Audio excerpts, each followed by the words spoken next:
Record and live chat. Hello, everyone. Yeah. Hope everyone in chat is doing well today. More garbage to suffer through. Can't be as bad as Acerthorn. It is hard to top Acerthorn. When you can't be... Bleh. When you say it can't be as bad, remember that EFAP keeps having worse videos than 93. I don't think they have had anything worse than 93 yet. They have covered a lot of garbage fucking videos, but man, 93 was fucking something else. Like, Gimli wanted Sam and Frodo to die. How do you even get to that point? Can Acerthorn top Acerthorn? I'm sure he could. Forgot Grace. No, I didn't forget Grace. That video was fucking garbage too, but that still wasn't as bad as 93. Alright. Welcome back, Setch, for live. Yep. What up, my in-laws? I haven't seen the Enwa guy in chat. His name is Enwa, usually. Yeah. Anyways, are you guys ready to get started on this video now that you're back? Yeah. Yep. We won't have too much to comment on right away because he does this little intro skit type thing, but after that we start getting into it. So, I guess we'll get into it. My name is Dr. I. Coleman. I have a PhD in truth. In my office at St. Romero's Video Game Hospital, I've spoken up about the bad things about games everybody loves and the good things about games everybody hates. But now, I've gotten an assignment that will prove more difficult, more controversial than anything I've covered before. So, skits aren't inherently bad thing. They can be cringe as fuck, and that PhD in truth is definitely painful. Yeah. The other thing I wanted to point out is, he's got a Lego Kylo Ren poster on the wall. Which is, yeah, that's terrifying. But also, he is a hardcore Doom fanboy. Holy shit. Really? Yeah, did you notice he had what, 2 Doom posters, the Doom official strategy guide, the Doom box right there and everything? It's like, yeah, but boy, that doesn't, I wonder that doesn't... is what chat was telling us.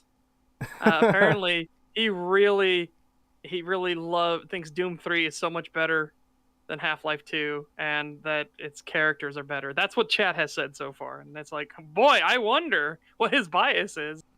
Well, that doesn't mean his arguments are going to be bad. Maybe it doesn't mean that at all, but it's just funny. Maybe he has totally valid arguments about Half-Life 2, and we're going to have to reconsider our positions on it.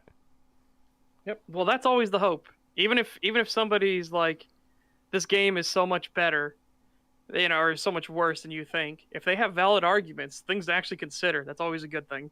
Yeah. However, I would like to point out that the title of this video, Oh, Half-Life 2 boy. is boring, uninspired, overrated, and poorly written. Yeah, you're gonna have some serious fucking work to prove these. Yeah, and this is what I always say. In an 18-minute video, man, you're gonna have to do a lot of work, because you have to provide references to why things are poorly written, or uninspired, or fucking whatever. And there just isn't the time to do that in a fucking short-ass video. $2 super chat for Mystic Space. Thank you very much. I'm a little late. What has happened so far? Well, we were just pointing out that skits aren't bad, but this is pretty cringy. Yeah. Like, skits aren't inherently bad, but again, based off of his title and how little time he has, he's gonna have to do some serious speedrun work on laying out the foundation for his arguments. Well, that's the other thing I wanted to mention too, is all the comments complaining about long videos, it feels like they exclusively watch videos like this, where it's like, okay, I'm sitting down for 20 minutes, I'm going to say why this game is bad, but of the ones we've covered so far, none of them really provide references or evidence or anything. So... Or the thing that they try to provide references for is like, stuff that doesn't fucking matter. Like last time when it was the, oh yeah, which Barney was it? Or can we only assume that it was all the Barneys? That's the only logical way that works. Like, that's your fucking logic is in Looney Tunes land, my dude. Yeah, it's just... So we're not allowed to add new characters in a franchise ever? Never, ever? Apparently ever? not. Because, trust me, you can't hold that standard. Yeah, that argument last time was fucking insane. I still can't wrap my mind around why someone would make that argument. Like, yeah, generic character... People were defending that in the comments of that video, too. Yeah, because, again, there are people that are insane. I know, it just has no logical basis. You have a game with generic character models because those characters aren't important to that game. But then they expand on it in the sequel and make some of the characters look similar to those models. Well, that's a problem because now the Barney from Half-Life 2 is all of the Barneys from Half-Life 1. Like, fucking what? Yeah, no. It's so stupid. Oh, and the awkward pause thing. I forgot about the awkward pause thing. Thank you, Daniel K., for bringing that up. That's come up a lot. Where he had to actually show the awkward pauses because nobody would fucking understand what he was talking about if you just listen to the dialogue. Yeah, because it's normal speech. Because it's normal speech patterns. It's like, Jesus Christ. €5 super chat from Walter B. Gaiman. Thank you very much. Since when does Doom 3 have characters? They all die off nearly universally after being introduced. I don't fucking know, but we'll find out. I mean, maybe he thinks Dr. Satan Man was a real good character. I think I played like an hour or two of Doom 3 years ago, and I never touched it again. No, this is not the same Half-Life 2 guy. No, this is a completely different guy. Yeah. All right. Here we go. I've taken down the sign of my... I've retreated to my secret bunker. And no matter who comes after me, no matter what it costs me, I'm ready to talk about why Half-Life 2 is a boring, uninspired, overrated, poorly written video game. This is not a series about games you haven't heard of. This is a series about games everyone has heard of. Okay, doesn't fucking matter. Let's go. Let's hear your argument. It won 39... Because again, remember, he literally just said it was boring, uninspired, overrated, and poorly written. So he needs to back up all of these claims that he just made. So let's hear the arguments. Well, the other thing, too, is boring is a pretty hard thing to prove. Yes, like, because in the Skyrim video we're working on, I think we say combat is boring, but we're able to show why combat in Skyrim is so simplistic. You're just slapping an enemy with your weapon of choice. Yeah. There's no, like, feedback on it or anything like that until they hit a critical and they fall over and say, mercy, mercy! That doesn't do anything at all. Characters that say mercy in a game, then turn hostile again is the worst fucking thing. I hate it. Yeah, if they would have actually said mercy and then be trying to fucking run away, like, they're done with the combat, they're outie, that's one thing. But no, Skyrim, mercy, mercy, stand back up. Ha-ha, I'm gonna stab you in the back. Mercy, mercy. Oh, I'm not done yet. Mercy, mercy. It's like, fuck off. Yeah. But anyways, yeah, boring is going to be a hard thing to fucking, I guess, prove. Because again, as we said, if you just say something is boring, all somebody has to do is says, I thought it was interesting. Bam, they defeated your argument. It's over. You can't do anything against that. Like, that's why we're trying to show that the combat... We're not trying to say the combat in Skyrim is boring. We're trying to show it is very uninspired with very little feedback and is a big old nothing burger. Well, I suppose that brings us to the next part of the title, uninspired. How is Half-Life 2 uninspired? That's going to be the fucking weird one. How are you going to claim that a game that is set in an area that that gets no attention and is kind of the thing that wait started this whole almost aspect. No intention from non-Slavjank games. Yeah, from non-Slavjank games. But this is before Slavjank really exploded and took off either, so... Peaky the Cat in chat, he already basically said that he was a contrarian in the skit. It seems to be the whole point of his channel. Well, That's the thing. It is actually a very interesting show idea to talk about the good aspects of bad games and the bad aspects of good games, because Yes. almost no game is going to be absolutely perfect or total fucking garbage. Almost every game is going to have their redeeming qualities in some way. Unless They'll you're have talking that about one little kernel that shines through. yeah, unless you're talking about something like Ride to Hell Retribution or Action 52 or something that's just fucking shit across the board. No, I will say Ride to Hell Retribution actually has a really good Sex story scene? and characterization. No. It has very good characterization for its main character. It knows the main character is an idiot and is actually working with the main character being an idiot. And I do love games that are like that, where they know the protagonist is a mouth-breathing, drooling moron, and that they actually work with it. They don't try to be like, oh, but he's so much smarter than everyone else in the room. No, no, no. He is the dumb one in the room, and he's the one with a gun. You should be worried.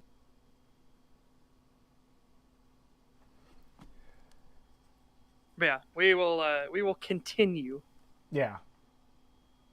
39 Game of the Year Awards. The Guardian Game of the Decade. It holds the Guinness World Record for highest rated shooter. And yet, for the life of me, I have never understood why everyone has so much love for Half-Life 2. Often, when we cover old games, we do so from a comfortable perspective of, oh sure, this game hasn't aged well and doesn't hold up decades later, but it was remarkable at the time. But I don't think even that's true of this game. At least the first Half-Life, for all its faults, was truly groundbreaking, something that redefined the genre. Half-Life 2 is a competent, middle-of-the-road, 7 out of 10 at best shooter. 7 out of 10 is at the middle of the fucking road. Yeah, what? Well, 7 now we know out of this 10 guy's is already really fucking dumb. good. Yeah. Do you understand that middle of the road is a 5 out of 10, you dingus?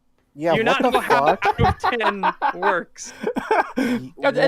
No. 7 out of 10? You have to Guys, Really? guys, in truth. guys, it's a middle of the road 10 out of 10 game. It's fucking perfect, but it's middle of the road. Yeah. It's like, my God, if 5 is average, 6 is good, Well, 7 is great, 8 is like legendary, 9 is a near masterpiece, and 10 is perfection. Saying it's a 7 out of 10, middle of the road, Jesus, dude. yeah. And it seems to be that mindset where 7 out of 10 is, like, the halfway point, even though it fucking isn't. Like, so Yeah. many people seem to use 7 as though it's 5, when it's not.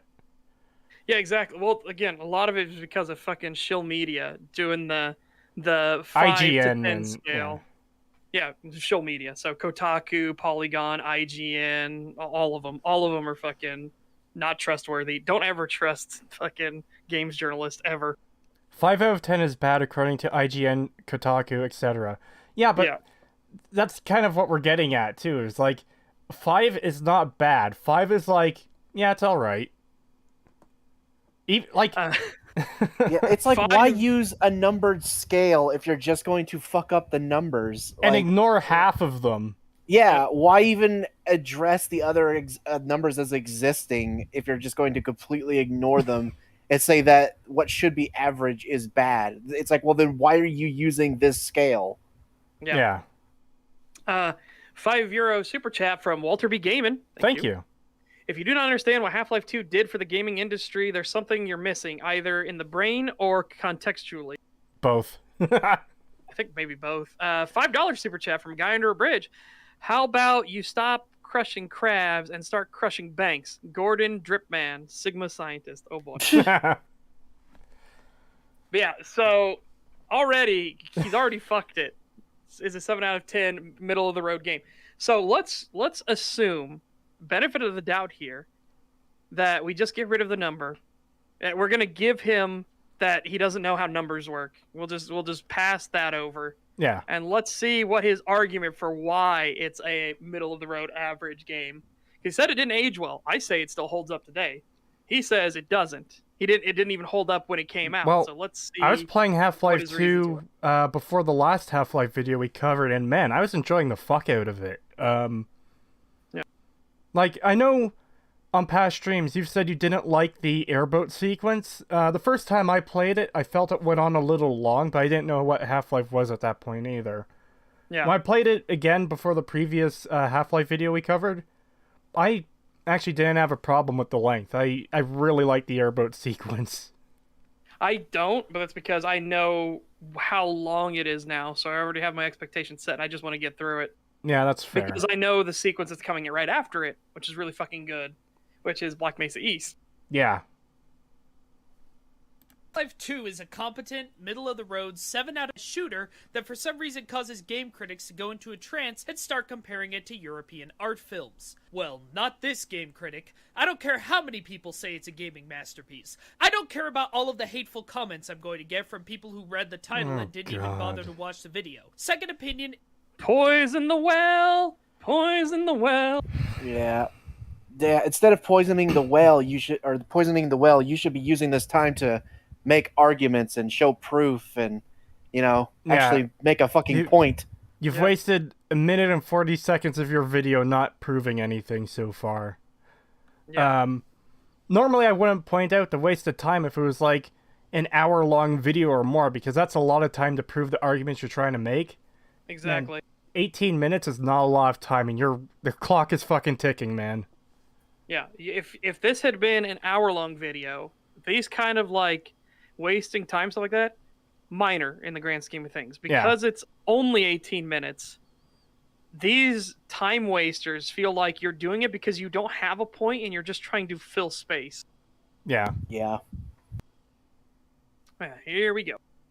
Not this game critic. I don't care how many people masterpiece. I don't care about all of the hateful comments I'm going to get from people who read the title and didn't even bother to watch the video. Second Opinion is a show about challenging narratives, and it's time for us all to take a good long look back at Half-Life 2 and see it for what it really is. But where to even begin? So, alright, I already have a complaint there. See it for what it really is. As if you are the arbiter, the 7 out of 10 is middle of the road, which you already, again, sorry, my dude, you don't know how numbers fucking work. Yeah. If you're the arbiter of truth, a PhD in truth, as you said, you need to fucking work on these statements, my dude. Well, hey, he's an authoritative source if he's a PhD, so we can't question him. 7 out of 10 might actually be the middle of the 1 to 10 scale. Yeah. Oh boy. Yeah, and as he puts, a good long look in an 18-minute video. And we're already 2 minutes in, and you just made claims. So, boy. Yeah. Why don't we begin where the game begins, with those legendary opening lines? The right man in the wrong place can make all the difference in the world. So wake up, Mr. Freeman. Wake up and smell the ashes.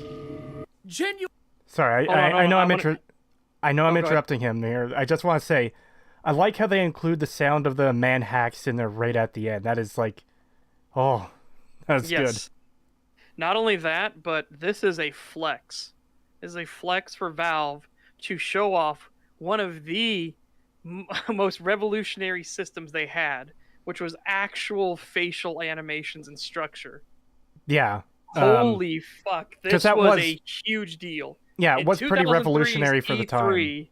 Yeah, in 2003's E3, the G-Man speaking different languages and the face actually animating accurately to all the different languages they made him speak was absolutely mind-blowing to the entire industry. Yeah, we forgot to play that last time. We can play it after this video before the next one just to show it off. Yes. And, Walter B. Gammon in chat, holy shit, is that convincing facial animation that basically didn't fucking exist before 2004? Yeah, exactly. That is exactly what it is, Walter B. Gammon. And that's why I said, this is a flex. It's the same thing that happened in Half-Life 1. The tram sequence, not only is it good narratively, but it is a flex by Valve to show, we added skeletons to every single model and animated off of the skeleton instead of animating the model texture itself. Yeah. Get fucked. No, and seriously, Valve was literally like, get fucked to everybody that didn't believe in us and, told us we weren't worth their time. Oh yeah, and by the way, this guy already said that this Half-Life 2 didn't revolutionize anything, so, man, you're fucking wrong there already. Yeah, already. It literally showing the evidence we need on screen. As he says, it was not revolutionary. Maybe he just didn't think of that because, man, Half-Life 2 is so old at this point. But, Yeah. like, it's something that someone might take for granted. I'll give the benefit of the doubt there. But if you're doing your video on why Half-Life 2 didn't revolutionize anything and is boring garbage or fucking whatever else, then maybe you should research what it actually did for the industry. Because, man, you just look like an idiot when you get that stuff wrong. Yeah. Yeah, especially when you're showing the evidence of what it did for the industry right in front of our faces. Yeah. But Also, all right, little boof pack Yeah. with Let's go grab that. $100. Thank you Thank very you much. very much. Wake up, Mr. Freeman. You're being cringe. P.S. I love you guys. Thank you. Thank you. wake up, Mr. Freeman. You're being cringe. Oh boy, Half-Life 2 is a tech demo, but it didn't revolutionize anything. Dude, we just explained how it revolutionized things. Oh, no. He's... No, they're saying we needed the clearly after that. Yeah. Yeah, we needed the clearly after that. Why don't we begin where the game begins, with those long lines? The right man in the wrong place can make all the difference in the world. So wake up, Mr. Freeman. I wonder if he doesn't get why they focused on Wake G-Man's up and face. Smell the ashes. Genuinely great stuff, don't get me wrong. Is it any wonder that one of the main things people praise Half-Life 2 for is its amazing story? Well, yes. Yes, it is. Oh sure, the game has well-written dialogue, memorable lines that stick with you, but people mistake the fact that characters say interesting and or funny things for actual character development. A good Okay, well there's a weird fucking roller coaster ride. So The way great the characters... stuff. Is it a coincidence? Yes. What?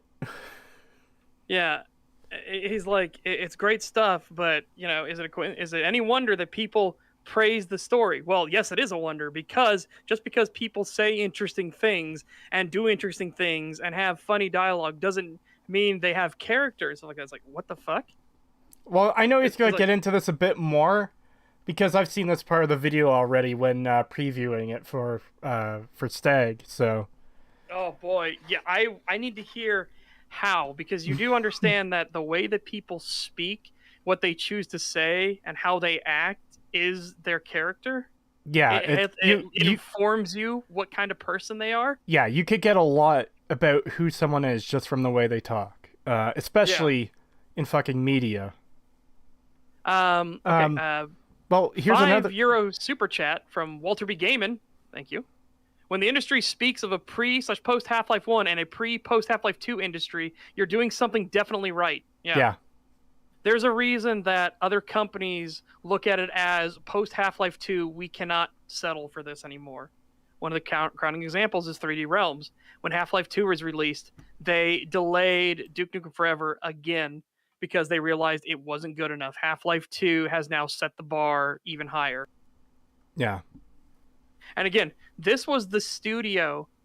This was a studio that wasn't the legendary, cornerstone Valve we know.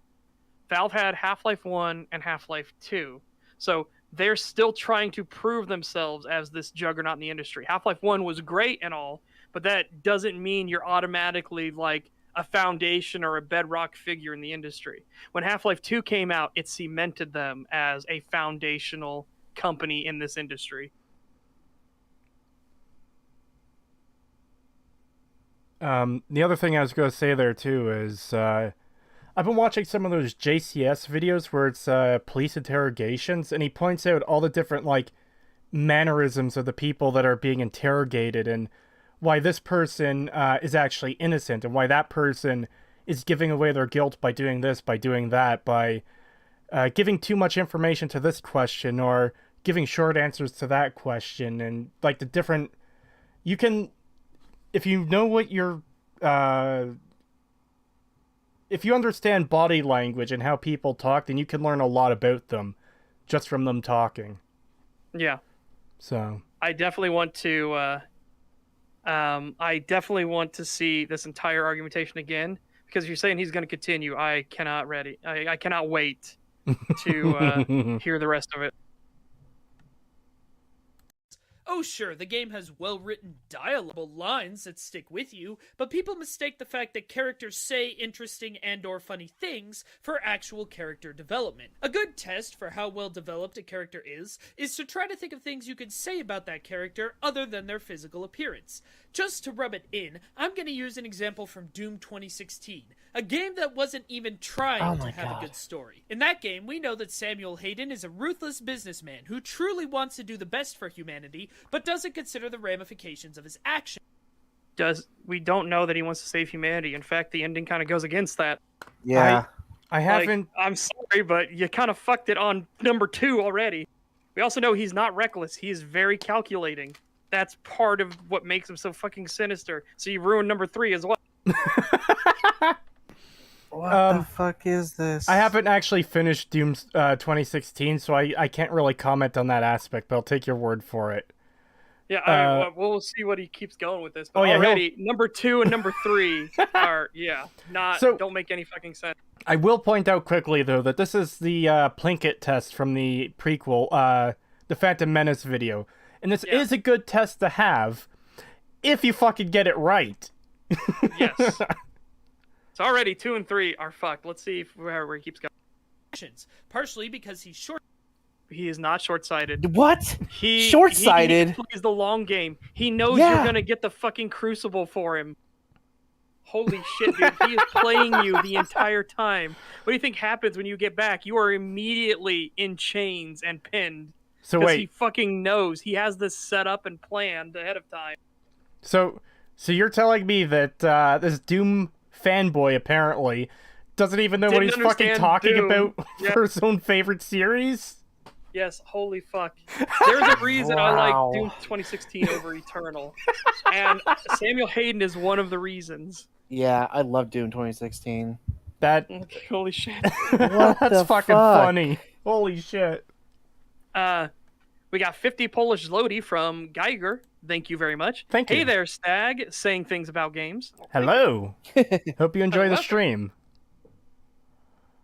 Yeah, and again, as people point out, he claims to want to help mankind, but we see where the fuck he's going with it. By the end of the story, you realize, no, he was doing it for himself. So, yeah, that's another thing. You can't always take a villain's word as the absolute truth, because a lot of characters lie. Yeah. I haven't played Doom 2016 all the way through. I played it for like 2 or 3 hours. I need to play more.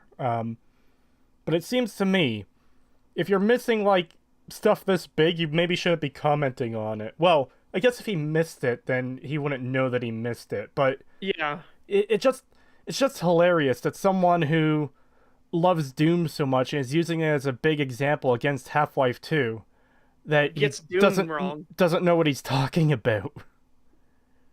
God, why do you think how do you set up the tether system and everything? Did you think tether was just like a coincidence name for like going into hell and coming back? What the fuck? Oh boy. All right. Anyway. But mostly because the consequences don't apply to him. Okay. Believe themselves to be invincible. That one I could give you, in the fact that he is so cold and calculated and is thinking so far ahead that he knows where all of this is going. He knows how this is going to play out. He knows you're the fucking Doomslayer.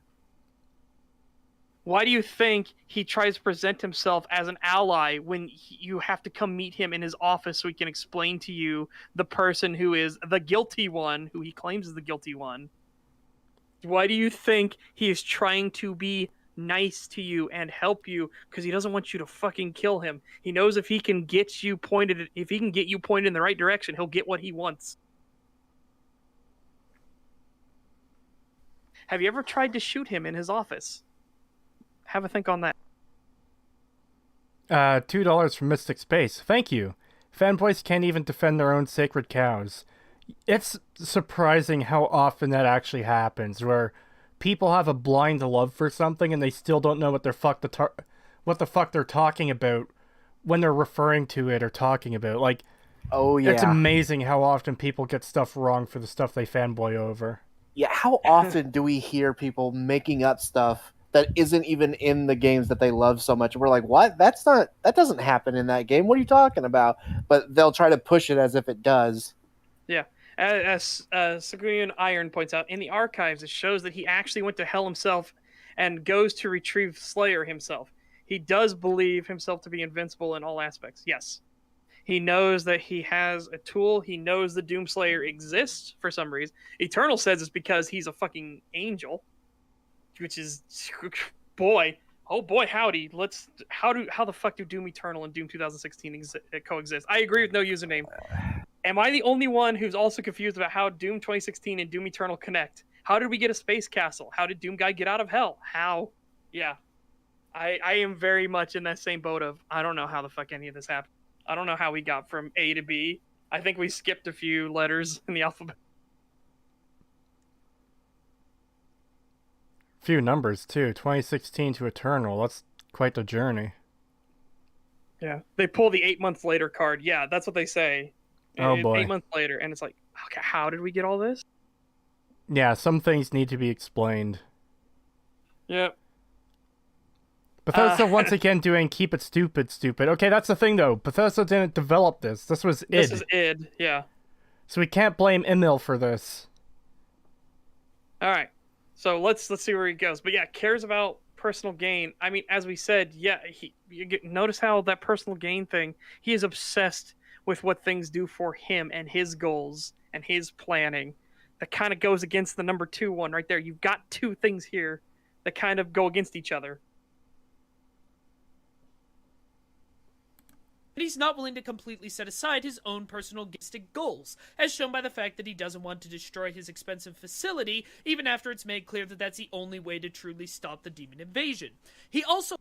Because he's trying to obfuscate what his actual goal is. He wants the Crucible.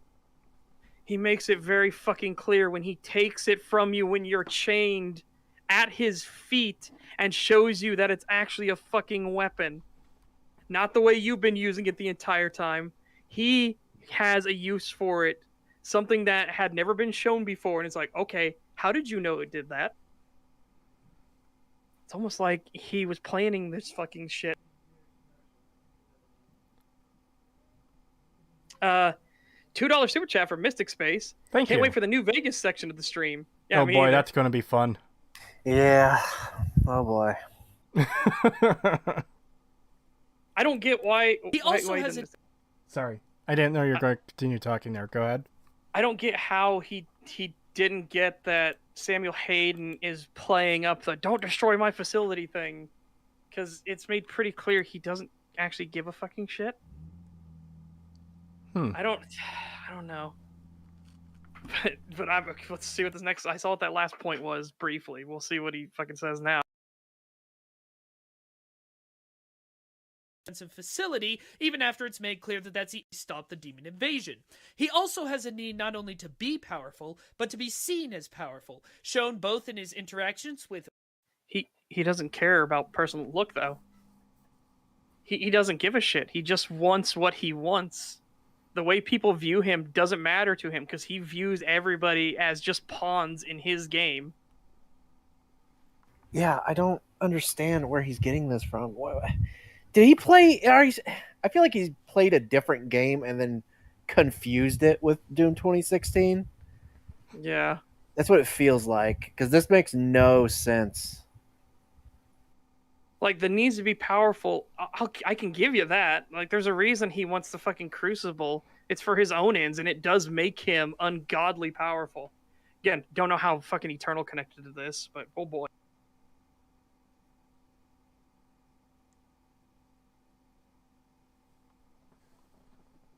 With uppity scientist Olivia Pierce, and the fact that he turns on the Hell Portal, something that literally no one other than him is physically able to pull. He respects the Doomslayer as a necessary... Okay. He did that to flex. It's his fucking authority, okay? Alright, well... Man. Alright, well, this next one at least, he respects the Doomslayer. He knows how proficient you are at killing demons. He's gonna use you for that end. So fair. All right, I just kind of want to get through the rest of these dots because I can't wait. He's gonna have to do the same thing for Kleiner and everything, Yeah. or Barney or stuff like that. Well, we'll have we to see already this know goes. how that's going to go. He doesn't think Half-Life 2 is a good game, so he's going to go really simplistic on it. Like, Yeah. uh, Here we go. necessary force of salvation, but distrusts their power with their belief that the only way to stop the demons is total destruction. No, he doesn't give a two shits about the demons. Again, he's obfuscating his goal. He wants the Crucible. He wants the Crucible. If he can keep the Doomslayer from thinking about what his actual intention is, the better. something I'm going to point out quickly, and this is more just like general advice for making videos.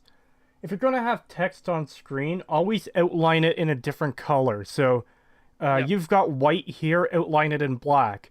Or alternatively, do black text and outline it in white. This makes it so the text can be read no matter what's behind it. Because, like, obviously this word here, the, but there's a light there, so that does make it hard to read. So if it was a different word there, it might be, like, more difficult to see what that says. And, like, you see this all over this image where light isn't, or there's a light in humanity and reckless, and it just kind of makes the overall image look messy. Always outline your text in videos. If you're doing Sony Vegas, it's legacy text option. Do that. Legacy text option, outline it. It's actually very easy to outline text. So Yeah. Daniel, okay? And make it Comic Sans. I hear people like that font. Yeah. I always try to make it based off of the font that the game uses as well. That's a meaningless nothing burger. You don't actually have to do that. I just kind of think it fits. I do sometimes, not all the time. Yep. All right, here we go. A well-rounded, interesting character with personality traits and even goals that seem to conflict with each other, just like the goals of real people. Compare that with beloved... Because you fucked it up. That's Yeah, why. you actually fucked it up. You didn't realize that he had one goal the entire time. Oh boy. Let's hear about Kleiner, I think. Or is he going to do Alyx? Who fucking knows? We'll do Kleiner first, though. I hope. of personality traits and even goals that seem to conflict, just like the goals of real people. Compare that with beloved Half-Life 2 characters like Dr. Isaac Kleiner, a nerdy scientist who, is a nerd and also a scientist. Or Barney Calhoun. Okay. Oh boy, So that you is had only disingenuous Wow. as Kleiner. fuck. Holy shit. So, what can we get from Dr. Kleiner that isn't about his physical appearance or stuff like that? Well, as he said, he's a scientist, meaning he's well educated, he's intelligent. He obviously existed before the Combine occupation, so he remembers the world that was. Something that Alyx, who was born during the occupation, or sorry, literally like right before the occupation. Right before. My bad. Point is, she Yeah. grew up under the occupation. It's all she's known. Yeah, she only knows the occupation. She has no concept of what the world looked like before the Combine erected the barriers and made life a living fucking nightmare for everybody. So Dr. Kleiner, being a well-educated man who remembers the past, is a member and a leading figure within the Resistance. He is, in fact, a part of the science division of the Resistance, part of the Resistance you meet in Black Mesa East. Notice that they have been working on a teleport system so that they can move their forces around like the Combine do. Because the Resistance, they're a fucking resistance movement, man. They can't stand up toe-to-toe with the Combine. So they got to do from the shadow shit. And if they can start moving supplies and manpower through the teleport network, by God, that gives them a huge advantage. And not just that, like, just in general, he's interested in the alien wildlife. He keeps one as a pet, Lamar. And it's been DV'd, so it can't turn anyone else into a fucking zombie. Which shows he still cares about the animals to an extent. He doesn't... He's treating this horrible creature like a pet. And he's still fucking curious about the world.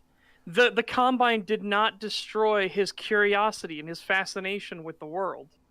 Yeah. So it shows that he had a strong character to stand up to this occupation, to not just stand up and survive, be like, okay, well, I'll just obey so that I don't get hurt or anything like that, but to actually resist them. Yeah. while still maintaining an outlook on life where he's fascinated by the new flora and fauna. Especially for someone who is essentially like not a frail old man, but like he's obviously not combat oriented in the slightest. He's using his mind to do what he can to help the resistance, but if the Combine break down his door, he's fucked. And we see some of this later on during the siege of City 17, where you meet him and he's like shakily holding a gun because a shotgun in particular. Yeah, I've thought it was a machine gun, but yeah, I think it was a shotgun. No, it's a shotgun. But like, you see how nervous he is being in that situation. That says a lot about the character too. He doesn't have the nerves to deal with the war that's going on while everyone else around him is charging into battle. Yeah, and again, we won't bring up any of the stuff that happens in the expansions episodes, because he's so far he's talking about the base game. If he does start talking about the expansions, then oh boy, yeah, it's open season characterization with him. Yeah, it's open season if he talks about the fucking episodes. Yeah. €5 for a Malterby Gammon. Thank you. Holy reductionism, Batman. Yeah, I know, right? He's a nerd and he's a scientist. That means he's a nerd and he's a scientist. And like, one of those things is based off of physical appearance, which is the thing he said he wasn't going to do, so... Well, he did that with Samuel Hayden already, because he said he needs to look badass and everything like that, and so he's taking the look into account, whereas I argue the look kind of shows he doesn't give a fuck. I'm a big robot man. I don't fucking care. I could make myself more intimidating and look like one of my fucking murder bots, but I didn't. Fair.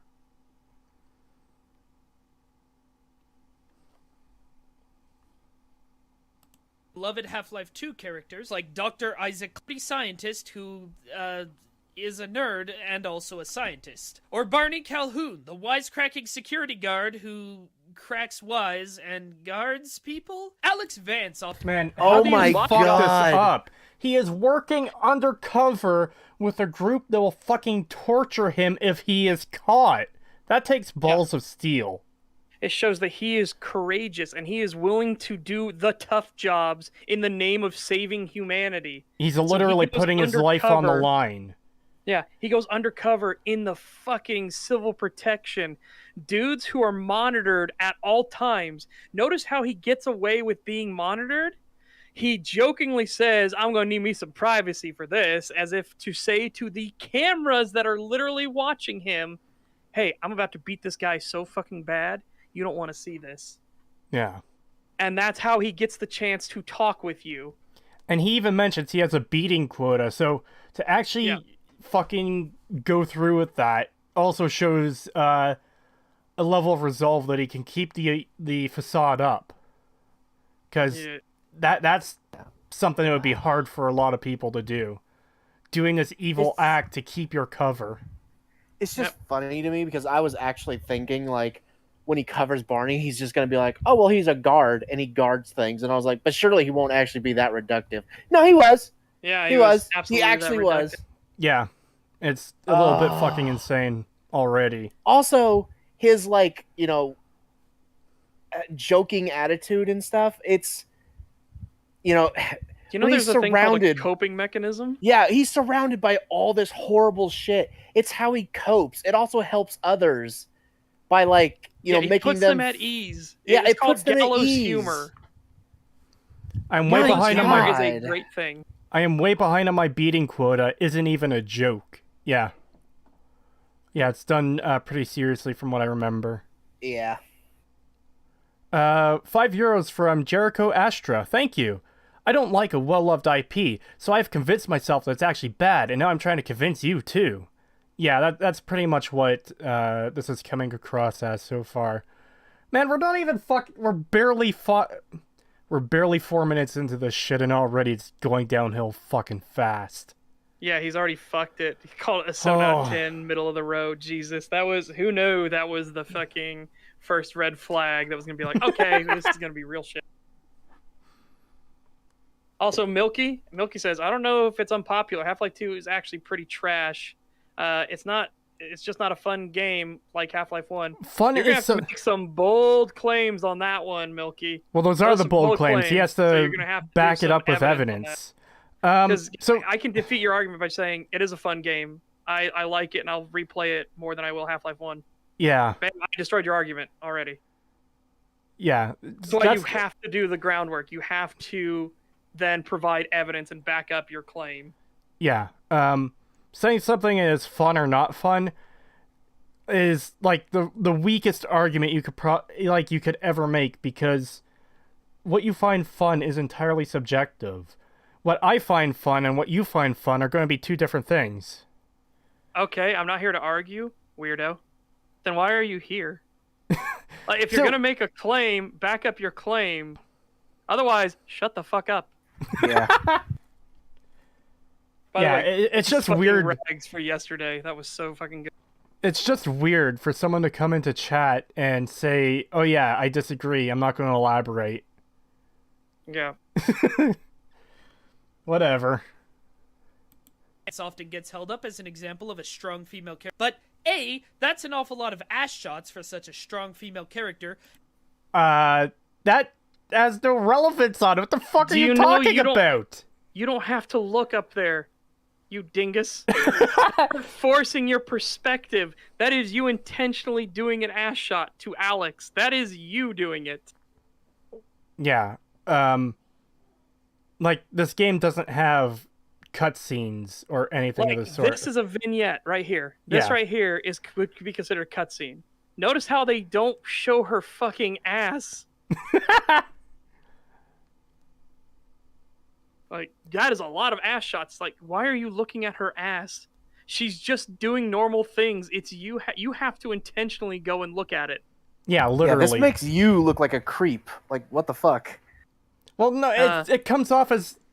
I'm not going to say creep. It's But I'm very going to say... disingenuous because he's it's trying to say that extremely. it does this intentionally. It's Yeah, very but it's bad him faith. aiming the camera. So, how the fuck? Yeah, there are other people in that lab doing things. Why don't you go look at what they're doing? I mean, I could just as easily boot up Half-Life 2 right now and go to Black Mesa East and focus the camera on Eli's ass or the Vortigaunt's ass and say, "Oh man, look how many ass shots this game is giving of fucking Eli." Yeah, or Like, what the Vortigaunt's, fuck yeah. are you talking about? You aim the camera. It's entirely on you. $5 super chat from Mystic Space. Thank you very much. Thank you. Question for Creetosis and the gang. You plan on extending the responses on STAG to console fanboys and maybe go through not so bad take videos? I'm not going to entirely rule out fanboy console videos, but the problem with that is they are all very much the same. It's my $500 piece of plastic is better than yours, and Yeah. I've seen some of these videos and they're really weird. Like, one of them was getting upset that a game was no longer exclusive for PlayStation 4, and this reduces the value of the PlayStation 4. Like, motherfucker, you should only care about that if you're a stockholder, not someone who owns the fucking console. If other people get to play the same games as you on a different system, that's a good thing because they can enjoy this awesome game, assuming it's good. And Yeah. it's just ridiculous that people are this petty that they don't want people on other systems to enjoy the games they have because they bought the wrong system. They didn't buy mine. Yep. Fucking retards. Every single one of them.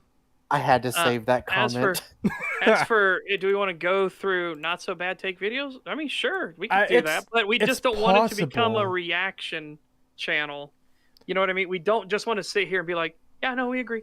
That's a good point, and then just keep going through it. Yeah. No, If it the leads only- to interesting conversations, absolutely. Yeah, and that's pretty much what I was going to say, is it's hard to react to good videos because, like, to properly do these streams, we have to pause and react and have discussions like we have been so far. We've been going for 50 minutes for about 4 minutes of this fucking...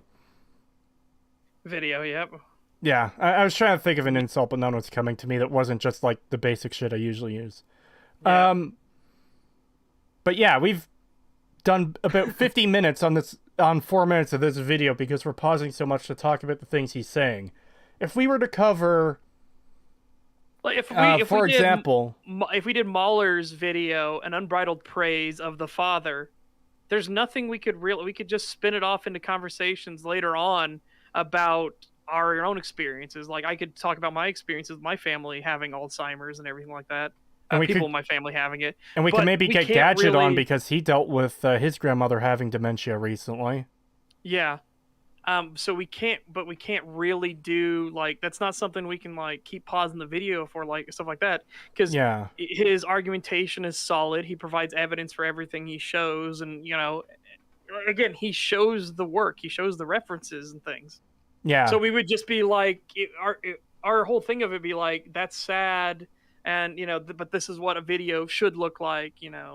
There's not much more we can do with that. We could spin into a conversation after the video, Yeah. but not a conversation during the video. And so then it just feels like we're very much being just a glorified reaction channel.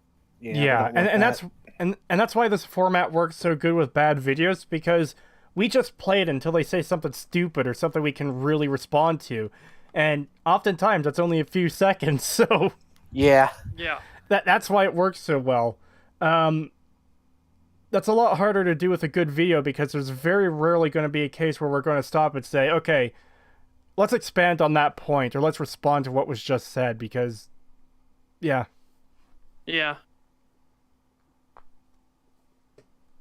All right, here we go. Female character in gaming, but A, that's in shots for such a strong female character, and B, other than being kind of a generic badass, how much character does she really have? She doesn't really do anything in the story other than use her magic butt zapper to open doors and then disappear in control rooms while you do all the actual fighting. Most of her person... Oh. Hang on, fuck. let's keep going with this, because most of her stuff, if he actually brings up the expansion, which I think is what he's doing right now. It looks like he's about to, yeah. Okay, let's keep going then. section on the Half-Life wiki is dedicated to her proficiency with weapons and gadgets, with a little bit of room at the end reserved for the fact that she cares about her dad and is upset when people die, neither of which I would call particularly groundbreaking and exciting character traits. I could go Okay, on about how That Wallace doesn't Breen fucking is matter. practic- That doesn't fucking matter, my dude. It It doesn't matter if it's not Oh my groundbreaking. That's God. still her character, you idiot. You don't need the fucking character traits he listed for Robot Dude in fuck. The character traits he listed for Robot Dude in Just Doom cares for 2016 humanity, aren't fucking is wrong. groundbreaking either. Yeah. The things that have happened in other media before. He's acting like the groundbreaking achievements it does isn't enough. Everything has to be groundbreaking. You're not allowed to have something that was done before. If you're going to make something groundbreaking, it all has to be groundbreaking. Everything in the game has to be 100% groundbreaking, or else it doesn't count. It's not good enough. No, Yeah. that's not how it fucking works, dumbass. But what's more amazing is he started getting into the thing. She has a gadget that she uses. We don't know that she built it until later. We find out later in the series that she actually built it. But the fact she's utilizing a gadget to hack into Combine systems showcases she has a proficiency for hacking in, for breaking the system, for going where she's not supposed to be. Yeah, And she's brave skilled enough with to tech do in that. general. Yes, she's brave enough to actually do that under a regime. She's also an idealist. She fights for the resistance. You can argue because of her father, that's entirely valid, but that doesn't change the fact that she's an idealist. She is fighting for a world she has never seen. Yeah. Again, And- she grew up entirely under the occupation. Also, at one She point, didn't get to know what happened before the Combine existed. yeah. I also want to point out that he's being reductive again. She opens things with her butt zapper. Yeah. Dude, maybe you focusing on the butt is the problem and not the game, because Yes. the only person who Also- controls where the camera goes is you. Also, he highlighted something like she disappears to a control room while you do things. Did you notice how many doors she opens up for you and how she points the way for you to go because she hacks into their system? She's helping to guide you. Well, his argument She is is that she's... working with you. Exactly, but his argument was just basically, oh, she's doing nothing off screen. Yeah, she disappears while you do all the work, and then she just appears again, which isn't true. That's not what's happening. She's actually extremely important. So Yeah, fuck off with that. You literally couldn't complete the game without her. Yeah. They don't just You would- arbitrarily give you a game over if she dies. Like, she's literally vital to the story because she completes, like, objectives that you're unable to. Yeah, she is the brains behind your brawn.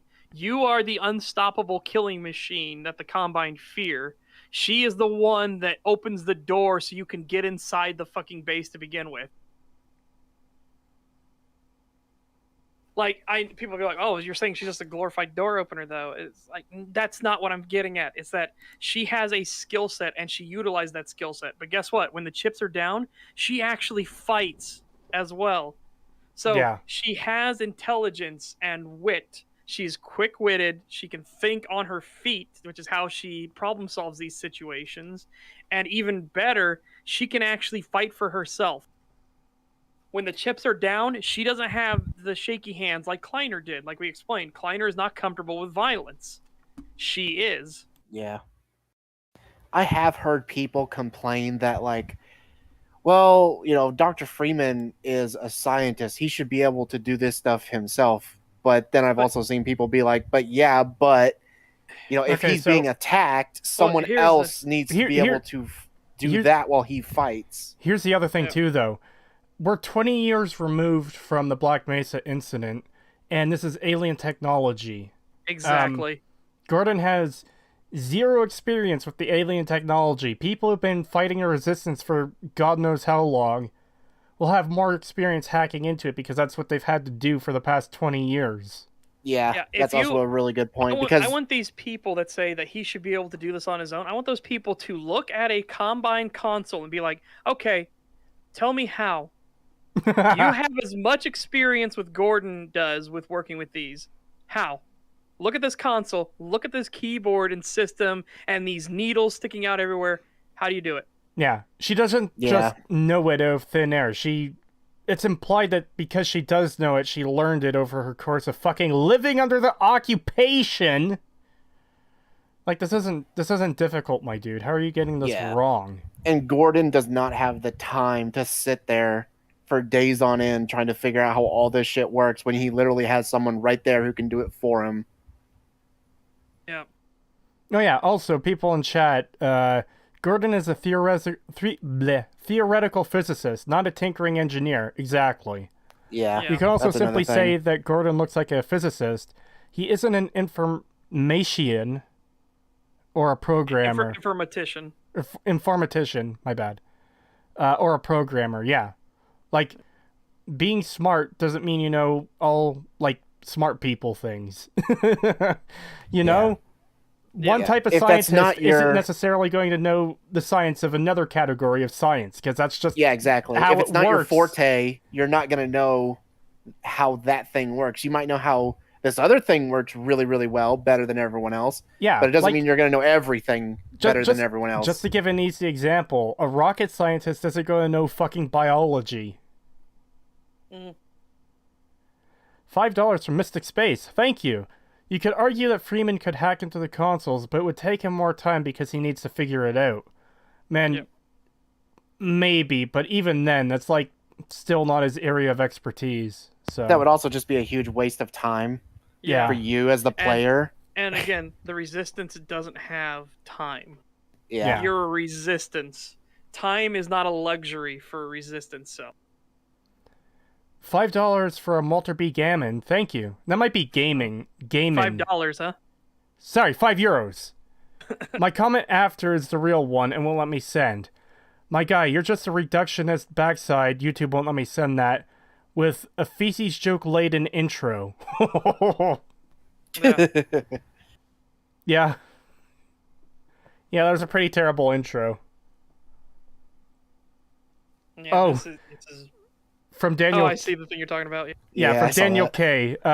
Like in South Park, where they made Randy Marsh a geologist, they're a climatologist because he's a scientist. Yeah. Yeah. South Park is fucking great. Yeah, it has moments, and then they go. Sometimes they've gone on the crazy bend a bit too much. Yeah, there's a few episodes that are tism, but most are good. Yeah, and to be fair to South Park, they're literally cranking these things out as fast as they can. So Oh yeah, they make them in a they span try of to a be week. as they try to be as nuanced as they can. But my God, there is only so much you can do with a very short amount of time. Yeah. Yeah. They, for anyone who doesn't know, they literally make their episodes in the span of a week. When they release an episode, it used to be Wednesday night. I don't know what it is now. When they released an episode on Wednesday night, they're working on the next episode the next day to release next Wednesday. Yeah. All right, let's Our continue. dad and is upset when people die, neither particularly groundbreaking and exciting character traits. I could go on about how Wallace Breen is practically a parody of himself, who sounds like he was written by someone who read the Wikipedia summary of 1984 but didn't actually bother to grasp the nuance of the book, or Could you please? Because now you've made a bold claim, and I would like for you to back it the fuck up. Otherwise, shut the fuck up. How can a character be a parody of himself in the first and only appearance he has? I don't fucking know. Because when you say a character is a parody of themselves, it's where, you know, it's the flanderization thing, where a character starts off as, like a normal character, but their more exaggerated traits get exaggerated to the nth degree. Ned Flanders, what flanderization is named after, is like the greatest example. In the early seasons of Simpsons, he was just an average Christian father. In the later seasons, he's like this religious nut job who is crazy about God in every aspect of his life. Here we go. Mystic Space with $2 super chat. Thank you very much. Thank He's you. a scientist, so he has to know everything. Duh. And then directly under that, no username says, I bet Second Opinion himself hasn't read 1984. I wouldn't want to make the claim, but it's feeling like it. Yeah, it is. So if he's not even going to bother going into it, he made some claims. Let's talk about Wallace Breen, I guess. This is exactly what we were saying at the start of the video, too, in regards to length. These videos are just make a claim, don't elaborate, move on. Yeah, I'm so tired of seeing everybody who makes these type of videos do that. They never go into anything with proof or evidence or any kind of depth. They just say something and then move on. Yeah. Very, very rarely will they provide evidence, and oftentimes they get it wrong. Like, there's 3 types of video essay you can pretty much make at this point. Make claims that don't back them up, make claims to get them wrong, or get your evidence wrong, and make claims and provide the evidence and proof you need to make those claims. Yeah. Obviously, the third type is the one everyone should do. Yeah. You make a claim, you make your argumentation and / your claim, then you back it up with facts and evidence. Yeah. The best source, the number one source you can get, is from the thing itself. If you have to do outside sources, then it's much weaker. But it can strengthen an argument so long as you have the primary source, which is the piece of media you are currently making the claim about. Yeah. Yep. And that's why we said Acer Thorn is a fucking idiot for the way he made his video, because he proved on screen why the complaint he was making wrong at the time. Yeah. I hate to keep referring to him and the Many a True Nerd video, but they really are good examples of bad videos. They're like the best examples. They're like the epitome. Yes.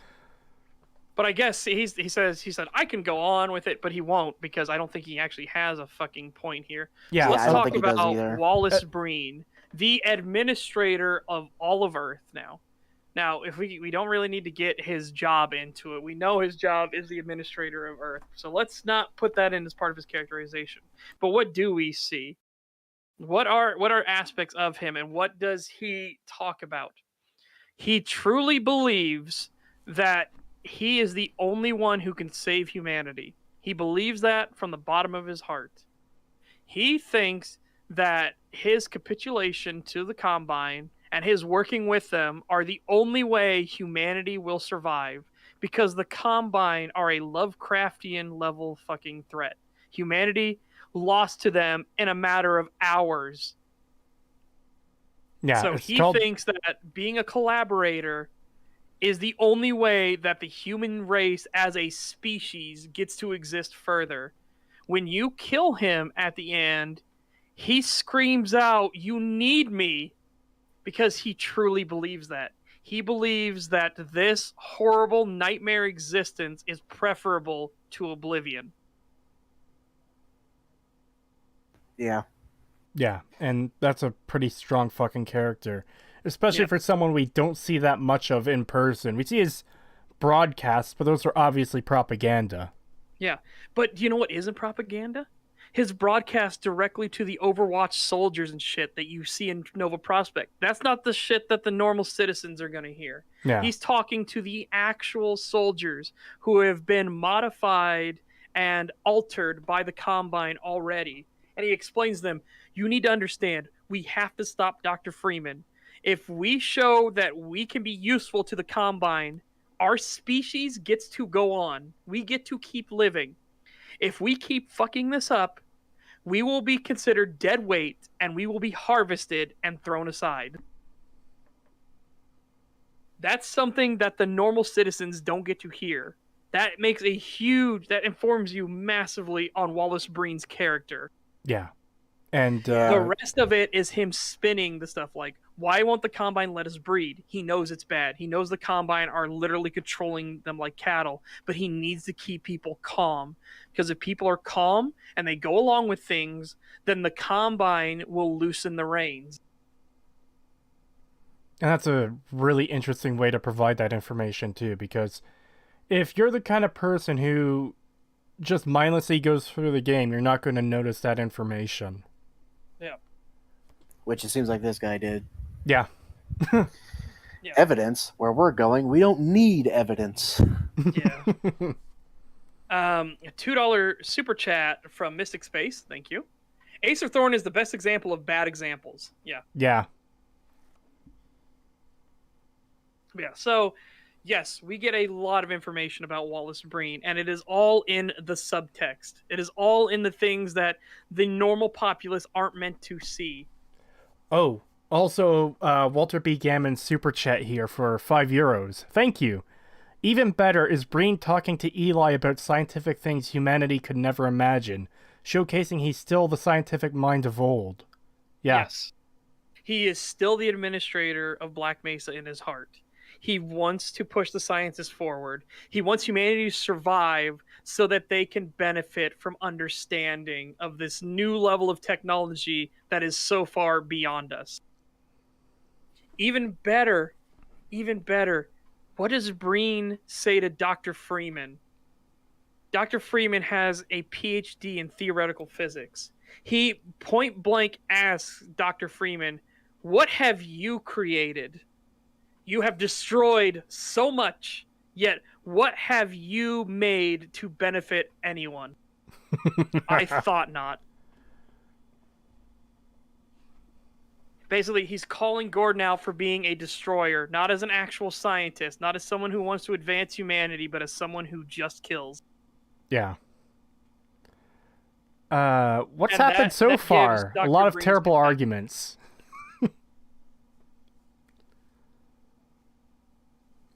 Anyways, should we continue? Yes. Eli Vance's utter lack of characterization made the two feel meaningless and trite because, hey, no Oh. other video game has ever... Hey, you're gonna bring up the expansion? Oh boy, I'm so glad you're bringing up the episode expansion, because that actually goes even further to proving that you don't know what the fuck you're talking about. Just But make he it sure. says, Just make it sure. Are we on the same time code? 458? yeah, 458, Okay. because he said making his death in episode 2 pointless, and it's like, one, it Oh. wasn't pointless. There's a reason that Eli getting killed was a brutal ending, and it hurt a lot of people, because Eli was a genuinely good character. He stood up to the Combine and led the resistance. He is the leader of the resistance.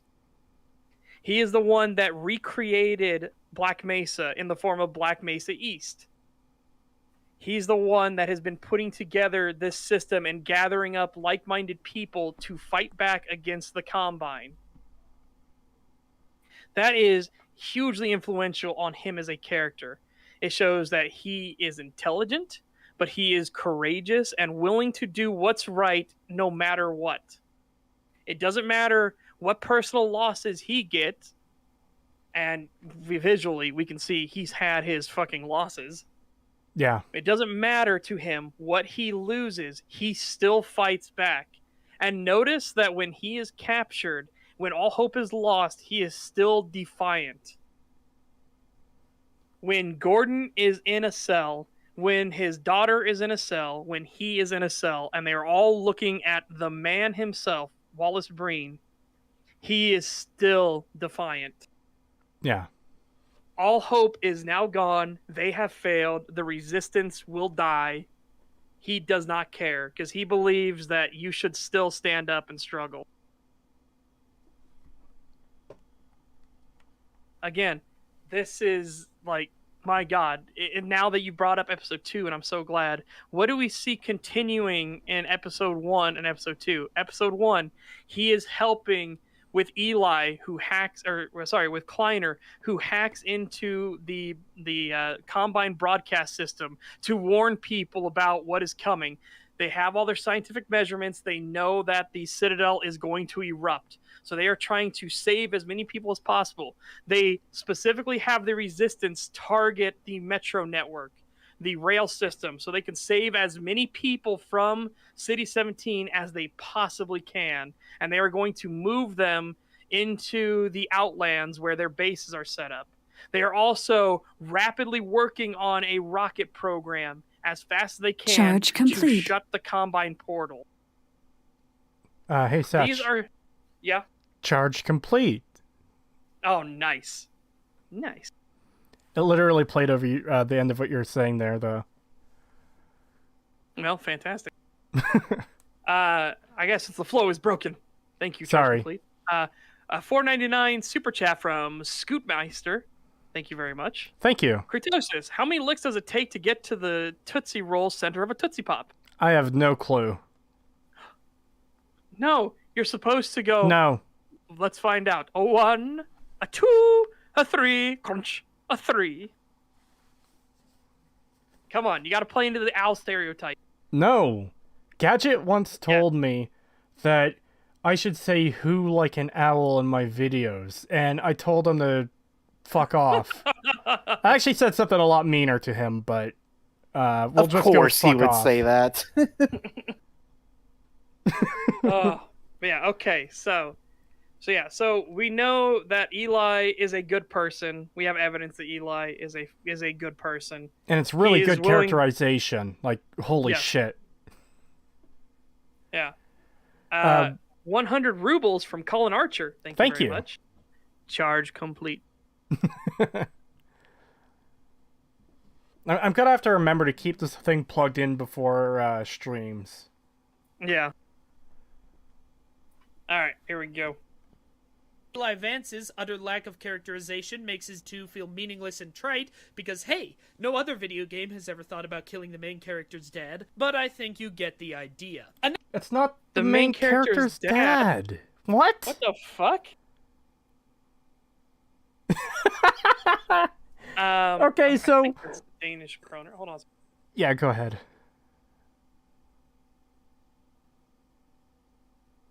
Hello? Yeah, that's Danish krona. Okay, good. I just wanted to make sure it was Danish, not Dutch or something. All right. That is 50 Danish krona from Friedrich Heumann. Thank you. Thank you very much. First time donating to the Avian, Brony, and Scaly EFAP podcast. Have any of you played Dead Space? Yes, I I'm, have. I'm going to be Yes, playing I it have after I finish Silent Hill. Yeah, I have played Dead Space 1. Didn't play 2 because I got turned off by the microtransactions thing, and then I never played 3. 2 was amazing. Just gonna Yeah, go ahead I and know. throw I that heard out. 2 is amazing, but I was one of those people that didn't want to support EA for the, but you can spend money to find resources for 2. Ugh, Fuck off. that was dumb. I hate that. Anyways, so the argument... Yes, Daddy Eli. Yeah, the argument this guy just made is killing the father of a main character isn't groundbreaking. It doesn't have to be fucking groundbreaking, you tool. Like, one, the point wasn't that it was groundbreaking, it was that it was heartbreaking. Two, that's not your fucking dad. It is your supporting character's father. And seeing her reaction, her scream, especially as he tells her to spare her, watching him get fucking killed brutally. Close your eyes, honey.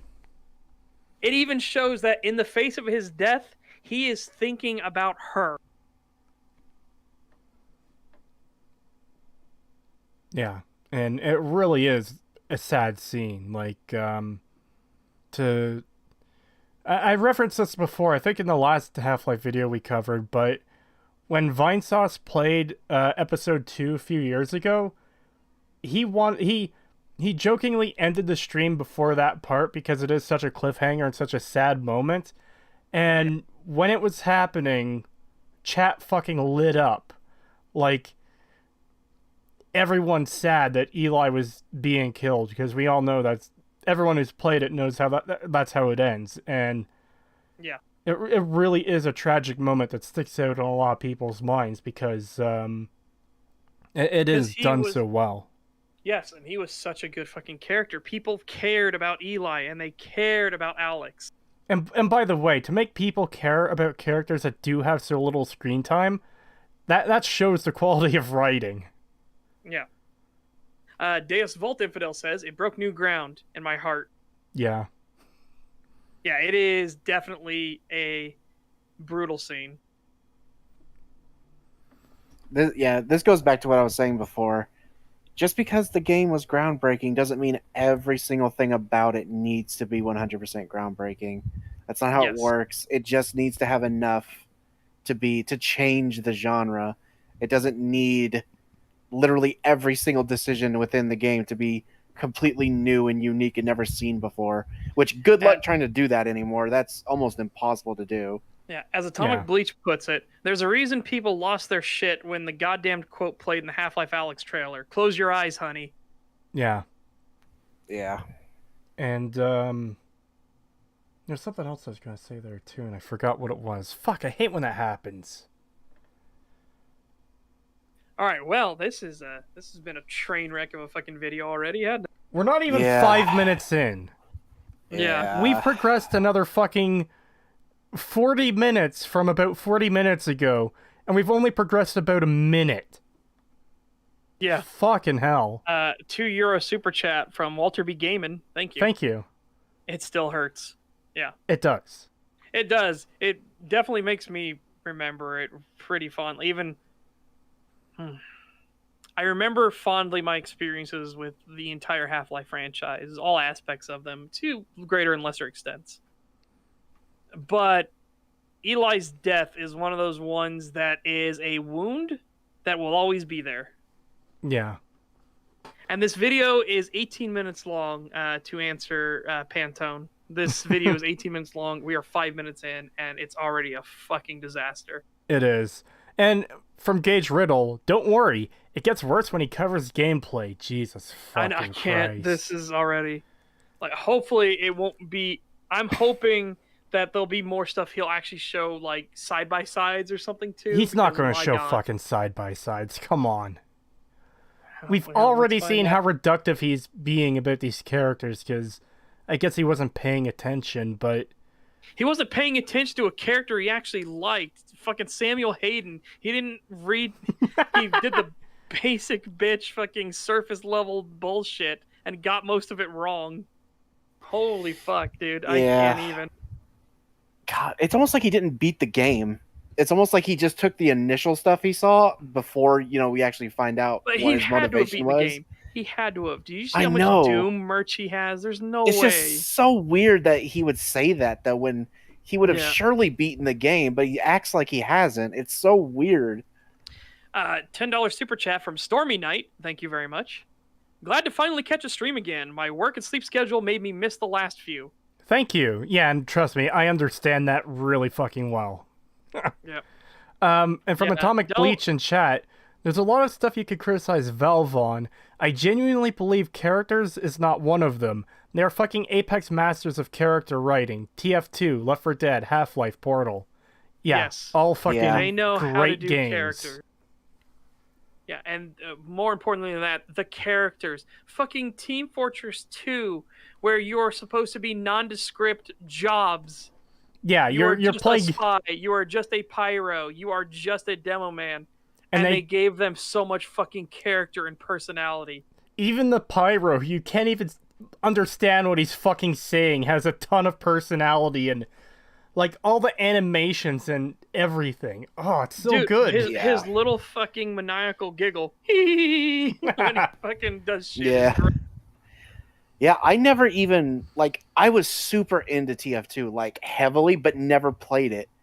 And in order for me to have enjoyed it that much without even having played it, at least like I didn't start playing it until like just a couple of years ago, and I've only played it like 4 or 5 times, but it's still one of my favorite games simply because of the characters. Yeah. Yeah. Oh, and by the way, Team Fortress 2 outlived Overwatch. Yes. Yep. And that's a game where they were trying to make unique characters, and they all felt bland to me. Yeah. It's like they were trying and just didn't make it. Yep. All right. Here we go. Makes his death in episode 2 feel meaningless and trite. No other video game has ever thought about killing the main character's dad, but I think you get the idea. Another thing that really hurts all Which of we the don't. characters is that their primary motivation doesn't make any sense. You have to do a lot of fucking work to make that argument. Holy shit. What? Their primary motivation doesn't make any We fucking don't sense. want to live under save Orwellian humanity. oppression. Yeah, Yes. to Holy save humanity, fuck. don't want to live under oppression, escape From this a- nightmare From a hellscape. literal police state. They want to be free of a literal police state. My God. You're How going to the have fuck- to do some serious fucking work to say that that doesn't make any sense. How the fuck do you say that unironically? Are we being trolled? Is this a troll video? Fucking, it feels like it. Yeah, it feels 100 like it. rubles from Colin Archer. Thank you. I fear no man, but that thing, it scares me. Oh, I love that line. If stupidity was a crime, he would get a death sentence. Man. I would love to hear. Like I said, this is a serious, insane argument. This is one of those. That's a bold claim, Cotton. Let's see how it works out for him. Yeah, I can't wait for him to make such claims and then immediately not prove any of it and just move on like they always do. And from no username in chat, every time these pricks say one stupid thing after another. Yes. Yep. Yep. Characters is that their primary motivation doesn't make any sense. You see, good stories typically have a protagonist. Half-Life 2 has Gordon Freeman, a character who regularly makes it onto best video game character. Okay, I'm trying to think of like, how do you have a story that doesn't have a protagonist at all? Is there a story that's possible to have? Is it possible? Good stories have a protagonist. Yeah. Okay. Is it? Now I'm fucking genuinely curious. Is it possible to have a story with no protagonist whatsoever? I suppose. I guess technically you could, because there are games where you don't actually exist within the world, but you can like cause things to happen, like opening things and causing things to fall into place and stuff like that. And it can cause there's still a story. No, but there is no main specific- character. Snoogan, we're not talking about like city builders or RTS stuff like that. We're talking Yeah. about stories. See, that's the thing, is I don't really think that's possible, because the story always focuses on someone, so there's always going to be a protagonist of a sort. Like, It doesn't matter if you're playing the villain or the good guy, guys. Protagonist doesn't mean good or bad. It just means the main character. Yeah, the your main point character. of view. So You you could- can be like the Overlord series. The protagonist is the Overlord of all evil. you could tell the story of a city or a ship instead of a character. Yeah, but at that point, the city or the ship is almost a protagonist of sorts, because you're following what that ship or city is like dealing even with. items, even just objects can be a main character in a game. The thing I was trying to say was, like, you could be like an invisible force, which I guess technically is a protagonist, but you don't technically exist either. And it can like focus on the people within, like how you affect them and like what happens to them ultimately. Like there can be a here's the story problem. where you Wouldn't are that- like, Wouldn't that make them deuteragonists then? yes, it would. Because like I'm- if you give everybody the same amount of screen time and jump through the same amount of time, and then every single other person gets it, Well- it becomes deuteragonists. Those are still protagonists. It's just they're all Well- sharing the duty of the protagonist. Well, we've got A Song of Ice and Fire, which changes between characters' perspectives all the time. So you've got Arya and Jon Snow and Cersei and Jaime and Tyrion, and just all the characters it focuses on are protagonists for their own chapters. Yeah, but Snoogan, you were talking about it as in terms of gameplay, like a city builder. Frostpunk, the story / the protagonist is the city itself. Yeah. That is the story of Frostpunk. The city must survive. They make that blatantly clear. Command and Conquer, the protagonists are, from your point of view, who you're playing as. Are you playing as the GDI or Nod? Or if you're playing the other ones, are you playing from the USA perspective, the USSR, like those are your protagonists. That's why we're trying to find out if there is an ability to have a story without having a protagonist. Yeah, and I'm not sure. I'm not aware of any examples off the top of my head, because again, even if you focus like, okay, the story is all about a ship. The ship then becomes the protagonist because you're following what's going on the ship and where it's going and everything that's happening with it. So it in a sense becomes the protagonist. Oh, Scoopmeister says, bruh, don't forget about CNC Generals. I can't forget about CNC Generals because you came for the toxins and you'll stay because you are dead.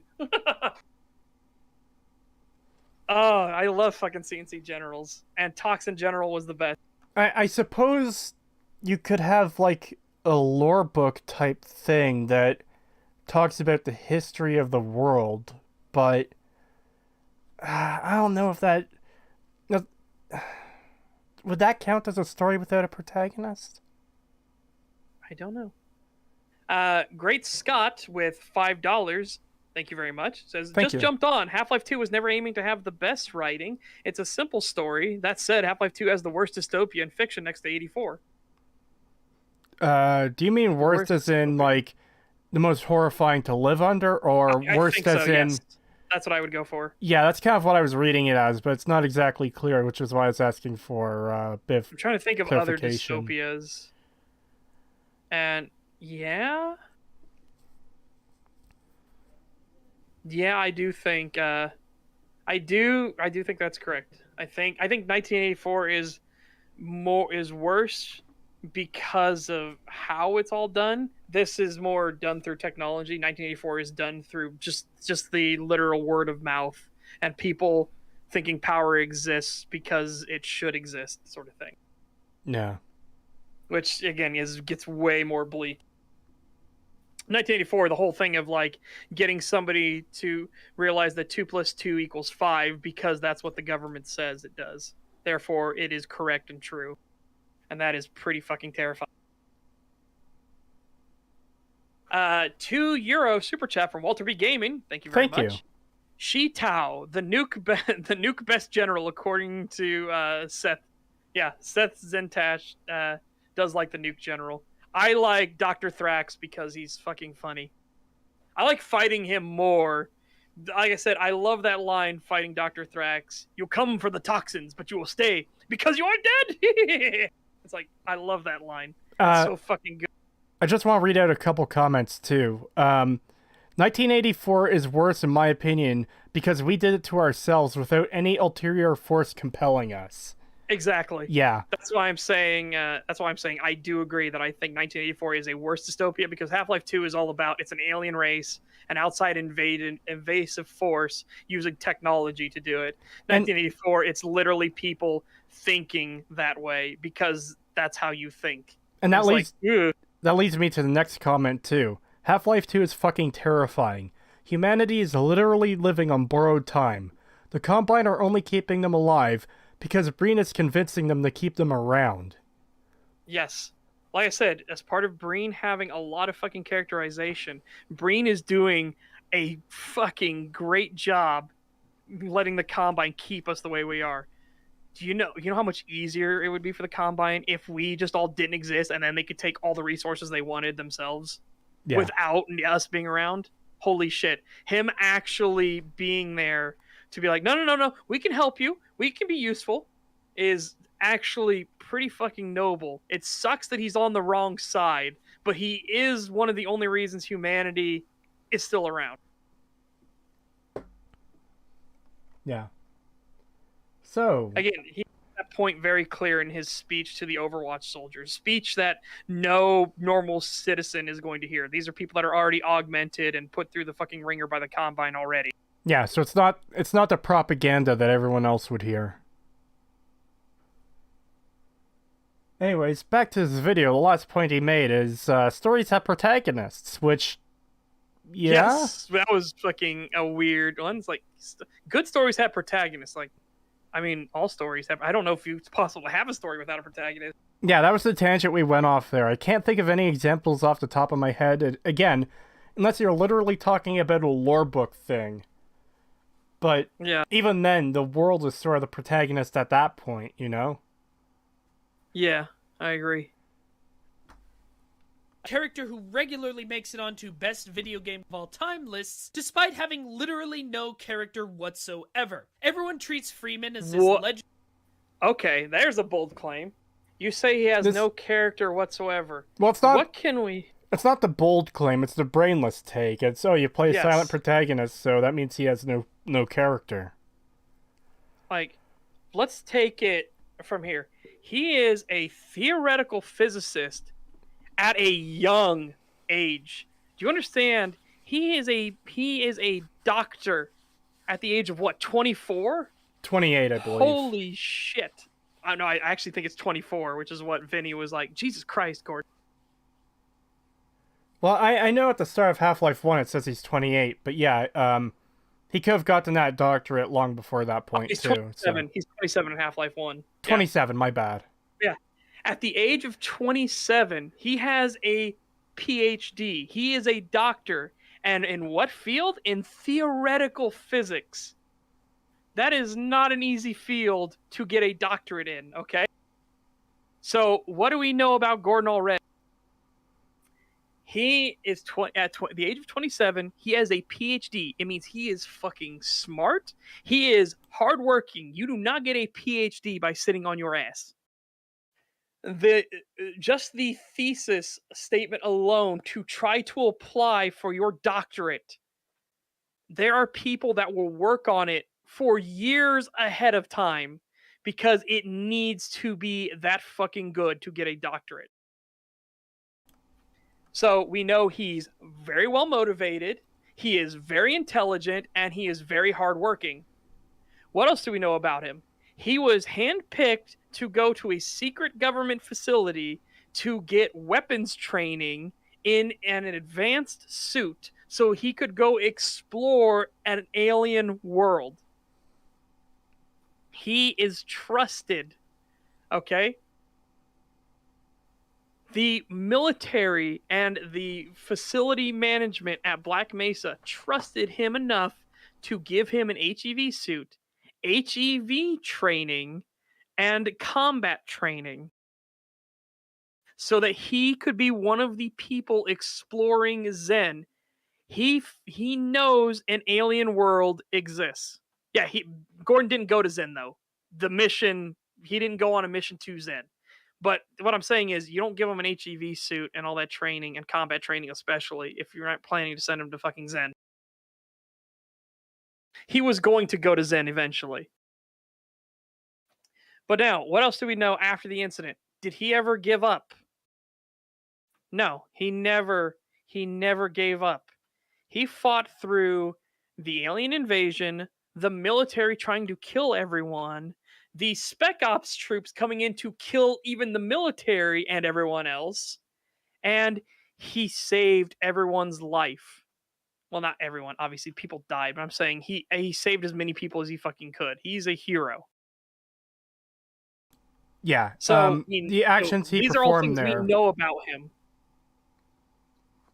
Yeah, the actions he performed there saved a lot of lives. There's no understating that. So yeah, so this whole he doesn't have any characterization. It's like holy fuck. And it's never implied he was ever going to go to Zen just to be a member of the facility science team. Dude, he had HEV and weapons training. Why if they wouldn't, he would just be a normal scientist. Why don't all the other scientists then just pick up guns and start shooting? Gallus, my dude, that's what I'm saying. We know that he was picked to go to Zen at some point because he has HEV training and weapons training, which the other scientists don't have, as clearly demonstrated in the game itself. None of them pick up a gun at any point. Not now, Gordon. I'm watching STAG.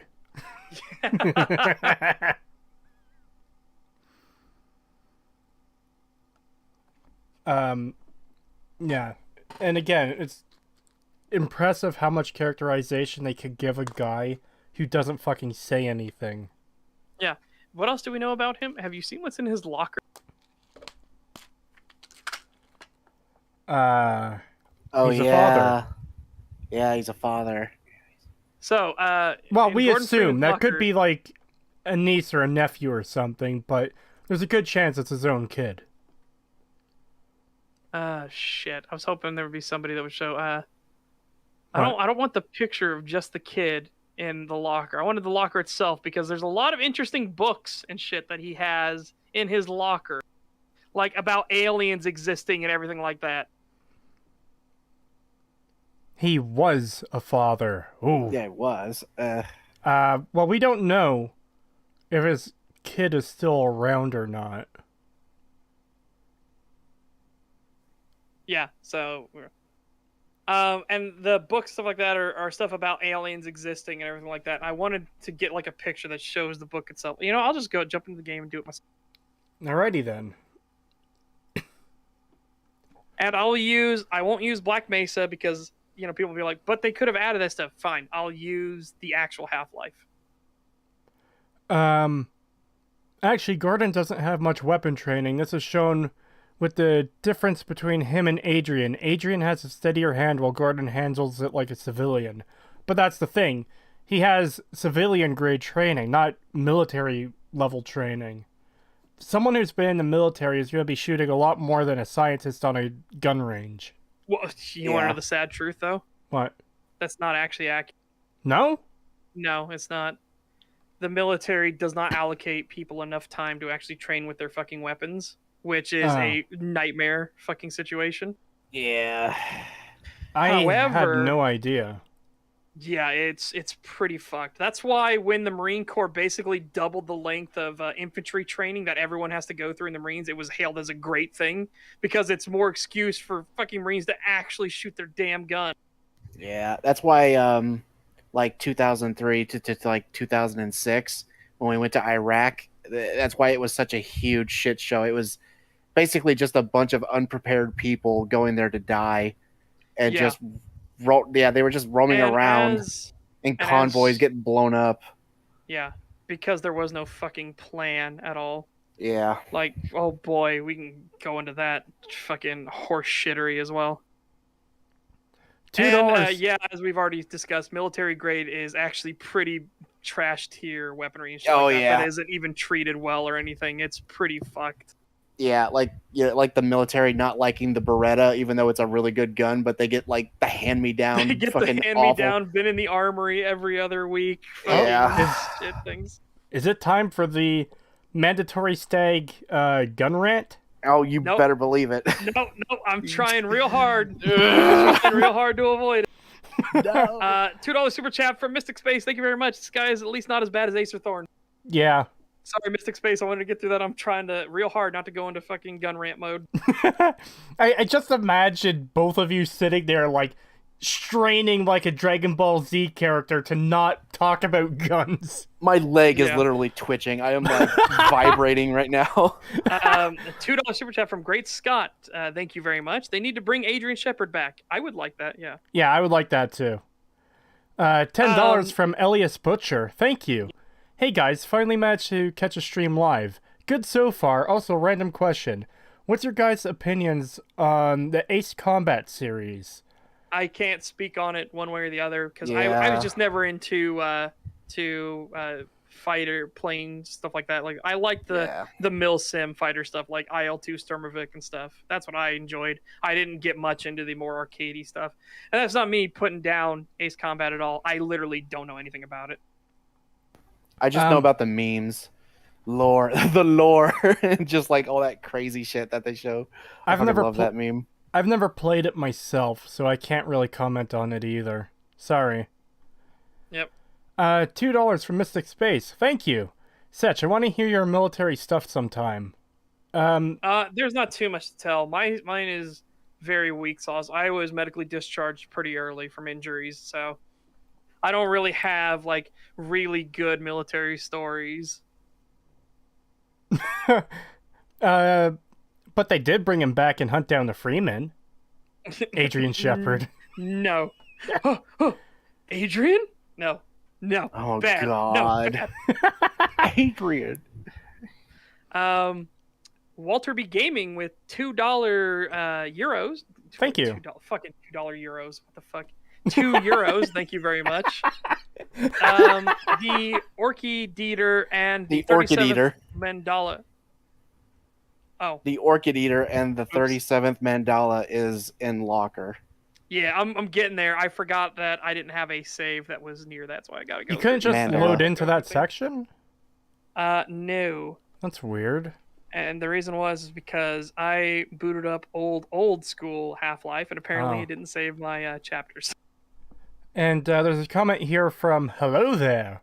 Can we get a STAG entirely about guns in the future? I suppose would it's be- possible. I just can't comment on it much because I've never even held a real gun, so... No, that's fair. The, We need to change that. the baby picture in the locker is actually an Easter egg. I mean, maybe, but it still implies things about Gordon, the fact that it's there.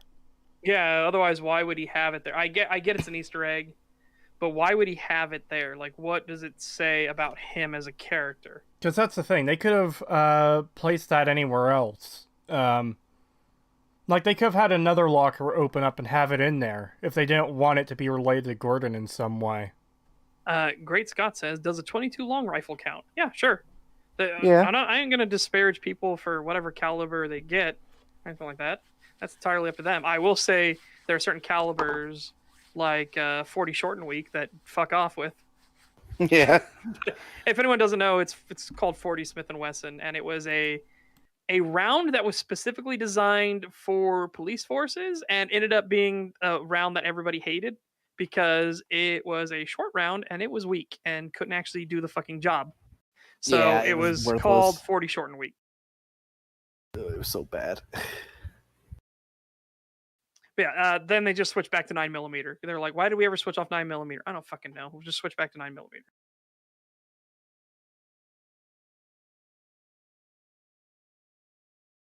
Weirdly, I don't know much about the 10mm, so I can't speak too much on it because it's never been a thing that's been a particular interest to me.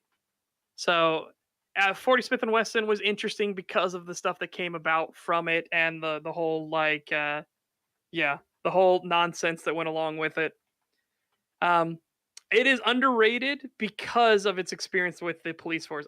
So Silver-Haired Devil says 40 Smith & Wesson is underrated. It's underrated because of its police. It's stuff with the police force. Also, you probably would have heard 40 Short and Weak from a Zach Gunn rant. Yeah. Of course. That's where we always get it. But yeah, it was fucking weirdo. It was weirdo shit. But that's why I personally found it interesting. That's not the only thing that's short and weak. Hey. Nice hello there. Mystic Space with $2 says 10mm. I thought that was just a Fallout thing. No, it's not just a Fallout thing. That is an actual cartridge. Yeah, it's real. So you're still getting the screenshot, Such. Yes. The joke in I'm New running Vegas. right now. I'm in the facility right now. I'm running to the locker room as we speak. All right. Yeah, the joke in New Vegas is when what was his name? Was it Randy? When you're going to Honest Hearts and he talks about using an 11mm round to like to shoot yeah, through a Brotherhood death jaw. visor. Yeah, or a death jaw. Or no, because the one that that I'm talking about, if you do this one, he talks about an 11mm machine gun to shoot through a bulletproof. Well, he doesn't know, but he shoots through the eye slot of a Brotherhood of Steel member to kill them, and you could call him out as like, okay, one, the T-51B series of like visor is bulletproof, and two, there's no such thing as an 11mm round. Such, you don't. There you go. Oh, well, someone already posted it in the server. They posted what it was, but I'm just getting it so that there's no like denying like, no, it's not actually those, it's actually these. But there you go, Orchid Eater and the 37th Mandela. It's right there. Yeah. All right, let me. Ricky, get that that's up what it on was. screen. Yeah, Ricky, not Randy. My bad. I Damn can't, it, Ricky, get down! You're gonna get shot in the head. I can't think of the name Randy without thinking of RimWorld anymore. So yeah, My those are the father's books name is there. Randy. Let's zoom in on those a bit. Let me zoom in more. Yeah, the Orchid Eater and the 37th Mandela. He calls it the T-51D, doesn't he? What an idiot. My God, he's so fucking dumb. Yeah, so with unusual insights into the cruel extremism and vulnerability of adolescence, the suspenseful thriller of psychosis and serial killing follows the... Oh, thanks for cutting that off, Amazon. I appreciate it. I was reading that synopsis, you piece of shit. Yeah, I was going to ask what those books are about because I never read them, so... Follows parallel stories of a young murderer and the boy he might have been in the quiet Southern California town of Bohemia Bay. So he has a psychological thriller book, and let's get the other. Let me get the super chat quickly. $5 from William Valentini. Thank you. I had no idea there was a stream today, and I was pleasantly surprised when I got on YouTube. Keep making great content, guys. I got the popcorn ready. Thank you. I hope you enjoy it. The 37th Mandela is a horror novel written by Mark Laidlaw and published in 1996. It tells the story of New Age writer Derek Crow, who uses an ancient mystical text as the basis of one of his works.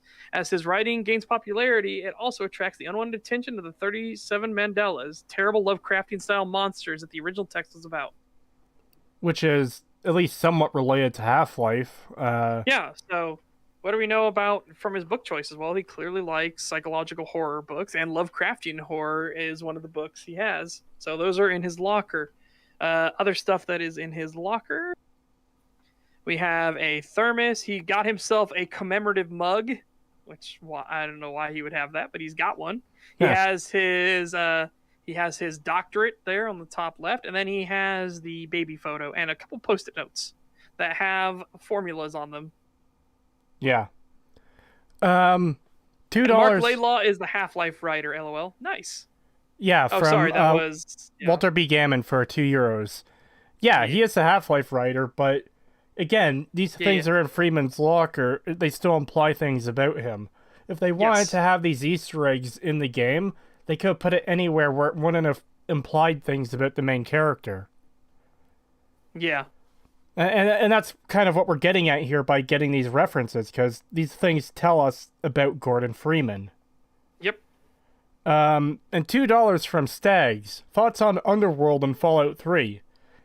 I don't really have any particular thoughts on it. It's just a ghoul city in DC. Like, I guess they don't have any food source, because of course they don't. It's Fallout 3, but yeah, besides Barney's the one with the conspiracy books and Blue Shift. Thank you, Atomic Bleach. Yes, there's also a battery for the HEV suit in his locker. So again, further implying that, he's been doing the HEV stuff for a while. Yeah. Yeah, there you go. So Anyways. that's why we want to say, like, he obviously has characterization. These are our sources, and we wanted to get the actual, like, here it is in game. So these are things that we can tell about him based off of what he chooses to have in his locker, and the fact he has weapons experience and HEV training. Yeah. And the fact that he has a fucking degree in theoretical physics at the age of 27. A doctorate, I should say. Not just a degree, a doctorate in theoretical physics. And what we learned in Half-Life 2, he went to fucking MIT.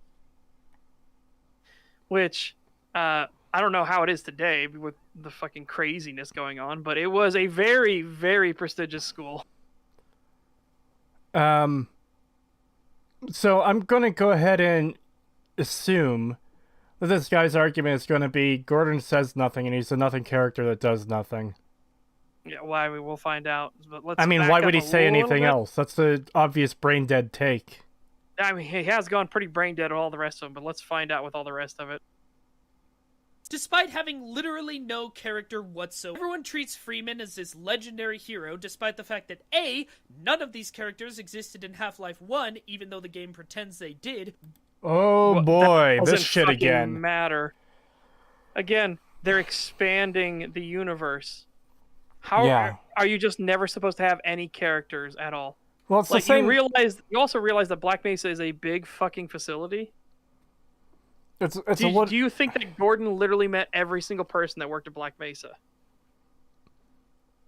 It's the same argument as last time, where it's like, all we know of Gordon Freeman is the moment we load into the game on the fucking tram. So, because we didn't see him interacting with these characters before then, that means they simply didn't exist. These are the kind of people who you can play peekaboo with, because when you hide your head behind your hands, they think you cease to fucking exist. Yeah, they haven't learned object permanence yet. $2 from Great Scott. Thank you very much. Breen, thank you. I have a theoretical degree in physics. Thank you. Nice. $2 super chat from Amora Silverspark. Have to ask, thoughts on Freeman's Mind series? Fucking love it. I think it's funny. It has its moments. I don't personally like Ross Scott, though.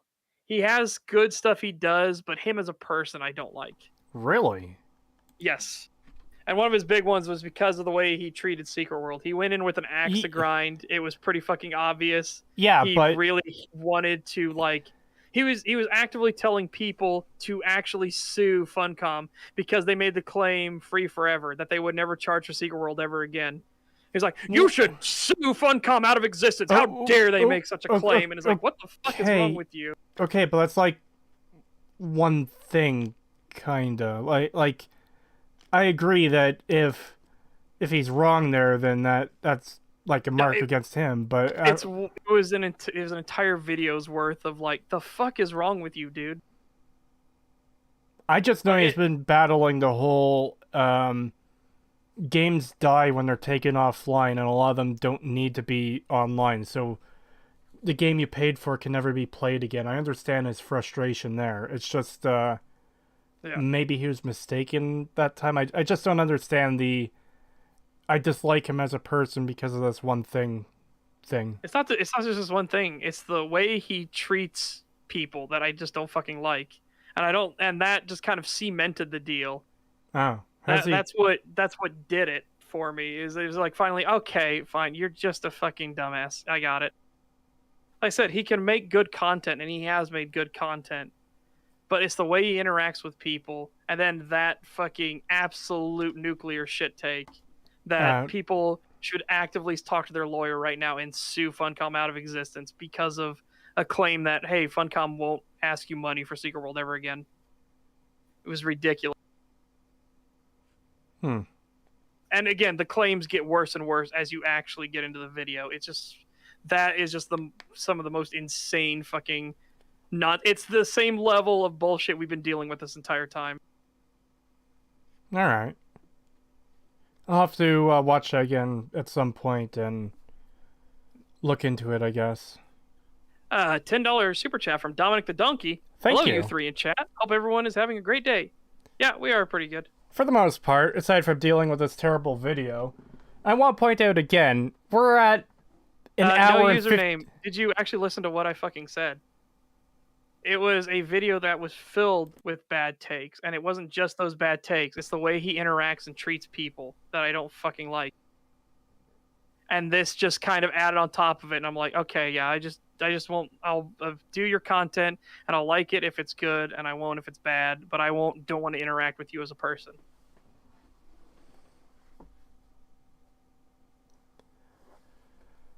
I was starting to say something. Oh yeah, we're an hour and 55 minutes into this, and we're only at 5 minutes and 30 seconds in this 18-minute video. Yeah. Oh boy. There's no reasonable way that he could have become this off the back of his secret actions trying to escape a closed-off facility, after which he disappeared for 20 years. And C, my Gordon Freeman is a crowbar-wielding psychopath who runs over NPCs for giggles. And you can't... Oh my god, What it's is this it shit with- again from the What is it fucking with idiots. these God damn. psychopaths? Yeah, what is it with the psychopaths always making these shit claims? I don't get it. My Gordon Freeman is someone who murders all the scientists, so why would the scientists in Half-Life 2 respect me? Yeah. Because the game is made on the assumption that Gordon That you're not didn't... gonna be a fucking sociopathic killer. That Yeah, you're not gonna like- murder hobo everybody. Yeah, like... Why I don't know. why do these the game people... kind of thought you were smart enough and respected you enough that you would have a innate value for human life. But Yeah, I guess because- that was too much. Because Gordon Freeman being a psychopath who murders all the innocents in front of him is, like, a really weird character trait to just assume is universal for him. And Yeah. like... I don't get it. I don't get these people. These, like... I murdered everyone in the game who I probably shouldn't be murdering, and the sequel didn't respect my choice. Yeah. The sequel didn't respect my choice to literally kill everyone in existence. Which isn't the point of those NPCs being there. Yeah. There's never it's the fucking point of them to retarded. fucking kill them.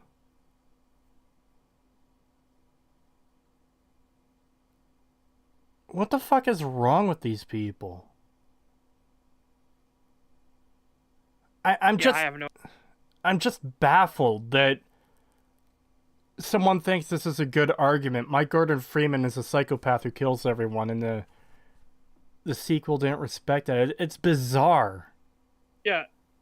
And That's then like all saying- all we have to do to counter this claim is my Gordon Freeman tried to save everybody he could and even went out of my way to make sure I put scientists with as many security guards as I could so they had a higher chance of survival. Yeah. Yeah, this is like the equivalent of saying, like, well, in Fallout 1, I killed literally everybody, but in Fallout 2, they reference these people as having lived past that. That makes no sense. I killed those people in the game, so Yeah. why is Fallout 2 referencing these people that I killed when they should be dead? Yep. It's like because the game doesn't think that assumes that you're not a fucking retard. That's why. $5 super chat from Dominic the Donkey. Murder Hobo 2, Electric Boogaloo. Yeah, that basically. seems to be the case. We had that problem with the fucking last Half-Life video we covered too. And to expand on your point, Pagan, like, and this kind of relates to the next video we'll be covering if we get to it today. If a New Vegas 2, like an actual New Vegas 2 were to come out, and they said definitively that Caesar's Legion won, or the NCR won, or Mr. House won, like, sure, that does, that does cause issue with, people's choices, but I would look at that as more, okay, this is what they've decided is canon. Because that sort of happens with the original Fallout games too. Fallout 2 confirms that certain things happen certain ways in Fallout 1. That doesn't make your choice any less important. It just means narratively the developers decided to take it in a certain direction. That happens. That's not inherently a bad thing, nor is it disrespecting your choice. Because here's the thing. If we have games with choice like New Vegas, where you pick which of the 4 factions rule the wasteland, then we can never have a sequel that follows up to that unless they put in the insane effort to cover all 4 different factions, which would result in pretty much 4 different games. Yep. Because there would be that much difference. Yeah, it would be. It'd be insane, because, like, Mr. House's world would be completely different from a Legion or New Vegas's. So they would essentially, if they tried to, like, do every single one of them as, like, well, you know, he won, or this group won, or this group won, you would have to make 4 different games. And not just that. Like, so you make your choice-based game, but then you want to do a sequel that people are going to say disrespects the choice of the game. So you're locked into your game being standalone. You can never follow it up because someone somewhere will be happy their choice wasn't respected.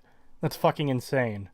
Which, boy, we can talk about Mass Effect and how that was a fucking disaster. Your choices matter was a very not good thing to advertise because, your choices matter. Oh, you got some extra points in Mass Effect 3. Wow. And $10 for Mystic Space. Thank you. You missed one. Oh, I did? Yeah. So $2.79 Maple Leafs from the Real Medell. I know it's mod thoughts, but I know it's a mod. Thoughts on Fallout Frontier? Haven't gotten to play it yet, but I heard it's a massive shit show. As we have talked about in the past, it is hot garbage. It is technically impressive. Technically, the stuff yes. they are able to get the engine to do is impressive. Yes. The stories and writing and everything are cringe as fuck. Yeah, the writing, the characters, parts of the world. The actual aptitude of the mod is stunning. Yeah, it is. The actual level of incompetence on display is absolutely astounding. I am interested in covering it at some point. I don't know in what form or like when, but I do want to take a look at it eventually. Did you guys look at that clip I posted? Yes. In the that was that was fucking good. hilarious. $10 super chat from Mystic Space. Thank you very much. Games like Half-Life and Fallout have canon endings, so a story can continue. Yeah, it does suck that the old choices are kind of meaningless, but at the same time, it can open to fun. What-if scenarios. Yep. Well, even then, I wouldn't call those choices meaningless. It's just they don't lead to what canonically happened. So, even better is like there are 2 choices in Half-Life 1. This is an easy one. Which one do you think Valve went with? The one where you work with the G-Man, or the one where you get killed? Yeah, exactly. Yeah. Oh no, the people that chose to die instead of working for the G-Man, their choice isn't being respected. Yeah, there wouldn't be a fucking sequel. Well, I'd go a step further than that. Like, okay, so Fallout New Vegas 2 comes out, and they confirm Mr. House won the dam. So anyone who picked Caesar's Legion is kind of fucked out of luck now, right? Well, no, because as the Super Chat said, you still have that what-if scenario, but, like, you could still... There's still meaning in that choice for that particular game, because you still have that option, you know? There's still implications that, okay, if Caesar's Legion wins, this is what happens. Yeah. Also, keep in mind, even if Caesar's Legion fails to take the dam, they don't just suddenly disappear. They don't just stop existing. They still have entire states that they control. There's still a story there you could work with. It could lead to spin-off games with that faction. Well, not just that. Huh? Here's what I want to talk about here. Go ahead. Vehicles of Peace Limited Edition. Hey, at least Bethesda can count to 3. Drops Mike. Hey, at least Valve has actual quality control. Yeah. Yeah, I would prefer... Valve gives a shit what they put their name on. Yeah, I would prefer a Valve that never gives us a number 3 over a company that does and gives us a shitty number 3. Yeah, exactly. Thank you, Bethesda, you fucking jackass. Their number 3 was a number 2. Anyways. Oh boy, we're dealing with this terrible fucking argument. For 20 years, and C, my Gordon bar-wielding psychopath who runs over NPCs for giggles. And you can't tell me that that's not canon, because the whole point of the silent protagonist is that the player can project themselves onto the character. Silent protagonists are great. No, that is not the entire point of the fucking character. God. No. It's from your perspective, and they don't want anything to take you out of the experience. Again, do you know how hard they had to work with Half-Life Alyx to make sure that when Alyx spoke, it wouldn't immediately jettison people out of the fucking experience? Yeah. It takes a lot of fucking work. Silent protagonists are great for letting you get experience, getting immersed into a world and not having it break by having your character suddenly say something out of the blue. Yeah, and there are a lot of games where the character talking just doesn't work, or it comes off as awkward and weird. But here's what's even better. Wait a minute, that because- card.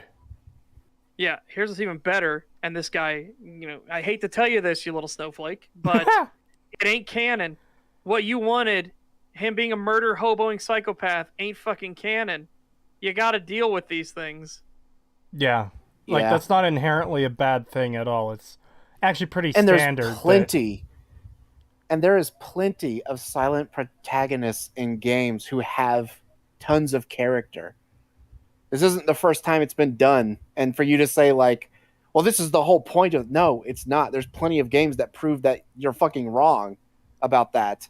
Yeah. There's plenty of silent characters in games that have tons of fucking character. Look at Link or Samus. Yeah.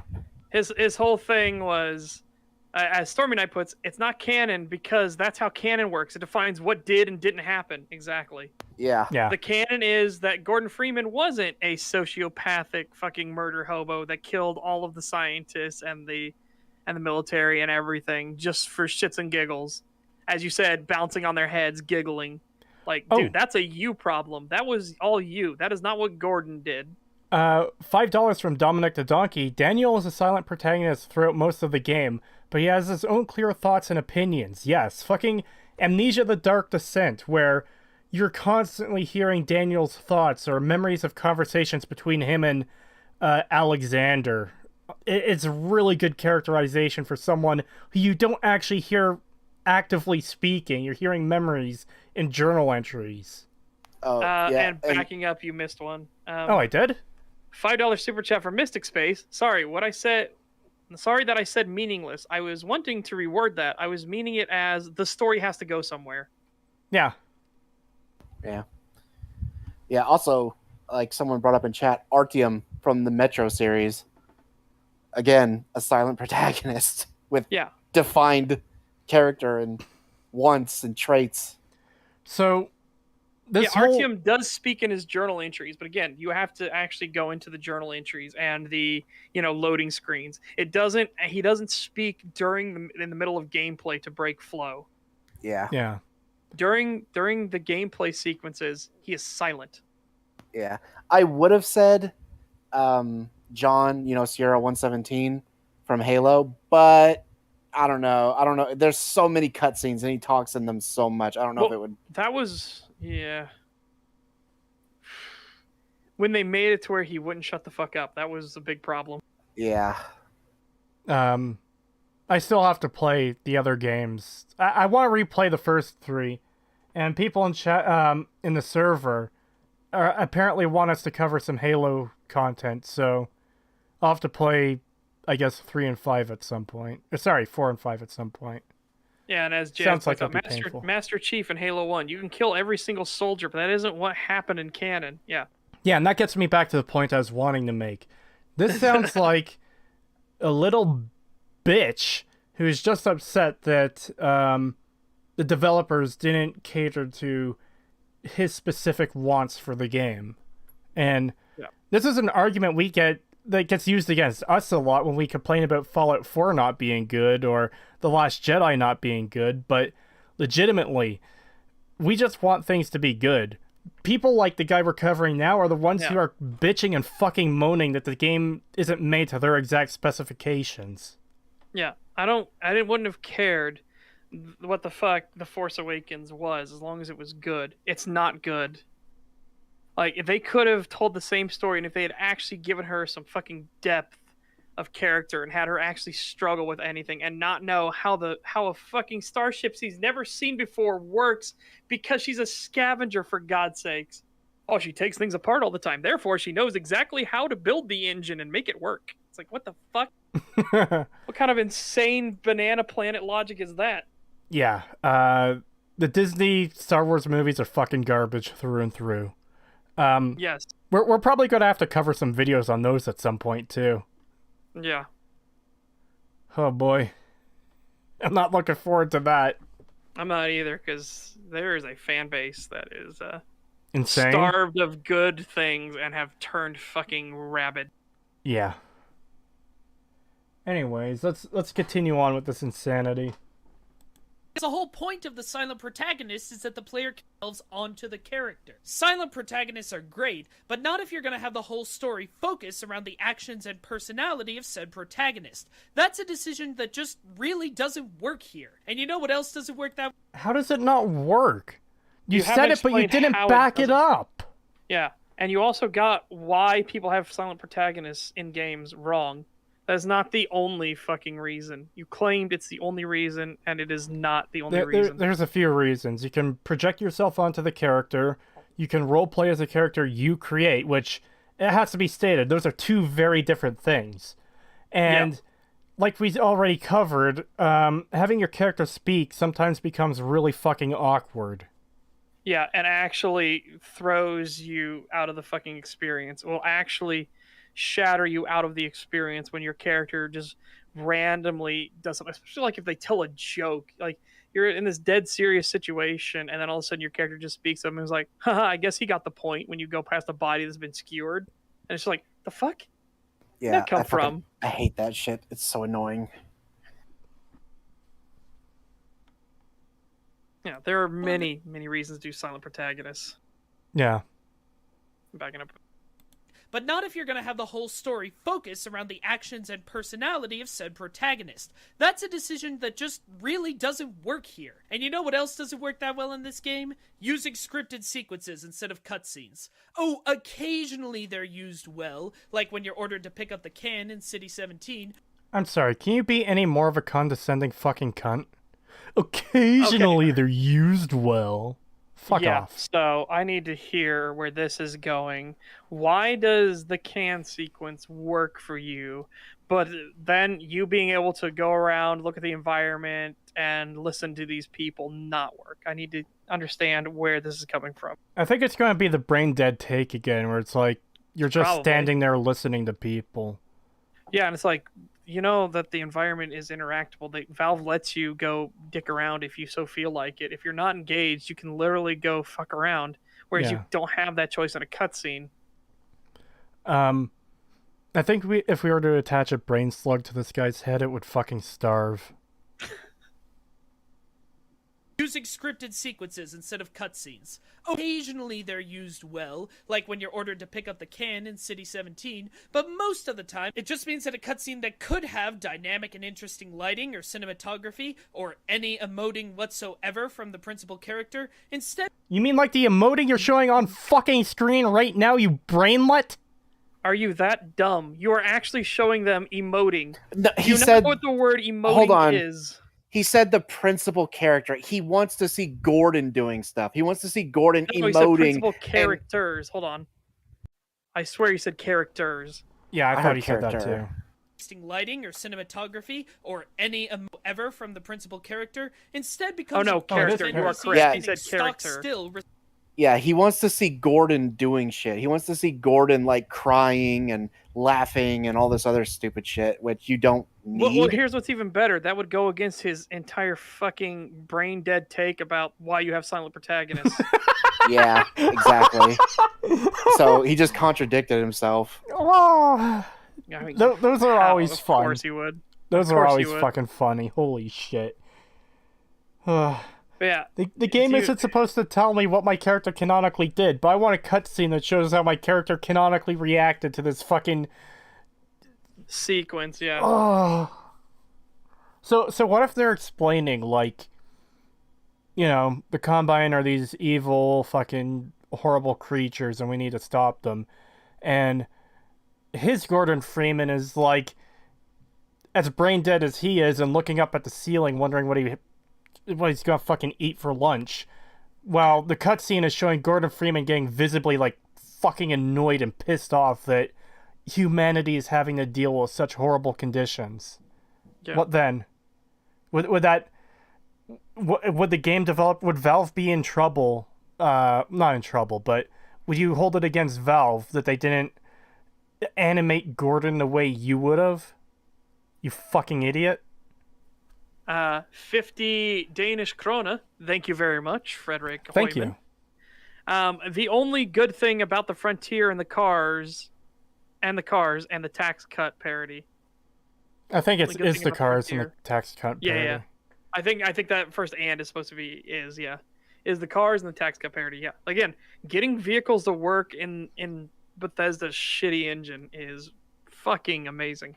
And they did a good job with it too. I used a mod to use those cars in the wasteland, like the Mojave wasteland, and man, it felt so good being able to drive those around. Unfortunately, I hated the mod so much, and it changed so much, even with the base game of just New Vegas, so much that I ended up uninstalling it, even though I would have liked to have kept the cars, but I didn't feel it was worth it. But man, they did a good job with the cars. My Gordon's headcanon is full life consequences. Oh no. And then he ran away really fast. Because Half-Life Gordon was facing full life consequences. Full Life Consequences is unironically fucking amazing. Everyone should watch that is. video. If you have never seen It it, is if you don't know where it comes golden. from, it is a cringy, awful fan fiction someone wrote about Half-Life because Half-Life was very important. And oh my god, somebody took that cringy, awful fan fiction and turned it into a video, and it is fucking hilarious. Oh god, I need to see this. You haven't seen it? No, I have not seen it. Oh, Wow, you need to, as yeah. soon as we're fucking done this stream, we are watching it. Okay. Yes.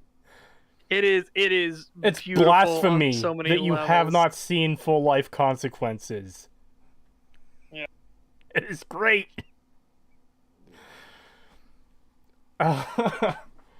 Anyways, let's get back to this shit. Right before $2 super chat from Mystic Space, thank you. My version of Gordon is that he became a janitor. No, that's a fair take. But, fuck Valve for not making a game of your janitor Freeman. Yep. Because that seems to be what this fucking idiot thinks. Occasionally they're used well. You're ordered to pick up the can in City 17, but most of the time it just means that a cutscene that could have dynamic and interesting lighting or cinematography or any emoting whatsoever from the principal character. So, again, cinematography. What do you think the two characters are doing right now? Literally right here. That's part of it. That's part of the pacing and the plotting of the scene. I think he mistakes cinematography for, camera angles and... Yeah, he thinks it's camera work. Those are part of it. Those are part. Again, this is exactly what you are free to do whatever you want. And again, what is weird that you're complaining about this stupid thing is that this gives you the freedom you were literally just complaining about. You don't have to stand there and listen to them. You can be the Gordon that walks up to that lady on the computer and fucking starts pushing all the buttons right next to her. And as Atomic Bleach says in chat, video games aren't films. Yeah. And thank God for that. Yeah. I don't want to pay $60 for an interactive experience and get a fucking film. You're telling me you don't want to play PlayStation games? It's sad how much that has become a stereotype of PlayStation games now.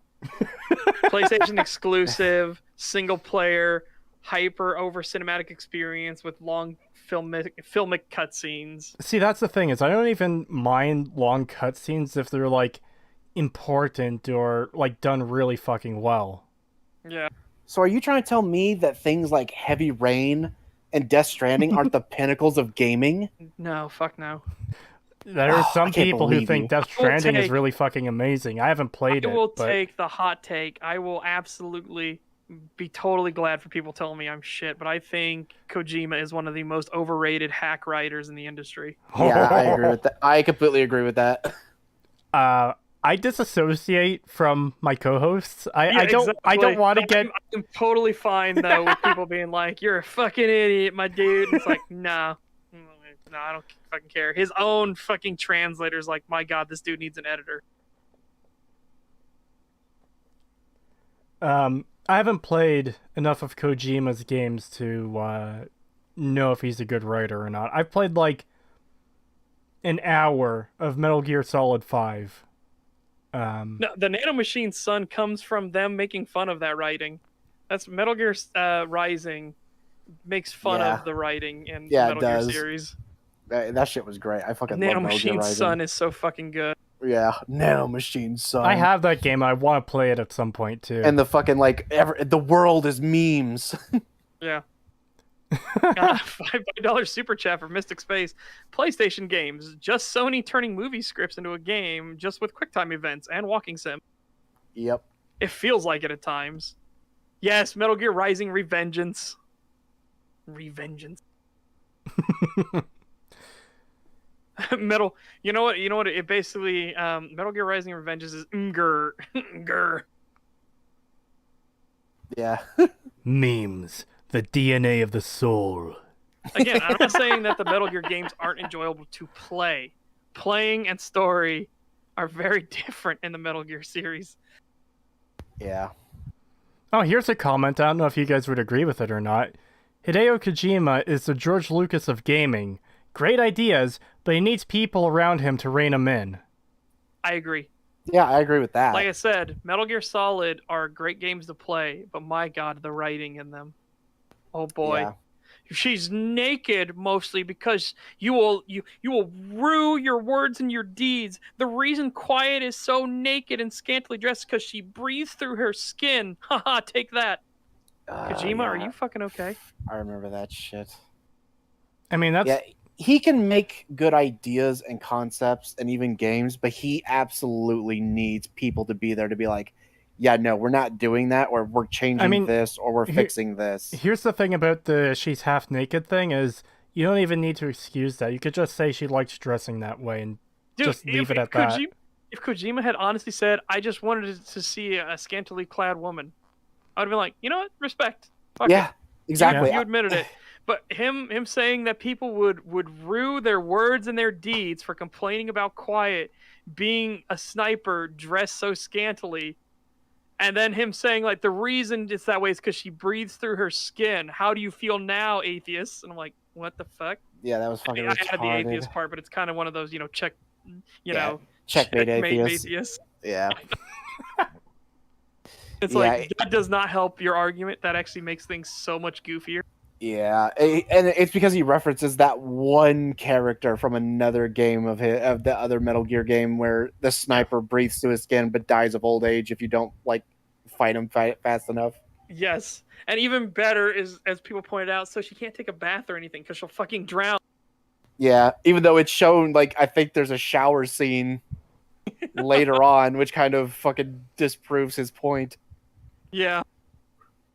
Like I said, if he had totally just said, I just wanted to see a good-looking woman that was scantily dressed, I would have been like, you know what? Fuck it. Thumbs up Yeah, to you. respect, respect for that. We'll take it, but you don't got to be like, but she breathes through her skin. The lore. You don't understand the intricacies of the lore that I have built for this character. Dude, the reason her bazongas are 3 times the size of her head is because it stores the excess energy. That's how she can pilot the Gundam. Duh. I didn't realize energy was stored in the tits. Yeah, no, this is kind of what I'm doing a parallel.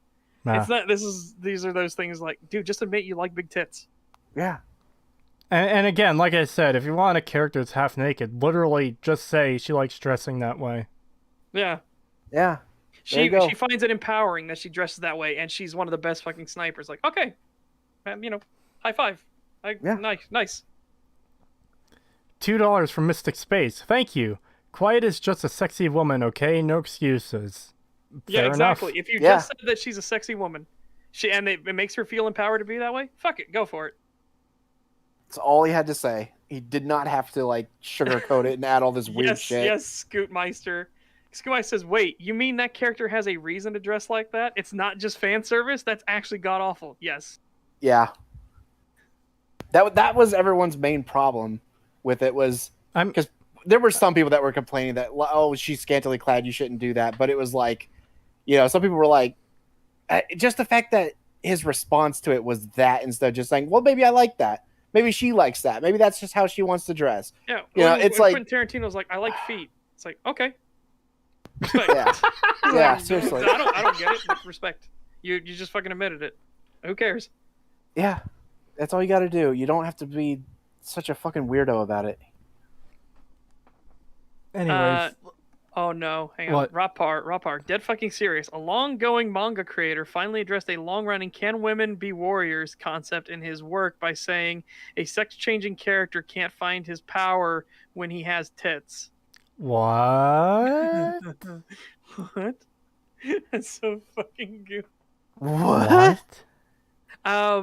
50 Czech crowns from Carol Svoboda. Thank you. Thank you very much. Half-Life 2 is amazing masterpiece. Even replaying it today brings joy and new things. Also, you can have fun by playing in co-op using synergy. Hi, Rags. Rags ain't here, unfortunately. If I ever talk to him, I'll tell him you said hi. Yeah, we should probably just send him a thing. Hold on, I gotta do that. Oh no, what are you doing? Oh, I'm in Rags Discord, so hold up. Oh, don't bother him. Don't. No. I'm just gonna post it in the meme section. All right. Just don't tag him or anything. I don't want to pester him or anyone. Yeah, I'm not gonna tag anybody or anything like that. $5 from Mystic Space. Thank you. Quiet is just anime fan service. Having a popular character show off some skin or something. No need to hide it, guys. We can like that stuff. Yeah, exactly. Yeah, exactly. You don't need to make some convoluted Like the worst excuse for it. You could just say, well, I like it and she likes it. Moving on. the worst you'll get is like reactionaries getting upset about it, and who the fuck cares what they say? Yeah. Like Yeah. literally. It's misogynistic against women. I just want to see fucking titties. I just want to see nice looking girls. Why is that so wrong? Well, I don't, but other people do. Are we ready to go back? Have we diverged enough? Yeah, I was That's trying. I was amazing. Yeah. going to be trying to get us It back was- on track, but it just kind of it was- kept going and kept going. Yeah, it was tangentially related to what was just said, but yeah, we were getting out there.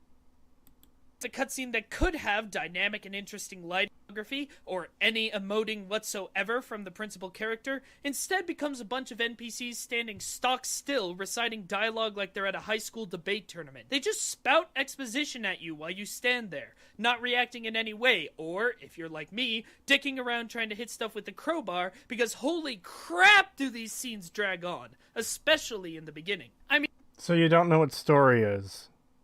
Wait, yeah. So you didn't pay attention to what they were saying? Yeah. Yeah. It's you just you like just were annoyed that it was long. it's just like Acer Thorn. Why is there story elements in my game with story? I hate it. Why can't I just shoot things? Why can't I just beat people up? Get rid of this story. I don't want to hear people talking. That's lame. £2 super chat from Tofu. Thank you. Thank Have you. any of you played Morrowind 2 mod? Wild stuff. I have not. No, I haven't heard of the Morrowind 2 mod until right now. Same. But yeah, people in chat are right when they're saying Aether vibes here, and so are you guys when you mention it, because like you're complaining that the game is giving you a story, but your title of your video is poorly written. So which is it? Do you want to skip the story because you don't care, or do you think it's poorly written, but you're complaining that you have to listen to the characters give the story? Fucking pick one. Yeah. This is annoying. I hate this shit. Murder hobos are the most annoying type of fucking gamers. I don't even want to call them a gamer. You know what? Just- I don't even care. I don't even care if people play games as murder hobos. You know what? Fucking whatever this dipshit's name is, whatever Acer Thorn, anyone else, if you want to play as a murder hobo, go the fuck ahead. It's your game to play the way you want. Just don't make these fucking videos complaining about shit you're getting wrong or ignoring. That's what I mean. Because you played as a murder hobo. You that's my idiots. issue. It's totally fine to go around and kill everyone in these games as much as you want. That's totally fine. But then don't make a fucking analysis video or a critique video railing against it because you played that way. That's so stupid. Yeah. And I have to point out again, you notice just how little evidence this guy's providing for every single statement he makes. It's seriously insane. Yeah, he just says something and moves on, which I already said he was going to do. That's what all these people do. I don't think we're ever going to get anything different. I think it's always just going to be make claim, show no evidence, move on to next claim. And again, this goes back to what we were talking about length at the beginning. This is how you make your 20-minute analysis critique videos. When you say thing, move on, say thing, move on, say thing, move on. Yep. Actually providing the evidence. You know what? Many a True Nerd's Fallout 3 video is fucking garbage, but I have respect that he tried to provide evidence for his claims throughout the video. He didn't just say, no, you're wrong, next criticism, no, you're wrong, next criticism. He actually at least tried, even though he was fucking disingenuous as fuck about most of it. Yeah, most of it was wrong, but at least he took more than fucking 20 minutes to talk about this shit. At least he actually tried to show something and actually went like at least an hour in. Yeah. Well, 2 hours, but yeah. 2 hours, but I'm saying like at least he went over an hour. Yeah. Rarely do we get that. Yeah. Yeah, because he could have just as easily made a 20-minute video saying, one of the criticisms against Fallout 3 is there's not enough food. Well, you're wrong. Here's food on this character's inventory. The mole rat pieces or squirrel chunks or whatever. He could have easily done something as simple as that. Yeah. Yeah. Yeah, here's food sitting on the bar table. See, they have food. Okay, but where does it come from? Yeah, that's the issues. They don't actually show where it comes from. They magically have food here. Doesn't show where it comes from in any way, but apparently that's enough. And by the way, people have made those arguments in the comments of my video too. Yeah. So, yeah. Anyways. Come on, did nobody else laugh when Breen's should be a dramatic speech and asks you, "What is it exactly that you have created? Can you name even one thing?" waits a moment, and then melodramatically says, "I thought not." as though you actually had any choice in how you responded. And do you realize what his point was? I can't believe you actually brought up one of the valid criticisms Breen has about Gordon Freeman. Holy crap. Also, wasn't this guy just a bit earlier bitching that Gordon Freeman doesn't do anything besides like run around and kill things? Yes. Was that something he just said? He was bitching that his Gordon Freeman just runs around and kills things, and Breen then pointing that out. He was like, why is Breen pointing that out? It's so dumb. It's like, Breen's point is actually stronger for the way this fucking moron plays than what is actually canonically going on. Yeah. Fucking hell. 50 Czech crowns from Karol Svoboda. Thank you very much. Half-Life 2 has also great world building, environmental storytelling, and you can learn a lot from looking around. Sometimes I dream about cheese. Dude, the characters, the guy comforting his, I assume wife, it could be wife, girlfriend, his significant other. He's just holding her and cradling her, and she's crying about, like, everything's a mess, life is terrible, we're all going to die, and everything like that. And he's like, they're there, it'll be fine. We'll get through this. We've always gotten through this. We'll get through this together. The world building in Half-Life 2 is actually really fucking good. Yeah. Like, just everything you see, you can see the story behind the way things are. We mentioned it on last stream, but the barn you stop at on the airboat where there's it's been shelled with the head crab canisters and there's zombies in there. Yes. And there's a radio asking, come in station 13 or whatever. And you could piece together, okay, the Combine realized what this was and they took it out. And the other stations are trying to get in contact with people who are zombies now. Yeah. That is really good environmental storytelling. Like, and again, I fluffed it up and I made it very flowery because I was doing the exact same thing the last video did when he was talking about the coming across the scene of the guard, in the vehicle, security guard, and the scientist having been executed in the vehicle. Yeah, but like, you even do the still, same fucking thing in Half-Life 2, because in the other video he was saying that you can't do that in Half-Life 2. I'm like, you absolutely fucking can, and here, I'll do it. You can do it throughout much of Half-Life 2. Like, I would have to look harder at other games, but for me, it's some of the best world building I've seen in a game. Let's see. Mystic Space with $5 super chat. Thank you very much. Thank you. I just realized this guy sounds like the other guy you covered that bitched about Half-Life 2. Seriously, their actual voice sounds similar.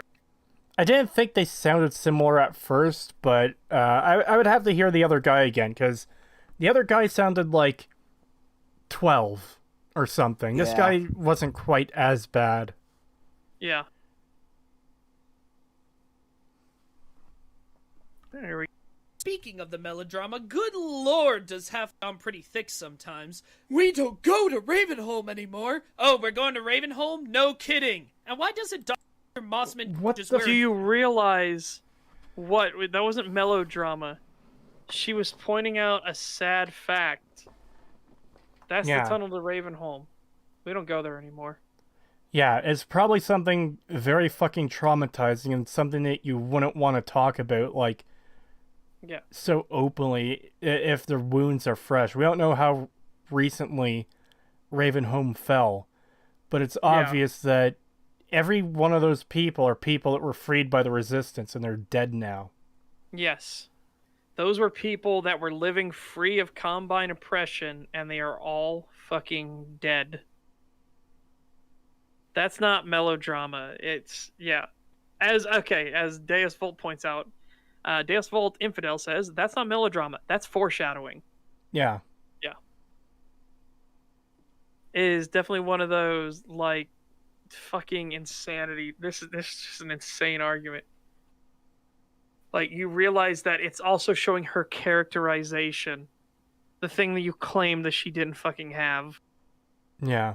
And how people speak and what they choose to say is part of their character. And I think that's something a lot of people miss, because even in relation to, like, other pieces of media, we'll see people who claim a character is one thing, but if you actually look at them, you see there's something else. I suppose a good example is some of the Marvel stuff that's been coming out, where people think, oh, this character is so fucking good, it's so sad what Wanda had to deal with. But if you actually look at fucking WandaVision, you realize she's a fucking monster. Yeah. WandaVision really does paint her as an absolute evil piece of shit. It is crazy. Well, it kind of goes both ways with it, and that's torturing, and like psychologically and physically torturing people. Is just like that's kind of what I'm getting at, though. Is a lot of people who like the show will take away that, oh, she was dealing with stuff and she was in pain, like, basically, and but they'll ignore the whole tormenting everyone stuff. Like, the show itself, they'll never understand what you sacrificed. Like, motherfucker, they were under her control for months. Yeah. Wanda heroically gave up torturing people for amusement. So tragic. Yeah, it is absolute insanity. But yeah, you have to look, like, any action a character takes is going to characterize them one way or another. Whether they jump into action and choose to help someone, or whether they run in fear or anything else of the sort. Here's a great example.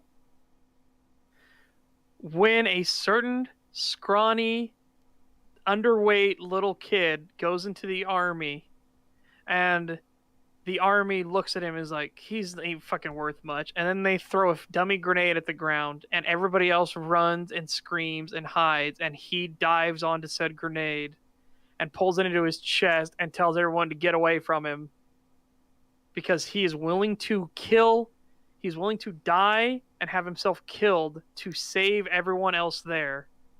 Yeah. That kid becomes Captain fucking America. And it's a really great moment, too. It shows that he's willing to make the sacrifice and how brave he is to do that. It's really good. But then I like this.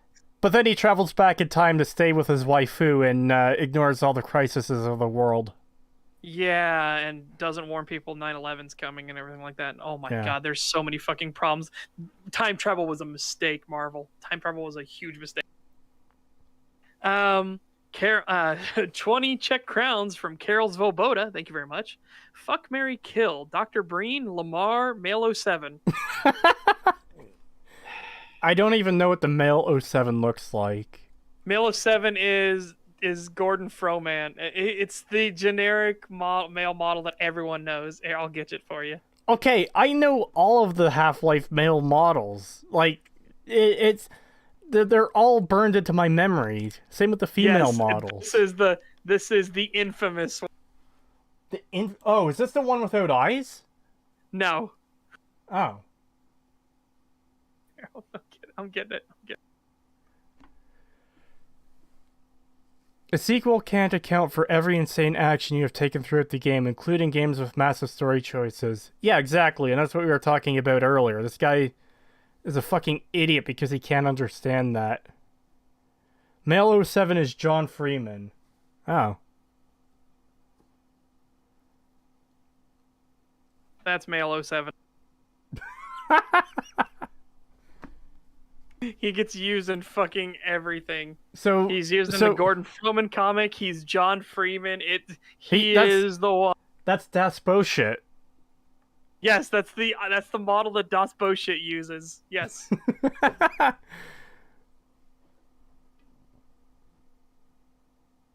So I guess we have fuck, marry, kill to answer. Yes.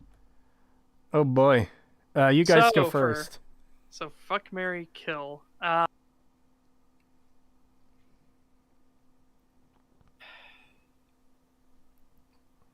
gotta kill Dr. Breen. His ideas, like he has sound reasoning and logic behind it, but he is also the face of the occupation, so he gotta go.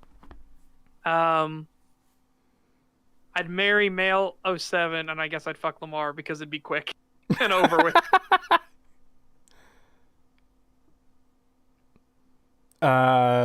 Pagan. Probably about the same. I'm gonna switch it up a bit. Marry Lamar because it can't hurt you. Oh, that's a good point. Yeah. Yeah. And hey, having a little headcrab pet would be funny, I guess. You can invite people in and set it loose on them. Yeah, okay, so kill Dr. Breen, marry Lamar, and fuck Male 07. Yeah, there we go. Yeah, I like your reasoning much better. Yeah, alright. I would change mine to that, too. I think of Lamar as a pet.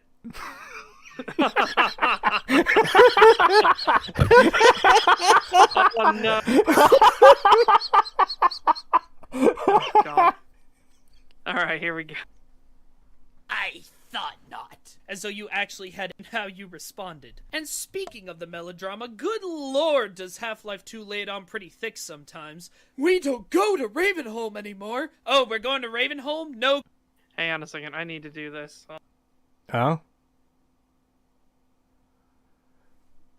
I kind of fear what you're going to do. So, here we go. A sensational, dramatic piece with exaggerated characters and exciting events intended to appeal to the emotions. A play interspersed with songs and orchestral music accompanying the action. Wow, melodrama. Wow. Thank you for those definitions of melodrama. Just having to point out, you don't fucking know what the word melodrama means, my dude. Good lord, does Half-Life 2 lay it on pretty thick? We don't go to Ravenholm anymore. Oh, we're going to Ravenholm? No kidding. And why doesn't Dr. Mossman just wear a t-shirt that says double agent on it? At least then you could feel like the complete non-reveal of her betrayal was meant to be tongue-in-cheek. Oh, and you know— What? What? The fuck is he talking about? So he's saying he called that she was a traitor the entire fucking time. And it's just like, what? Okay, good for you. Yeah. Like, I don't think most people are gonna guess that she's a traitor. Like, okay, there's no women in Black Mesa, in the original Half-Life, but, like, that doesn't automatically mean that she's the traitor. Yeah. In fact, you don't even know there is a traitor until later. Yeah, you don't know there was a traitor until it's revealed that she betrayed them. Yeah. You just think that the Combine were obviously paying attention to where fucking Gordon Freeman went. Yeah. But oh boy, that's pretty fucking brutal.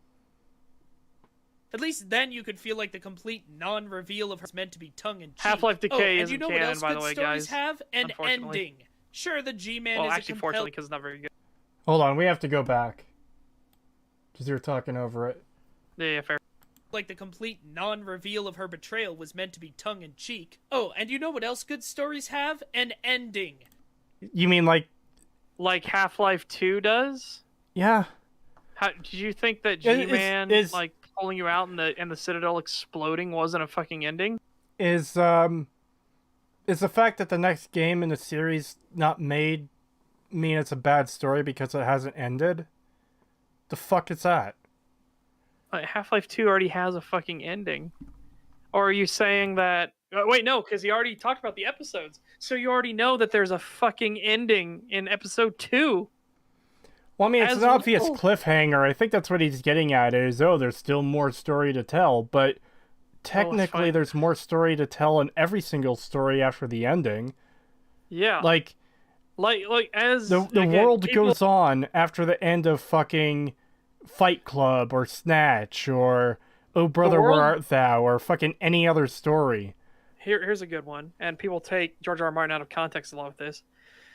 George R. R. Martin said, what is Aragorn's tax policy in Lord of the Rings? Because guess what? The world has to continue onwards after the threat is dealt with in the Lord of the Rings.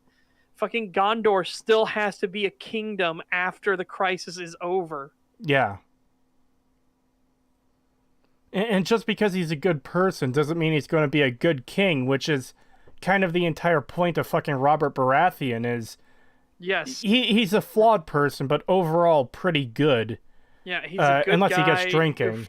Who fought for what he believed. Well, life has fucking worn him the fuck down. Oh yeah, being a king was in the a Viper's Pit for him. Yeah. Oh. Because he was more of an honest person, and that's something he couldn't handle. The fucking constant political backstabbing and maneuverings and everything like that. And that's something they absolutely make a big deal of in the books, where Ned will absolutely say to him, "You're not the man I thought you were," because he's changed that much. Yeah. Not an exact quote. Again, Eddard Stark would not have been a good king either, because wouldn't be a good king for the Seven Kingdoms. He is a great king for the North. But again, things are different there. It's the same thing. Robert Baratheon was a good leader in the Stormlands. Doesn't mean he's able to maneuver in King's Landing. And there's a reason why Stannis the Manus, my dude. Stannis the Manus is somebody who actually would be a really good fucking king. Yeah. Stannis for king. Stannis the Manus.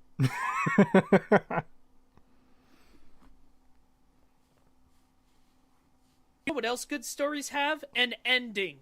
and is a compelling, interesting figure whose story hints at something greater, but we'll never actually know, will we? We'll never know his history with Eli Vance, or why he interfered with Alyx's life, or what, if anything, Aperture Science has to do with any of this. Now, I'm not one of those... Okay, so just when did because this video come out? Because Half-Life Alyx gives us more and more of this. oh fuck, let me find it.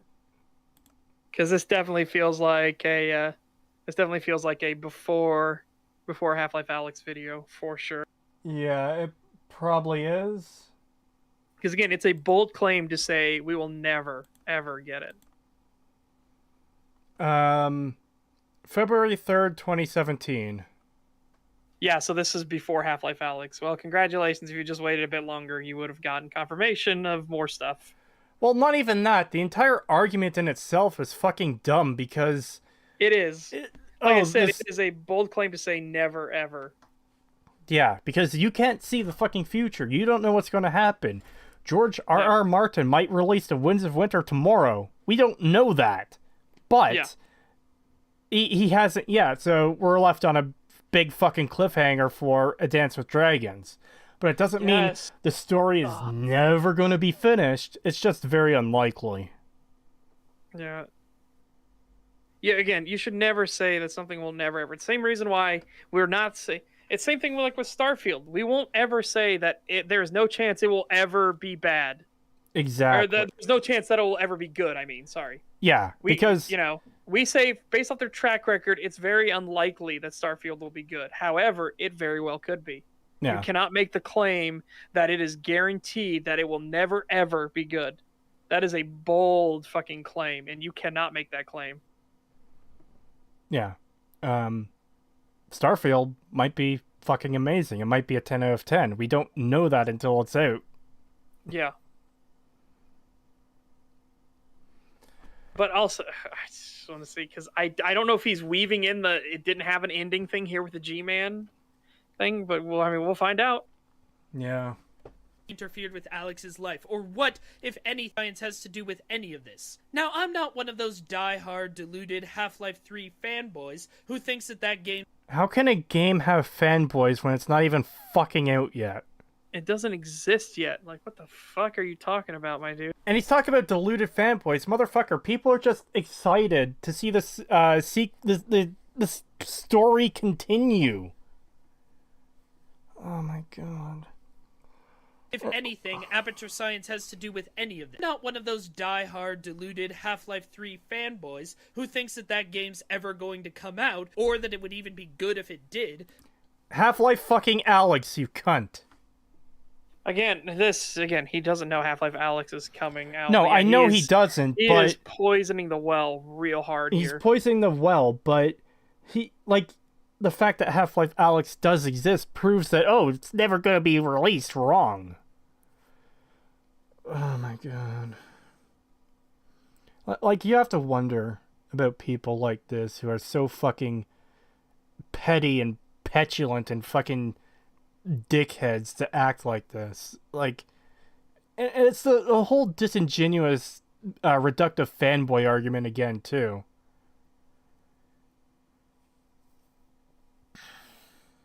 Fuck, let's continue.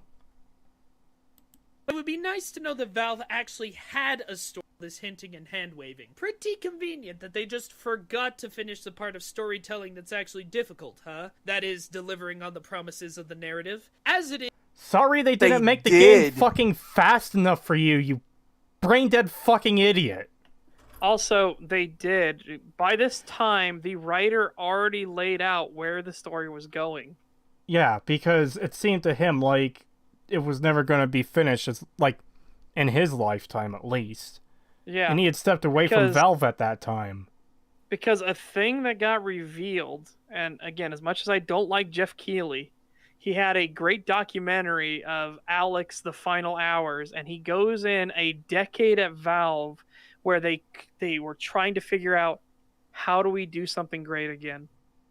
How do we push it forward? The name will have Half-Life on it. It has to push the medium forward. Wasn't Epistle 3 out by this point? I'm like 90% sure it was.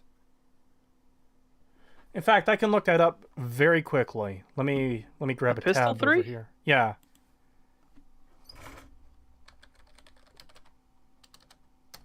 Like, again, Yeah. the fact that the game...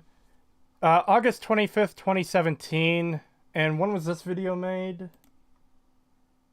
Where's that tab?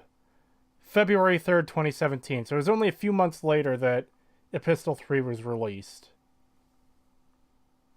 Which, Okay. Oh yeah, he wouldn't have known that then either. yeah, he wouldn't have known that. But still, It it's a proves him bold, wrong again. it's still a bold claim to say the story will never be finished just because they didn't make the game fast enough for you. Like, Jesus Christ.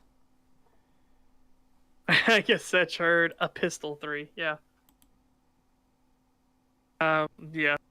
My whole thing too is like you should definitely watch the Half-Life Alyx final hours and it going through how frustrating it is to work at Valve.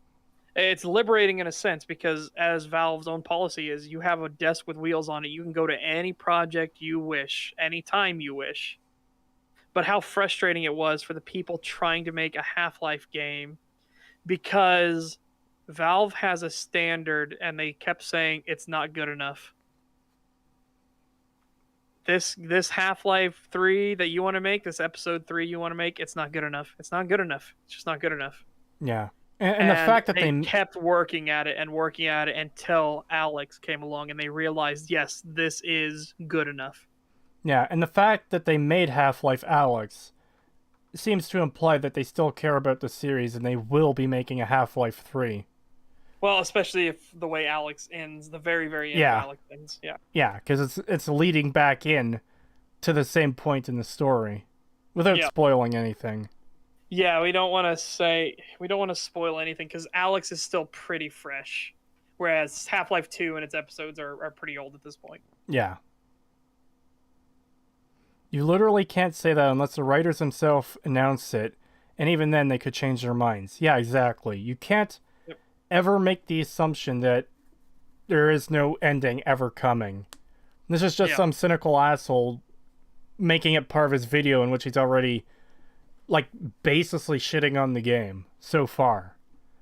I don't know, maybe he'll have a valid point at some point. He hasn't had one yet. Yep.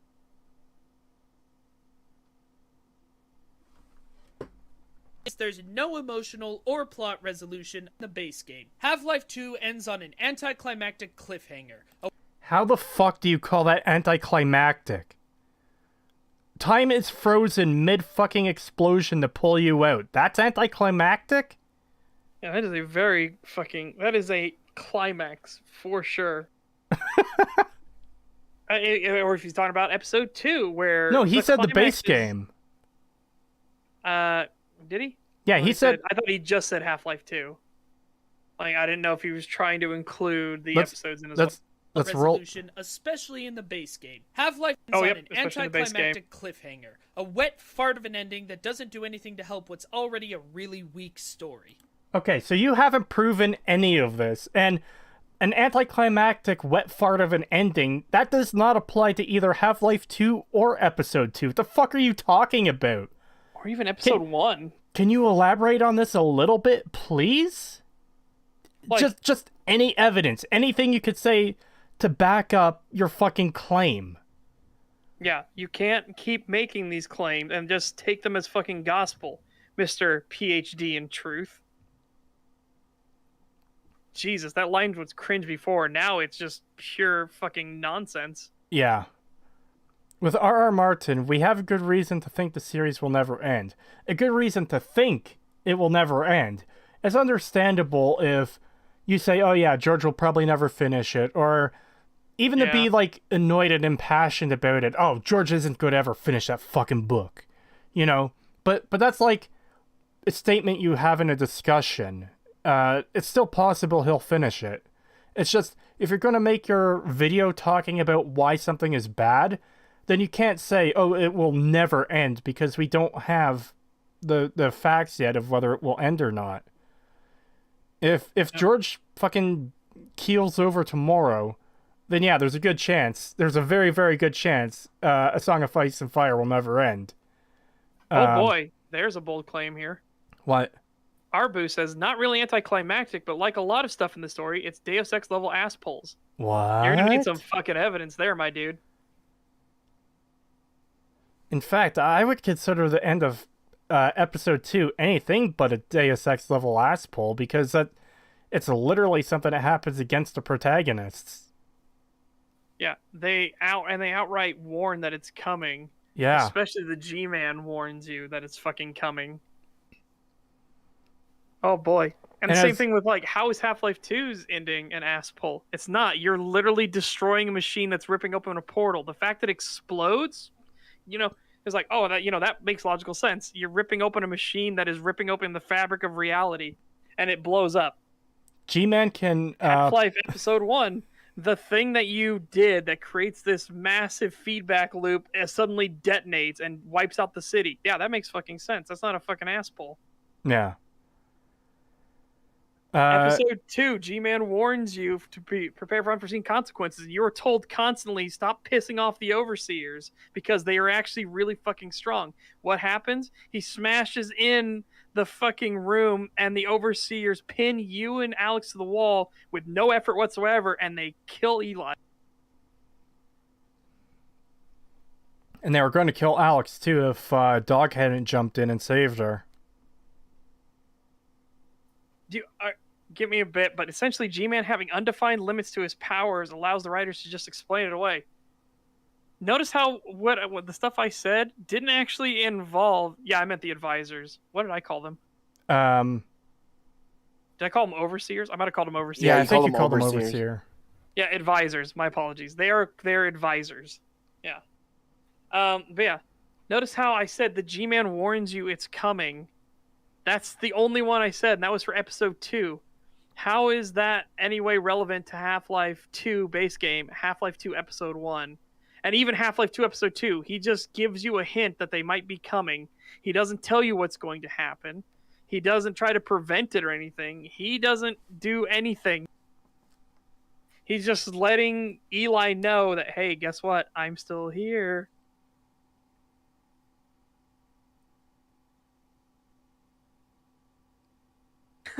Overseer, advisor, potato, avocado. Yeah.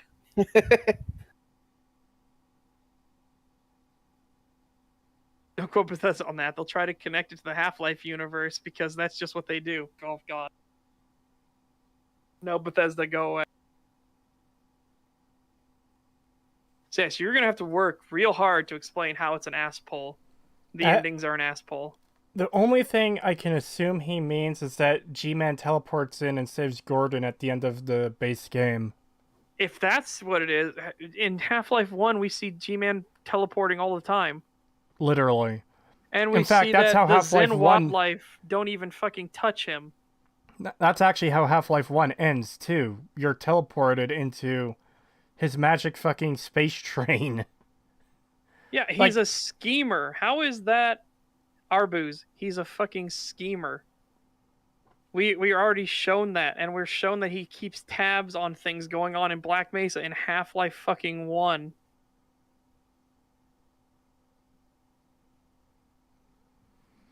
But we also don't know how deep the schemes go.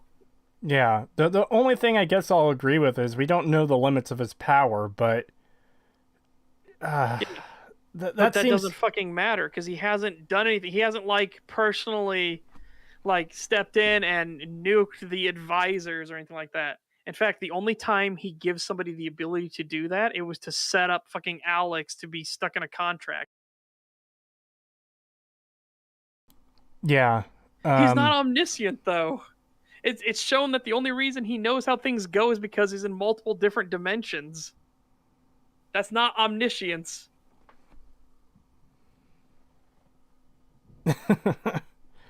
Yeah. He also works for somebody else. He works for someone else. He also gets captured in Half-Life Alyx. Well, isn't it prior to the start of Half-Life Alyx? And we also know that, yes, we also know Vortigaunt's can fucking block his ass out. So yeah, there are obviously limits to his powers, and it seems he's See, I can't say for certain, but based on what we've seen, it seems as though he's not able to do many things himself for whatever reason, whether it's like literally a contractual agreement he has with whoever his bosses are, or that for some reason he just can't do stuff. He can teleport around and influence things, which is So extremely powerful, but he's not going to be the one to press the button on the nuke. Okay, so let's get rid of Alyx. You say you haven't played Alyx at all. Let's get rid of Alyx from the discussion. He is blocked out by the Vortigons at the start of Half-Life Episode 1. Half-Life 2 Episode 1. And he says, we'll see about that. And then he only comes in back into the picture in Episode 2 when Alyx is fucking hurt and the Vortigons are distracted. And he specifically says that he had to wait for them to be distracted or busy. That's the only way he could talk with Gordon. And then as the Vortigons are distracted so they can't stop him, he leans over and whispers into Alyx's ear, relay these words: prepare for unforeseen consequences.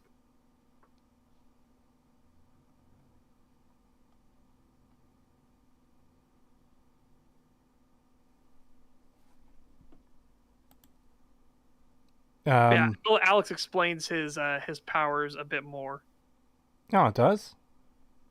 Yeah, because you see that he's in multiple dimensions. He can dimension shift when he feels like. Yeah. Anyways, I guess we should continue on. Yes. Yeah. Enough about the plot. As overrated as it is, I enjoyed plenty of games with far worse stories than Half-Life 2's, which isn't so much bad as it is mediocre. And a mediocre story can be saved with great gameplay. Unfortunately... Okay, so... You didn't prove that it was mediocre at all. 8 minutes and 25 seconds into this video, and yeah, he hasn't proven a single goddamn thing. Like... Yeah. Enough about the story, it's mediocre. It can be saved by gameplay. We can't. What? Arbuz, you can't do... Okay, we can agree to disagree. No, you can't make that claim after you said that it is filled with ass pulls. You cannot say agree to disagree at that point. You now have to prove that it is full of with ass pulls. You have to prove that. You can't just be like, we'll just agree to disagree. No, I will say you're dumb. Put the work in. I'm tired of dealing with this shit. Put some actual work in. Actually prove your points. Bring something up. Show something. Just like what these guys were covering. Do something, please. My God. Yeah. I'm so tired of this shit. One of the examples I like to use, if someone were to say there are no guns in Fallout 3, I could easily prove that wrong by getting a screenshot or a video clip of someone using a gun in Fallout 3. Like, if you're going to make a claim that something is some way, you have to really back it up with evidence. You obviously can't post a picture in YouTube chat, but you can, like, reference something, you know? It's just this, someone in chat said, trust me, bro, my evidence. And again, as we said, Atomic Bleach, we can throw Alyx out the window, and we can show that he isn't all-powerful in Half-Life 2 as well. Like, even on the train thing, people are like, well, how did he stop time and teleport? Well, one, we've seen he can teleport already, and two, you see on the fucking train, he literally puts you on the train, frozen in time, and then suddenly everything unfreezes, and they're like, I didn't see you get on. Yep.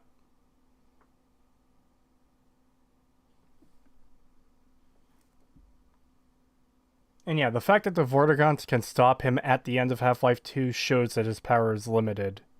Like, it's actually... In fact, watch G-Man's expression when he steps up to Gordon and he's going to say something, and then he hears the Vortigon chant.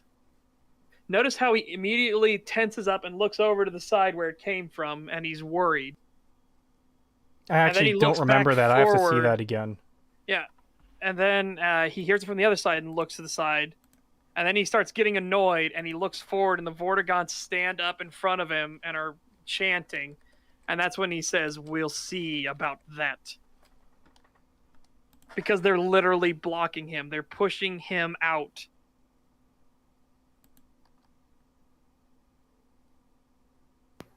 Let's get this super chat because I actually got something to.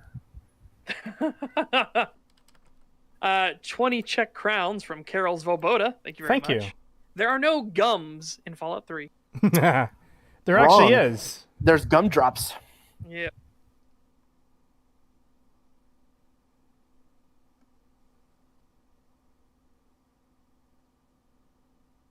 I'm just checking out the Oh no, they've discovered that I don't have my V-word pass. V word. Yeah, Vortigaunt word pass. Oh. The Vorts. Yeah. Yeah, I'm just checking out. It was shit in that moment. I'm just checking out the ending of Half-Life 2 just because it's been so long since I've seen it. It's just building up to that point, I think. I have it muted so chat can't hear it because, it's someone else's video. Yeah, I'm gonna open up the opening of episode 1. Oh wait, it's the opening of episode 1, isn't it? Yes. My bad. Yeah, you see the Vortigaunts do their chant. They break into the time bubble using their chant.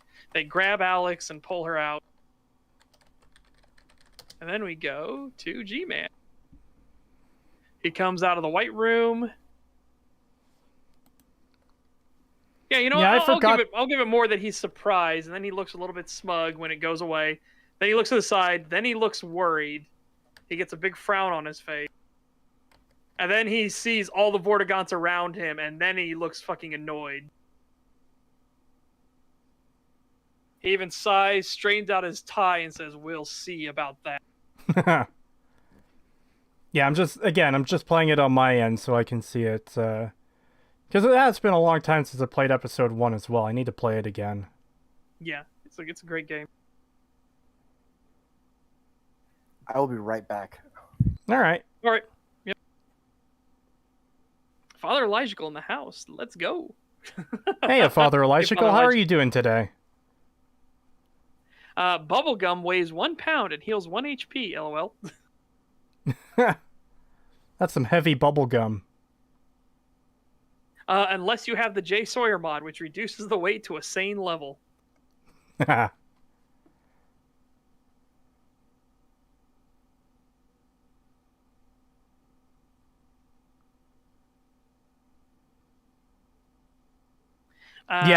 James G-Man. Kubrick says, The expressions on G-Man there, he's like a little bit surprised and fucking annoyed there. Like, yeah.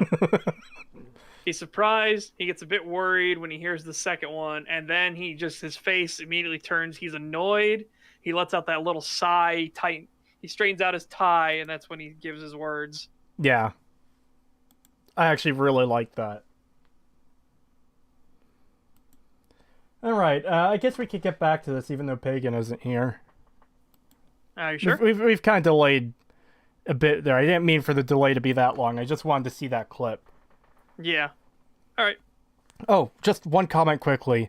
And yeah, damn, seeing the G-Man who at that time was always cold, focused, and indifferent, surprised, annoyed, and possibly even afraid for the first time ever is damn effective. Oh boy, It is. Because when you shock someone like that, it is really good. Like, oh.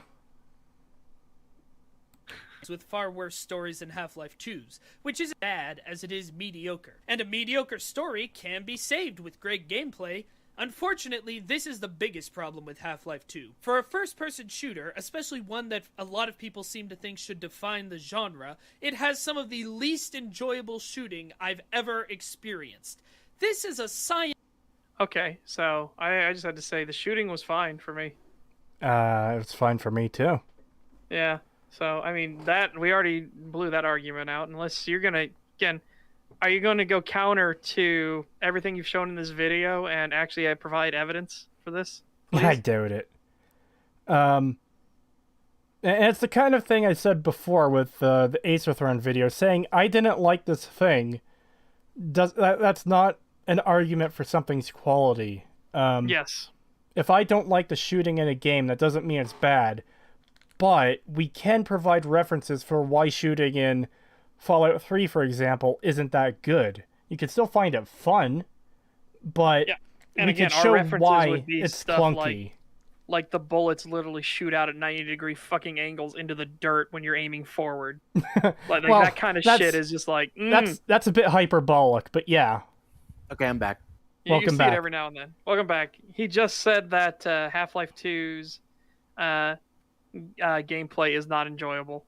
He said it's the worst part of the game, that the shooting is really bad. Daniel K. Stag review. The hooting is good.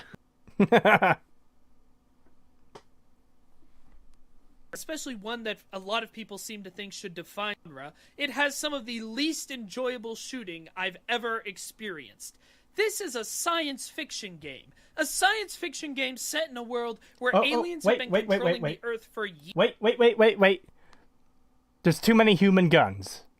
He's gonna make the same fucking argument as the other guy. Same argument as the other guy, I'm gonna be fucking blown away. No, we're already going there. This is a science fiction game with aliens. Oh, there's too many human guns in this science fiction game. I guarantee it. I guarantee it.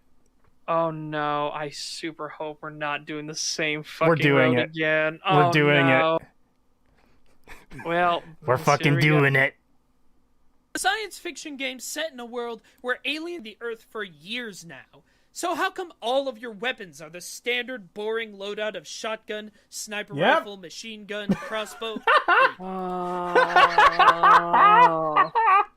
I knew it! I called what it! we explained in the other video as well was the Combine are all about resources. And what is easier to do? Give these new plebeians super advanced weapons, or let them just use the stockpile of weapons they already have on their own fucking planet? Yeah, so... Alright. Boy. Let's pretend we're the Combine for a minute. We just took over this planet, and they have a fuckload of guns that already exist. Well, good. Yeah. We'll use your own weapons to oppress you. Yes. Why do we need to give your police? Notice that they only give the soldiers, the people that are already augmented and have heavy fucking indoctrination. They only give them the new weapons because they're trialing them out for actual integration into the fucking Combine.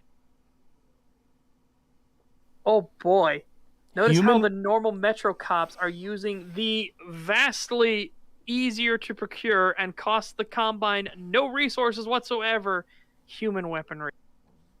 Human weapons in a world full of humans? Unbelievable. I know, right? Yeah. Because something is a bit science fiction-y, I guess we're supposed to have fucking laser cannons. Yep. Oh boy. Don't forget we literally get the physics gun. Yeah. Yeah. Which is made by humans, by the way. Also, I can't believe he said the standard and sniper rifle, and he's using the fucking crossbow. No, he said crossbow. No, he said sniper rifle. Oh. Yeah, on the dock when it was still on the docks. Earth for years now. So how come weapons are the standard boring loadout of shotgun, sniper rifle, machine gun, crossbow? Wait, crossbow? Crossbow? Unless that thing zaps, zips, or blasts, get it the heck out of my sight. What's wrong with the fucking crossbow? We explained why the crossbow would be an invaluable weapon for the Resistance. Why it heats up the rebar? That's the real question. Why that? Now that is for a gameplay reason, but logically heating up the rebar would be dumb. There's no point to do it. But in terms of gameplay, so you can actually see where the bolt is fucking going, vital. Yeah. It is a quality of life thing. And I know from experience, because shooting bows in Skyrim sucks sometimes when you're trying to hit a target that's far away. Because you can't really see where your arrow hits sometimes. Dude, the reason he's getting pissed off at the crossbow, chat, is because it is old tech. And this is a sci-fi game. Notice how he brings up the glue-on gun now. I guarantee he's pissed at it because it's old tech. So the problem I have with that is old tech isn't automatically bad. We dealt with this argument somewhere else. I can't remember where it was. It was that last video. The last video said the same fucking nonsense. No, you mean by the one by the cantina? No, the other Half-Life 2 video. Oh. It said the same fucking nonsense. No, but I thought there was somewhere else where we dealt with a video where it said technology is old, and it might not have been on STAG. It might have been one. Yeah, I can't remember. As Deus Volt points out, realistically, heating up the rebar to that point would be a hindrance. The bolt would be prone to just mashing against the target rather than penetrating. But I understand the gameplay mechanics point of view. Exactly. We dealt with this the last time we talked about the other Half-Life 2 video. Like that, if you want to target something as being dumb, the fact it heats up rebar is dumb. However, this is why they did it, so that the player could actually see the bolt and see where they were fucking aiming. I remember where the old tech argument came in before. It was Miniature Nerd's Fallout 4 defense video where he said New Vegas is still using a RPG system that was made in the 80s. It's like, okay, and that doesn't make it bad. Like, concepts like that don't age. It's not a glass of milk that'll go bad sitting out in the sun. I disagree. Okay, Blind Rouge says any idiot can make a crossbow. Making a gun is a different story. No. Any idiot cannot make a crossbow. I want you to make a functional crossbow right now, chat. Trust me. There's a lot more that goes into making a crossbow than you think. Yeah, seriously. However, I got 3. We're talking orders of magnitude as well. Like, making a crossbow would definitely be easier than making a gun. Easier. But doesn't mean anybody can do it.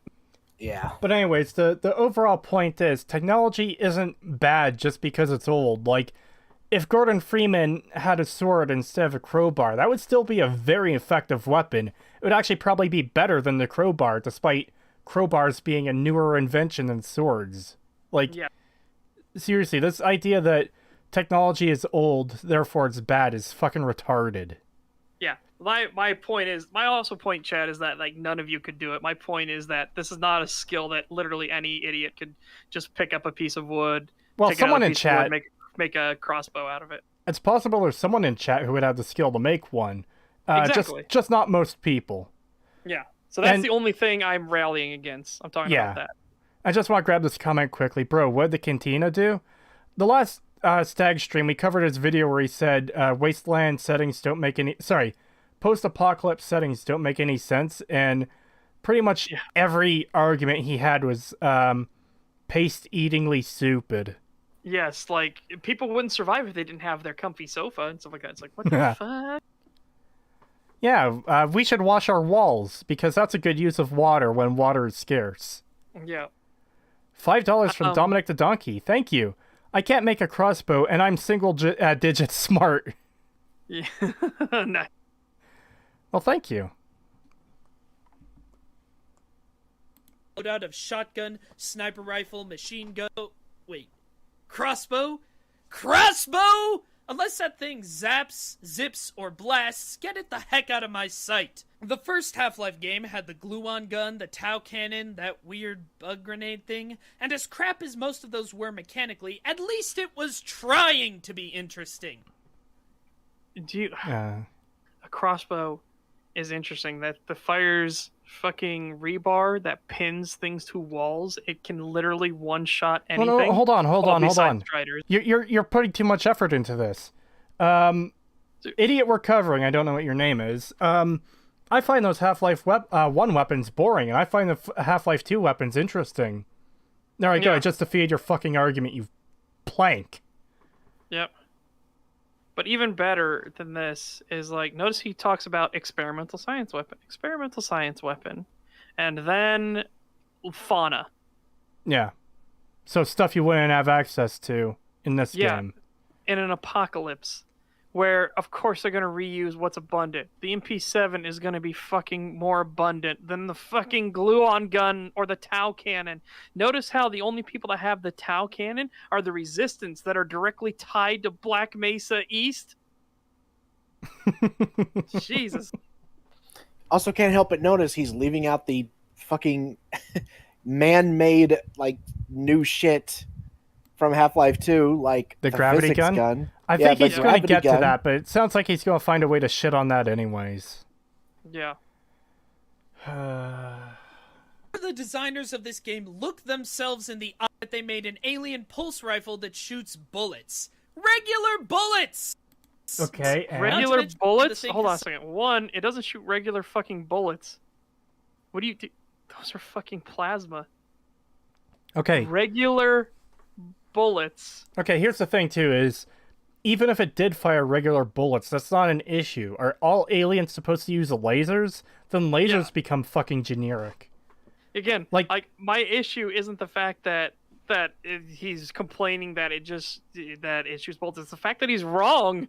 Well, okay, being a fucking jackass. Doesn't it have an alt fire where it shoots like a ball that just vaporizes things? I have an even better example, though.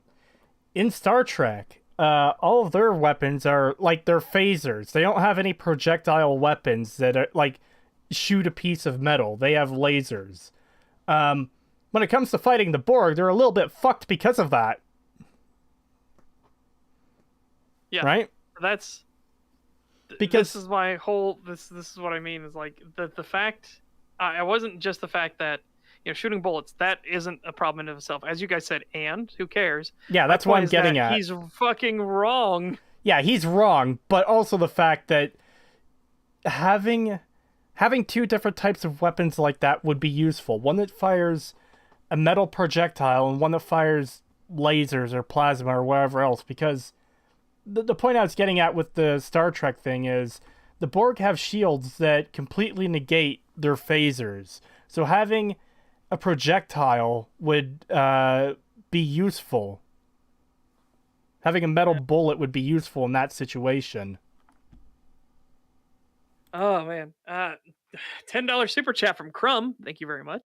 They're shooting bullets? It clearly showed lasers. Don't show this man any sci-fi ever. He'll probably think it's actual documentary footage. Thank you for the super chat, Crumb. Dude, and as we pointed out, as I pointed out when I was talking with Creetosis about Dune. Yes. By the way, the Dune movie is out. I haven't watched it yet. I was actually going to say anything about that. I was going to mention that when we were talking about the crossbows. That's where my whole thing with Gordon Freeman holding a sword came from. Go ahead. So in Dune, technology is way more advanced than what we have today. But they've gone back to using basic projectile weapons and swords. Why? Because defensive technology increased dramatically as well. Defensive technology in Dune is a personal shield. If you have a laser weapon and you shoot somebody that has a shield on, the laser deflects back to you and kills you, not the person you're shooting. So people realize that we got to stop using these laser weapons. These shields are becoming more ubiquitous. Everybody's got them. It's not effective. So they went to swords. Because the sword will pass right through the shield. The shield can't modulate and protect against it. So now people are starting to bring armor back as well. Like fucking actual plate armor and everything. Because swords are becoming ubiquitous again. So you can actually deal with people wearing these energy shields. And that is super fucking interesting for a sci-fi weapon. The people are running around in metal armor carrying swords. Holy shit. Yeah, because they have energy shields on. So they don't have to worry about laser projectiles. Oh, if you guys have ever watched Firefly, it shows why regular basic guns still make sense, even if lasers are available. Yeah. Yeah. Like, there's plenty of examples in media, and, man, I'd even go as far as saying that it's a flaw in media that only relies on one or the other for sci-fi. Like, you can absolutely have both. It makes sense to have both. They each have their utility. I do want to watch the movie. I do want to watch the Dune movie real bad. Oh, is it that it caused a nuclear explosion? Did I fuck it up and it causes a nuclear explosion because they interact with each other? That's fair. Ooh. I swore it chain reactioned back to the person that fired. But no, if it causes a nuclear explosion, yeah, even more understandable why you don't want to do it. Yeah. So... Yeah, I really do want to watch the movie. I wanted to reread the books again, but I want to watch the movie so bad, and it's out now. So that's why this brainless idiot is wrong on multiple counts. Yep. Themselves in the eye, knowing that they made an alien shoots bullets. Regular bullets! Nope. Not to mention the thing has such limited ammo capacity that it's not worth using unless you're out of... crossbow bolts. And that's the problem. Half-Life 2 thinks it's a power fantasy. A world that... No, it doesn't. What? Where did you get that it's a power fantasy? Skyrim is a power fantasy. Half-Life 2... What? Is it a power fantasy just because you're trying to save the world? And you're, like, really good at it? Is that where the power fantasy is? You don't literally, like, lord over everything. If it was a power fantasy, you'd be able to go in with a crowbar and beat the shit out of Overwatch soldiers from the very beginning. I don't know. I guess we're gonna have to get into what is the definition of a power fantasy? I always assumed it was like you have massive power or a unique power and everyone worships you. People kind of worship Gordon, but he's like the face of the resistance. He doesn't have any special power that no one else has. He's not... Let me look up the definition real quickly. Yeah, if there is a definition of power fantasy, then let's take an accurate look at Half-Life 2 and then decide if it's a power fantasy. Oh boy, the first result is TV tropes. I know you're gonna love that, Setch. Oh, fuck TV tropes so much. People ask, what is a power fantasy? A power fantasy is a character the audience is presumed to want to be. They are often sexy, but their main appeal isn't relegated to their sexuality. Most male characters aren't made to be sexually attractive to a majority of players. Exaggerated musculature is intended to appeal to a male viewer's desire for power. Oh. Man, I should have looked at the link where that was coming from. That's from Geek Feminism. Fuck that shit. I guess Rags responded. Oh, he did? Yeah, he tagged me and he said, hi. So there's your hi from Rags, I guess, Kirill Svoboda. Yeah. I don't see any, like, actual definitions for power fantasy here. Okay. There's Urban Dictionary, there's Polygon, Reddit. All right, so let's come up with a power fantasy. I mean, Skyrim. Come hell or high water, yeah. So in Skyrim, you are the chosen one. You become the leader of every faction in the game. Yep. You become the most important figure in all of society. You are stronger, faster, and can do more than anyone else in the game. You're a prophesized hero through... Yeah, like I I don't said, even know how they chosen, prophesize. You're the chosen one.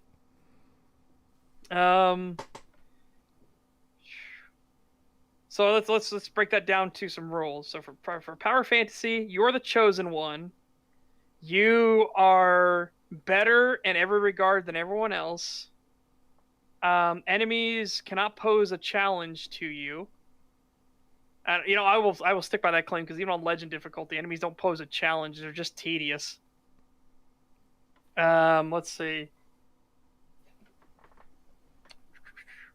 What else would we do with Skyrim? You single-handedly You change... become the leader of everything. You single-handedly change the result of a civil war. Yeah. So I would say, because of it, yeah, I'd say in Half-Life 2, it is not a power fantasy. Because you don't become the leader of the resistance. No, you're the they don't figurehead. bow down and worship you. You are a symbol. A symbol, yes. Yeah, you're a symbol for people to rally behind. You have good combat proficiency, but then again, these people have been living 20 years under a horrific police state that barely feeds them. Let's see, what else?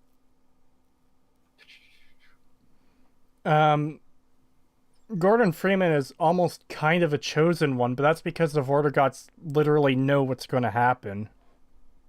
Maybe not literally, but they know that... Would he be a chosen one, though?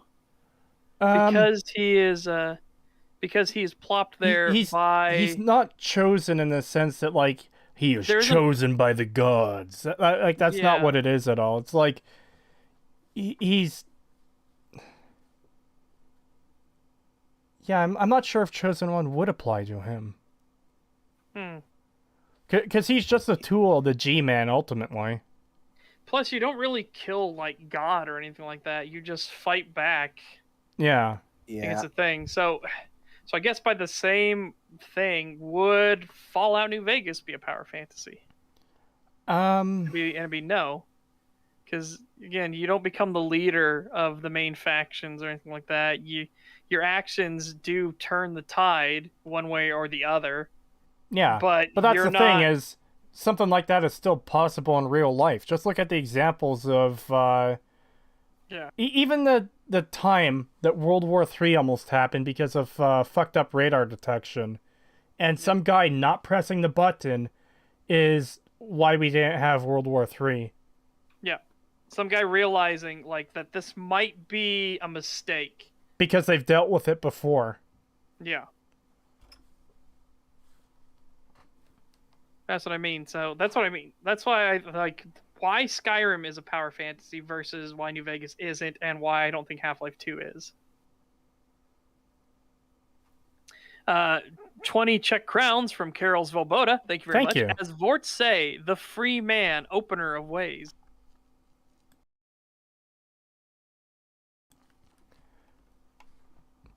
I'd say power fantasy is where you can act out and either not get challenged or whoever challenges you is in the wrong.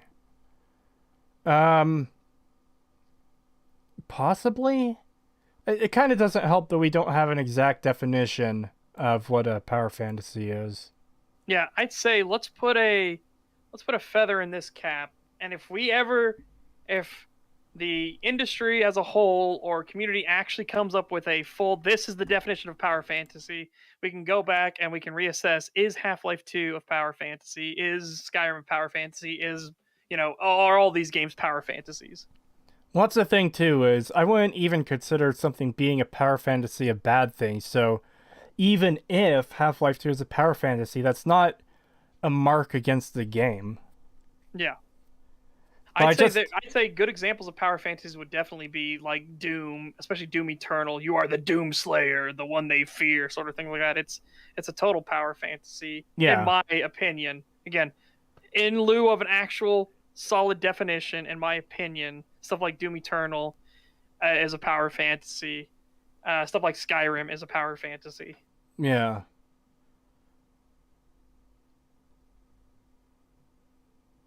Yeah, I'd say, again, being a power fantasy isn't of itself a bad thing. I was just curious at the thought of, is Half-Life 2 actually a power fantasy? Because I would argue it isn't. Yeah, I don't think it is either, but again, we need a more solid definition on that. Seinfeld is a power fantasy. All right. And that's the problem. Half-Life 2 thinks fantasy, a world that revolves completely around you, Gordon Freeman, but none of the guns are even remotely satisfying to use. They pack... What do those statements have to do with each other?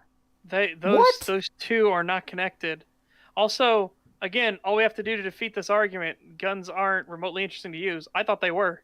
I thought the crossbow was a blast. I thought the gravity gun was a blast. I thought the pistol was an interesting choice. I actually liked it. It sounds goofy, but I actually like the pistol.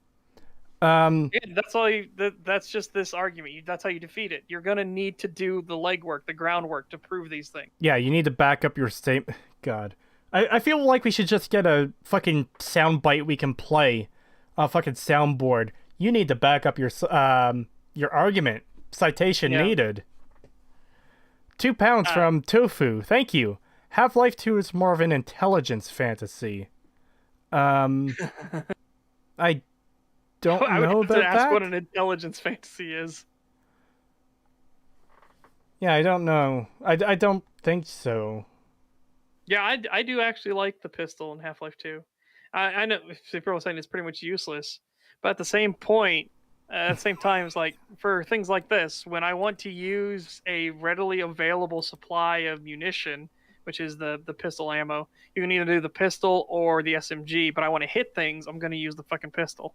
Yeah. Because if I want to be accurate with it, like if I want to snipe that barrel behind that guy or shoot him in the head, or if I want to pick off a head crab and I don't want to let off an accidental burst and I want to use as little ammo as possible, I'm going to go to the pistol. George Constanza is the Doomslayer.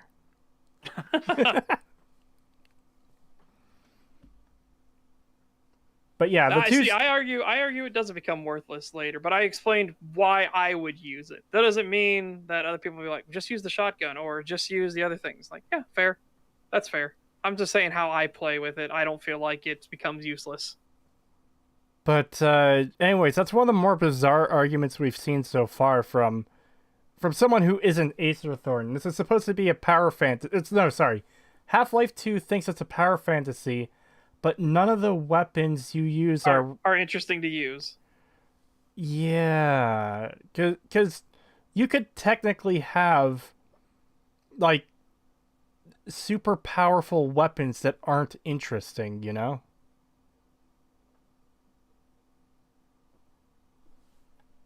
And there's something else in there, too, that he said that was a little weird. I want to get that again.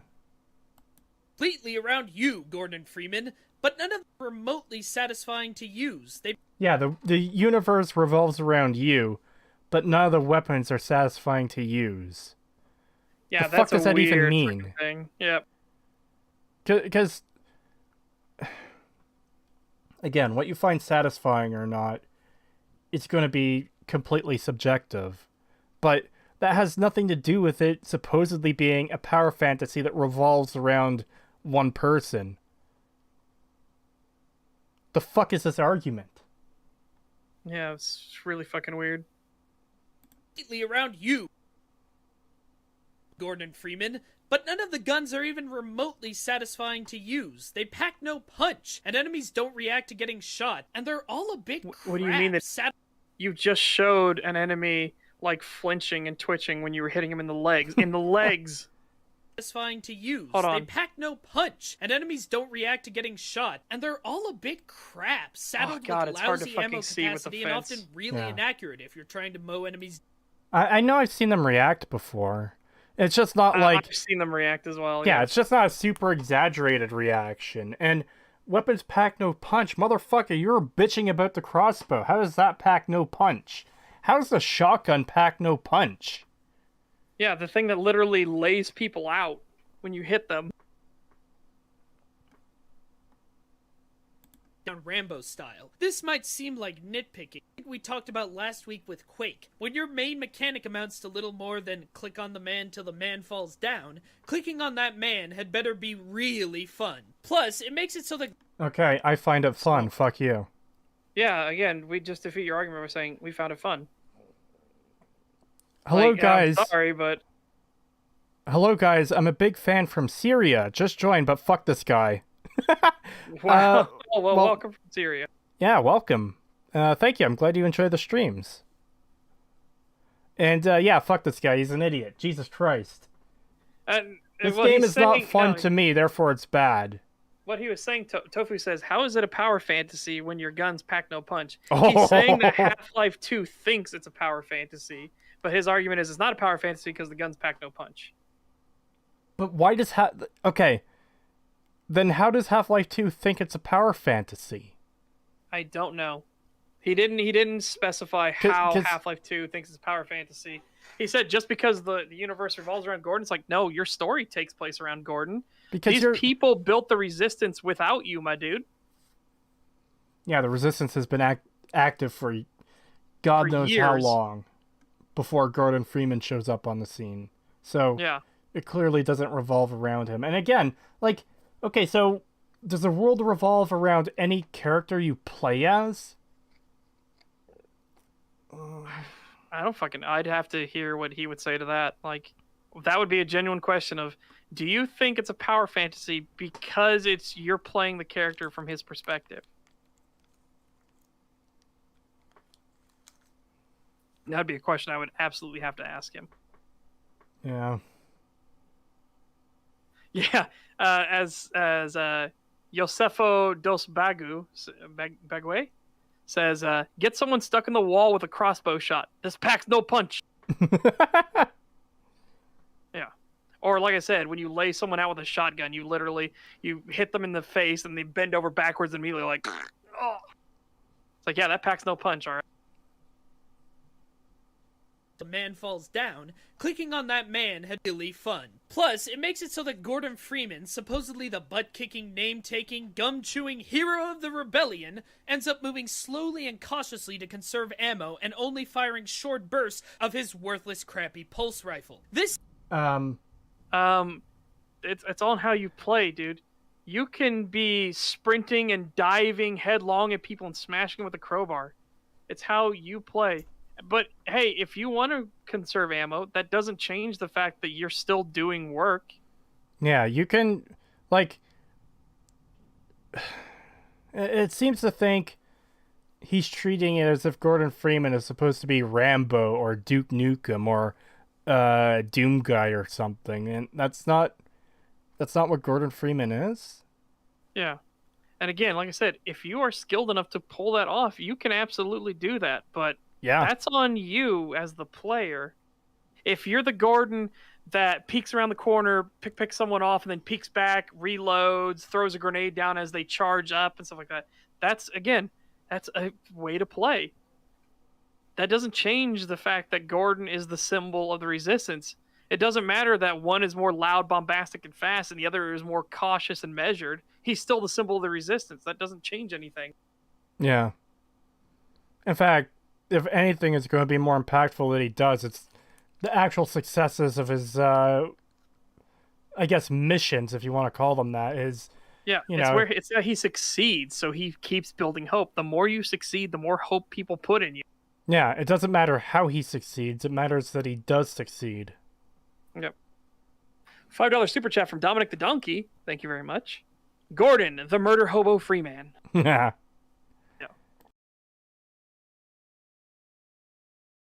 Conserve ammo and only firing short bursts this crappy pulse rifle. This again detracts from what might have been Okay, I'm gonna have to just point out your gameplay here. First, conserve ammo. Check out how he's shooting this and how many of those shots are not actually targeted at the guy he's shooting.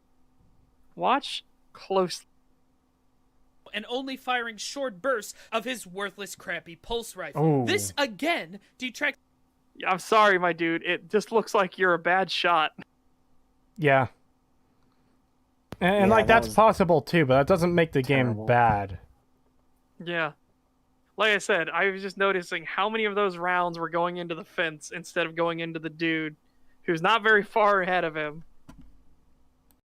Like, dude, he sure showed that fence. He sure did.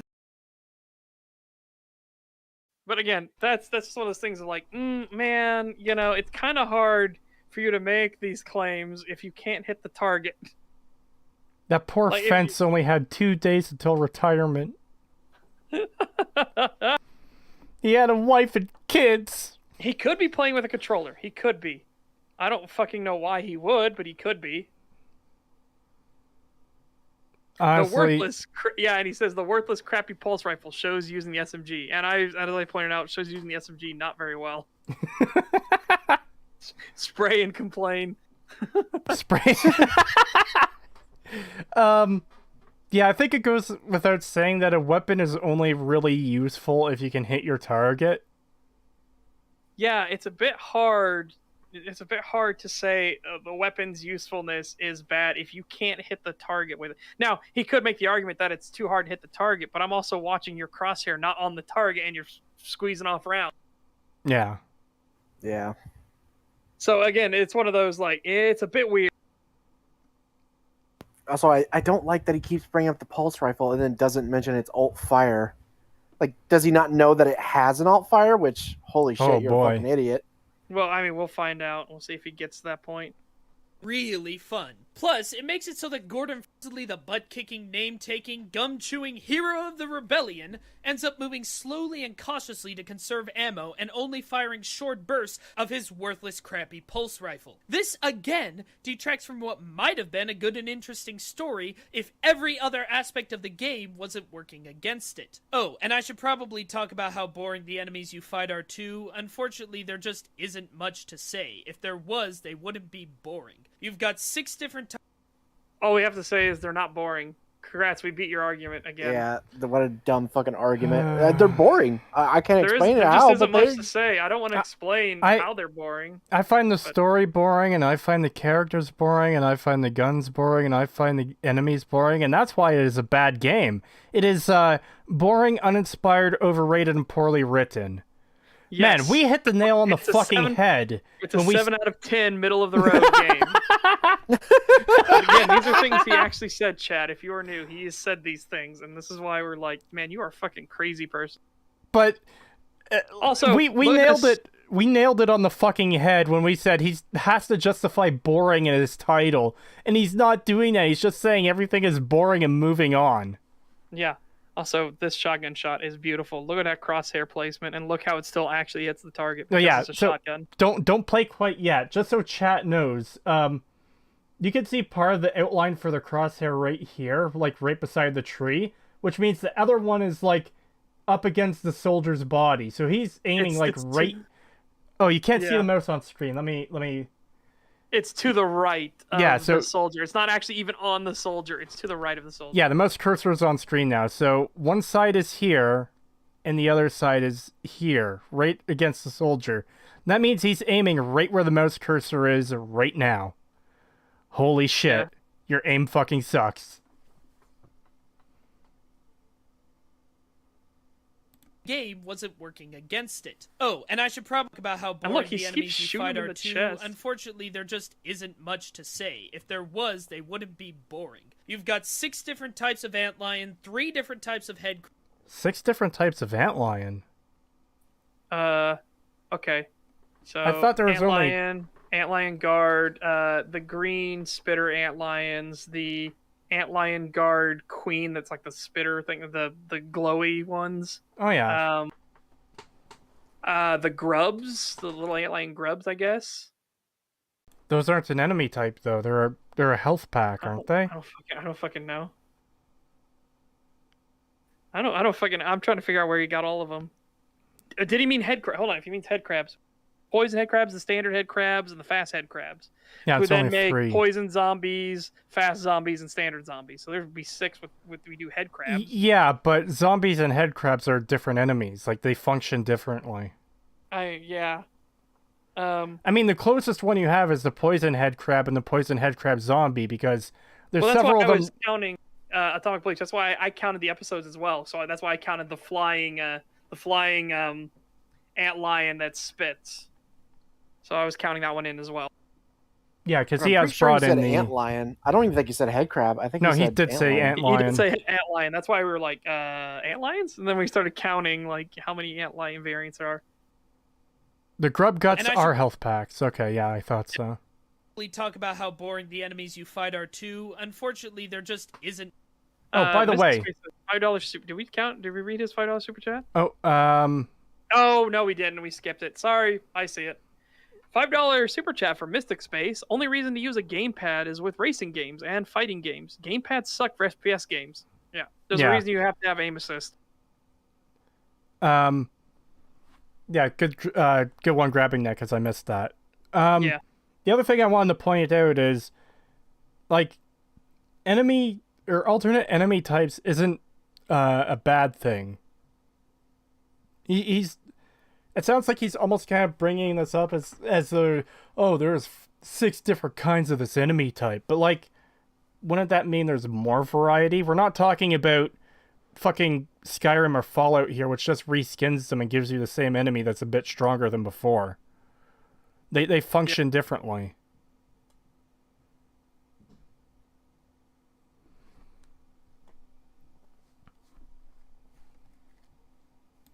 Much to say. If there was, they wouldn't be 6 different types of antlion, 3 different types of head crab, a couple of zombies, assorted guys no, with yep. guns. He says 6 different types of head crab, or 6 different types of antlions, 3 different types of zombie, which isn't even accurate because then we get into the zombine as well. So there's even another one. So, my dude, can you get accurate once, please? Well, notice he stops giving exact numbers. A couple different zombies. Yeah. I guess you got to get reductive, don't you? Yeah, he has to, because I think he's going to start realizing that there's more and more. Because even if we get to like the Metro Police, there's different types of Metro Police. There's different types of Combine Overwatch as well. Yeah, and again, it's not a situation like Skyrim or Fallout 4 where it's the same humanoid enemy over and over again. This is particularly an issue with Skyrim where humanoid enemies are the most common. You got bandits, you got Draugr, you got Falmer, you've got vampires and fucking whatever else, where they're mostly the same enemy type with a few different abilities from one another. Like, a vampire in Skyrim is no different than a human in Skyrim, except they've got a few different abilities. Yeah. The differences between the Combine soldiers is that they're usually armed differently, at the very least. Yeah. To say, if there was, they wouldn't be boring. It's different types of antlion, 3 different types of head crab, a couple of zombies, assorted guys with guns. It's just, go back and watch. Assorted guys with guns. Yeah, again, he's just going hyper reductive. I think his brain realized at some point that there's a lot of enemy variety, and now he now has to be like, oh, back out. Then why not just cut the argument from the video? Okay, if you're saying a well-loved game is bad, you don't have to shit on every aspect of that game. Like, yeah, man, if the game does something you actually think is kind of good, then you don't have to say, oh, it's bad because here are the enemy types, and then get fucking reductive with it. Because here's the thing. Peace is never an option says, yo, I'm 3 hours late, what I missed? Basically the same terrible argumentation we heard from the other Half-Life 2 video. And some different arguments and some worse weird, arguments. Like these characters have no characterization. There's no characters at all to them. It's like, what the fuck? We already really went through weird. that whole thing. Yeah. And then his evidence was to talk about Samuel Hayden, and he got most of Samuel Hayden wrong. It's like, what the fuck? Oh. What about gunships or helicopters or striders? Very good point. Again, doesn't bring up any of those. Yeah, those are all enemy types too, and obviously you have to deal with them. Or even turrets. Even turrets are an enemy type. They're area denial. Yeah. Yeah. And again, if we're gonna bring in the episodes, the hunters. Yes, absolutely. My Doom 1 second opinion, where I talk about the importance that serve lots of different roles, forcing you to think of lots of different strategies, and then just realize that Half-Life 2 has none of that. Oh, fuck you. As we just proved, it does have a lot of that. And they're snipers too, as displayed by the part of the game he's fucking coming up to. Yeah. And manhacks, someone in chat. Can't forget manhacks as well. Barnacles. Again, they have so much enemy variety, and you have to deal with them in different ways. Not only. Oh, and don't forget roller mines. Yes, roller mines. So not only is he just being reductive about the enemies, he's straight up fucking leaving a whole bunch out to make his point. Yes. So, fuck you, you disingenuous fucking cunt. Yeah. I don't know what else to say. Hit you from up close, and monsters that hit you from far, and that's pretty much it. Monsters that hit you up close and monsters that hit you from far away. So that's every enemy. Let's go back to Doom 1 then. No. If that's how reductive, no. He wants to be this reductive. There are enemies that hit you up close and enemies that hit you up far. All right. Doom, there are enemies that hit you up close, there are enemies that hit you from far. But that's literally. You said the exact same fucking thing. But that's and you don't realize that you just did that. That's literally every enemy type in every game. They can only hit you up close or from afar. Yeah, I know. That's like the two. I said, if you were to be super reductive, those are the two enemy types. Yeah, remember, he specifically said that Doom 1 has all these things that do all these great things. And then we get Half-Life 2 doesn't do any of that. Half-Life 2 only has enemies that can hit you up close or hit you from afar. And it's like the exact same thing Doom has. The exact same thing every fucking game has. Are you that dumb? James Pegwhip, we mentioned Striders when we read off one of the comments. Yeah. Striders, gunships, helicopters. Yeah. It's like, okay, does this enemy hit you in melee? No. Okay, so he hits you from afar. No. Okay, then how does he fucking hit you? Yeah, because even an enemy the 15th dimensional teleport attack. Because even an enemy that does a psychic attack against your mind directly, that's still a ranged attack. Yeah. Yeah, that's still a fucking ranged attack. Yeah, it's like the mind flares from fucking Stalker. That's still a fucking long range attack. Yeah, this is fucking insanity. Oh, no, insane logic. He was so reductive, he literally gave the only two options that anything has in any video game ever to actually attack you. And see, this is why this is annoying, because I do actually really like the concept of his show, that I'm going to talk about the good things about bad games and the bad things about good games. But what we're actually getting is a reductive piece of shit who doesn't actually have an argument to make against the game. So he's just fucking... What? Yeah. As Tofu brings out, the fucking hopper mines and the flashbang drones that come in to zap you. Yeah. Shit like that. Yeah, those are enemies too. God, there is so much enemy variety in Half-Life 2. Jesus. But yeah, it's just... Like I said, I like the idea of the show. It's just that this guy isn't bringing the fucking facts to back any of this up. He's just saying shit and being a reductive little asshole. This comes across... Someone as said... we pointed out, he literally he said that it's fine when one game does it, but not the other game does it. Even though this other game that does it does more with it than the first game he's did. Yeah, and not just that. It goes back to what someone said at the very start of the stream. It sounds like he's just being contrarian for the sake of it.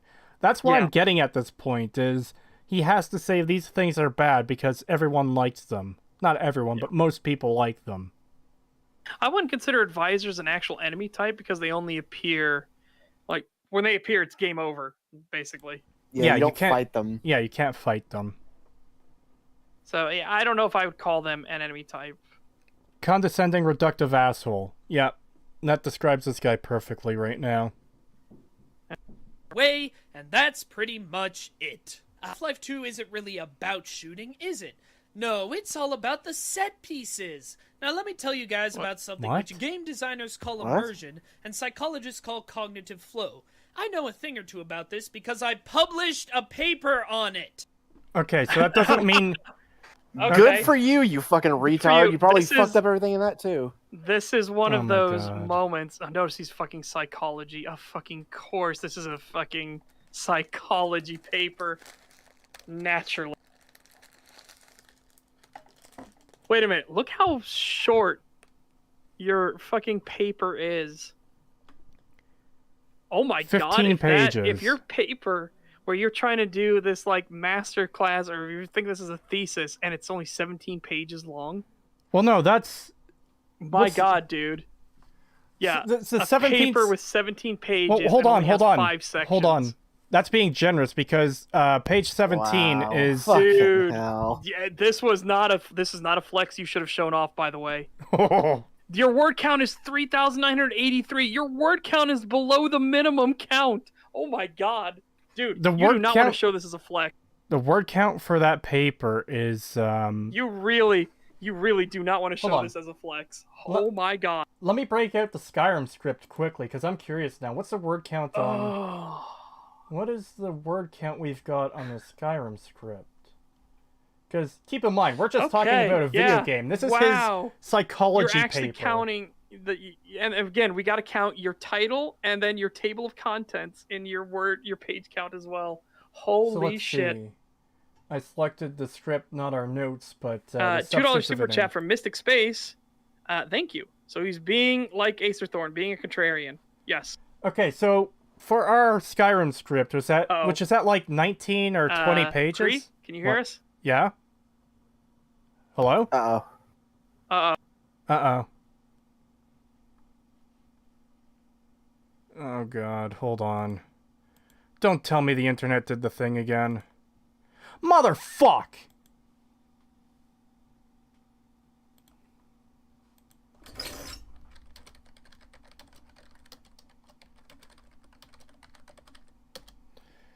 This is genuinely fucking annoying. Oh no.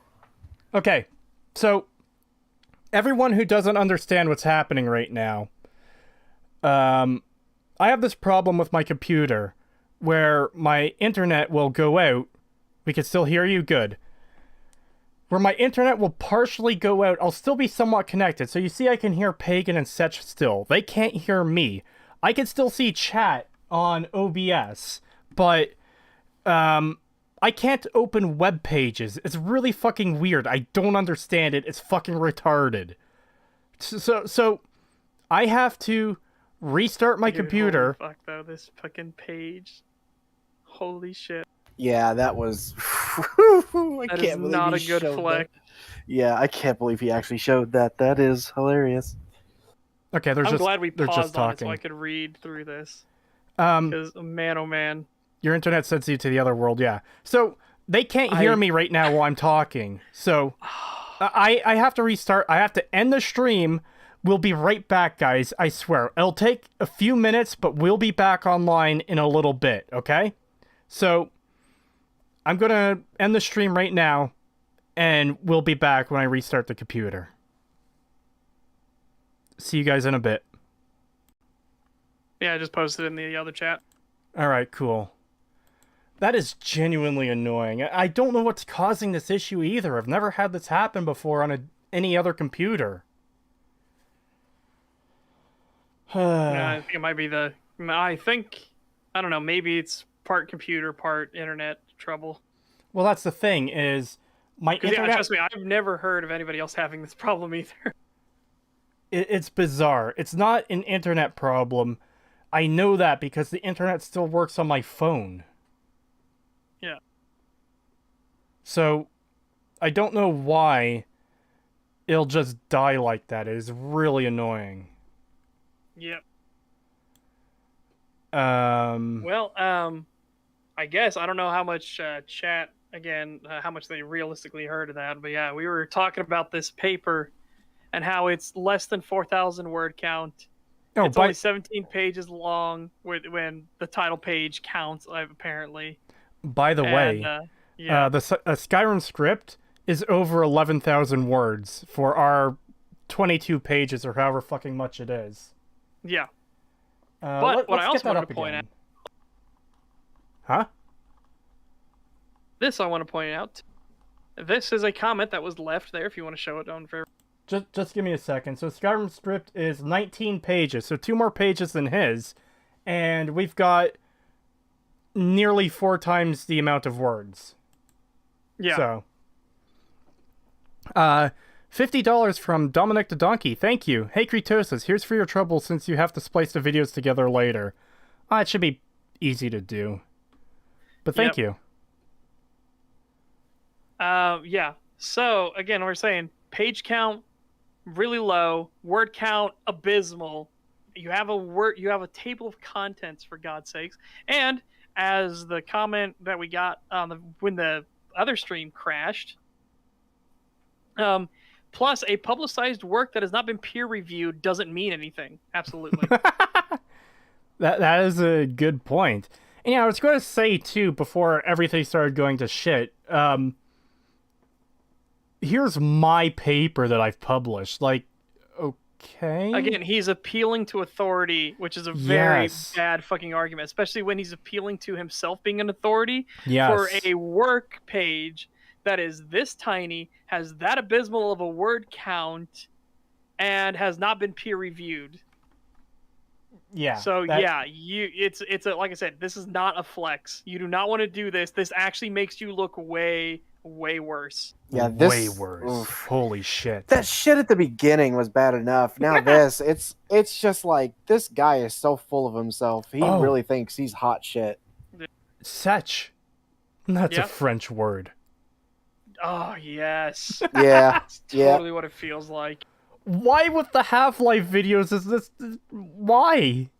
But yeah, also as people are pointing out, Chapman, published equals submitted to your teacher for a grade. Yeah. Not really a published work. I would love to see what magazine or website was this published to? Get out your authoritative sources. Where did you publish it? Yeah. But yeah, this is insane. Like, I'm arguing from a position, or I'm arguing from authority.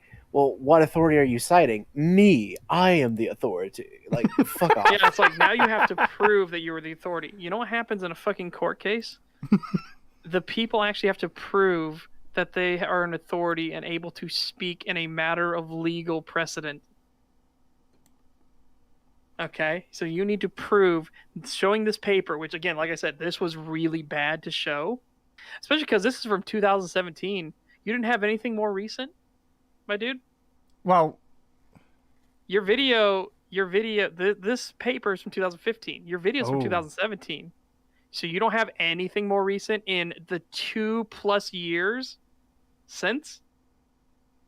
actually, we've been just Man. under 2 years, but yeah. And of course, it's a fucking psychology paper, which, oh my god. We're going to talk about, like, the easiest thing to bullshit through. There are entire fucking... Count Dankula did a great video about this guy who bullshitted his way into the psychology circles because it is so poorly fucking regulated and thought out and everything like that. It is so piss easy to get it to become a psychologist. And it just makes me feel bad for the people who actually put in a lot of effort to be a psychologist, to be an actual good one, because it's such an unregulated field. To what extent can the study of psychology inform the principles of video game design?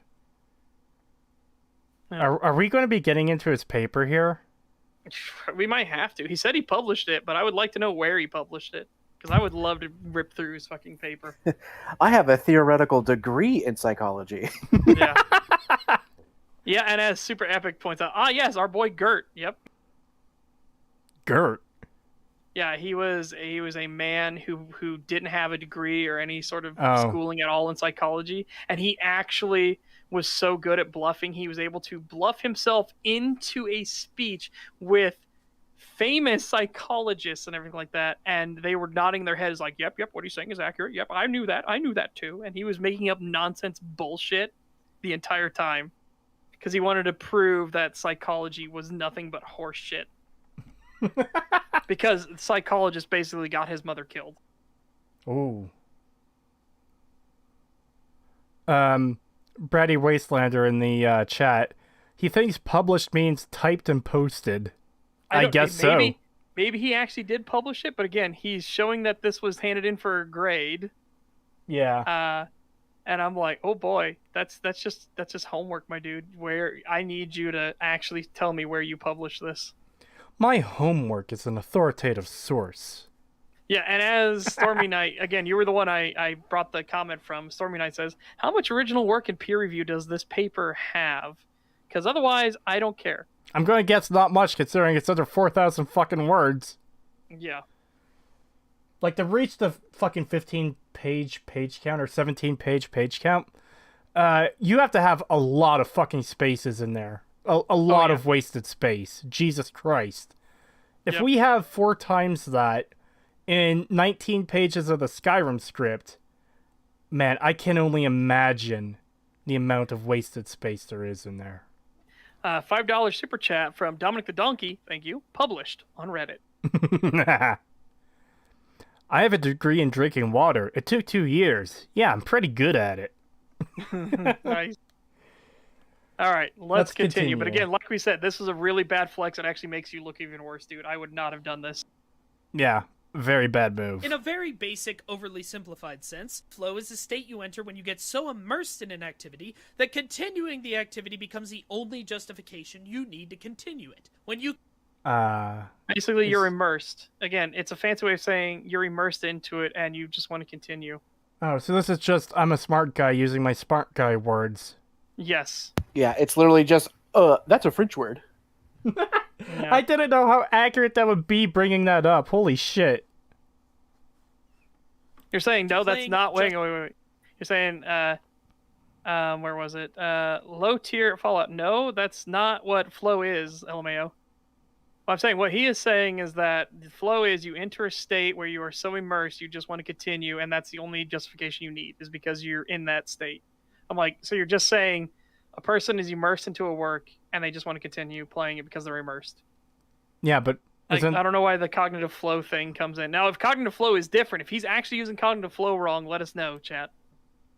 But what I was going to say is, isn't that a good thing for, like, media that you get invested in it and you get really into it? I think it is. I think he's saying these set pieces destroy that. We'll have to see what he means. Well, he was saying that... Okay, let's see. Proteus says he's not using the thing correct. Oh. So I'm guessing he's not showing us the copy of his paper where he got an F. Hold on a second. Let's look up what cognitive flow actually says. Alrighty then.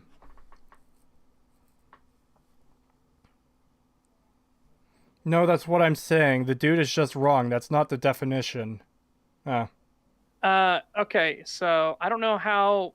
This is from Springer Link. I don't know what the exact thing is. Flow is a predominantly cognitive state of deep concentration and task absorption that makes a person feel one with the activity. Okay, so that doesn't sound like continuing with it for the sake of continuing with it. In positive psychology, a flow state, also known colloquially as being in the zone, is the mental state in which a person performing some activity is fully... where is it? Is fully immersed in a feeling of energized focus with full involvement and enjoyment in the process of the activity.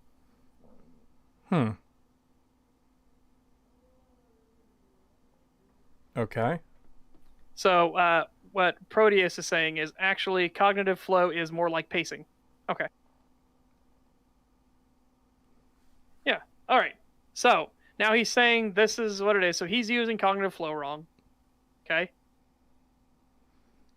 And So- now let's... So let's ignore the fact he's using a word wrong. What is he actually saying? He's saying to be immersed into it. And I think that's where he's going to get into this whole, like, the set pieces break immersion or something. I don't know. We'll find out. It's something to do with the set pieces. Because I published a paper on it. We don't Basic, care. Overly simplified sense. Yeah, and as we Cognitive said, it flow is the actually state makes it you look enter when you get worse. so immersed in an activity that continuing the activity becomes the only justification you need to continue it. When you keep playing just one more turn of Civilization, only to look up and realize it's 4 a.m, cognitive flow. Those addictive mobile or flash games that No, interfere that's not with your cognitive work, flow. cognitive flow. That is not cognitive... Addictive mobile games especially kind of prove that's not cognitive flow. That's Skinner box. They are different concepts. How are you? Your How the brain fuck? your brain is being rewired into chasing the dopamine high. How the fuck is this guy a psychology student and he doesn't fucking know what a Skinner box is? I know what a Skinner box is. I've got no training in fucking psychology. Like, holy shit, my dude. You please tell me you got an F on that paper, because holy fuck. Well, that's why I said he's showing us the version of the paper that wasn't marked as an F by the fucking teacher. Jesus Yeah. Christ. Yeah, I'm really, like, again, if he's getting these things wrong, he's saying that those addictive mobile games, like, that's a fucking Skinner box, dude. We know that's a Skinner box. Oh my god. Stopping the shooting every 20 minutes to drive a walk slowly across a creaking bridge, not cognitive flow. Do you not know what That's called gameplay is? pacing. That is gameplay pacing. To make sure that you don't get tired from doing the same activities or the same style of activities over and over again, you break up the pacing. You have highs and lows. It's like everything. You cannot have things constantly going up and up and up and up and up up and up and up and up, up with no release. That gets exhausting.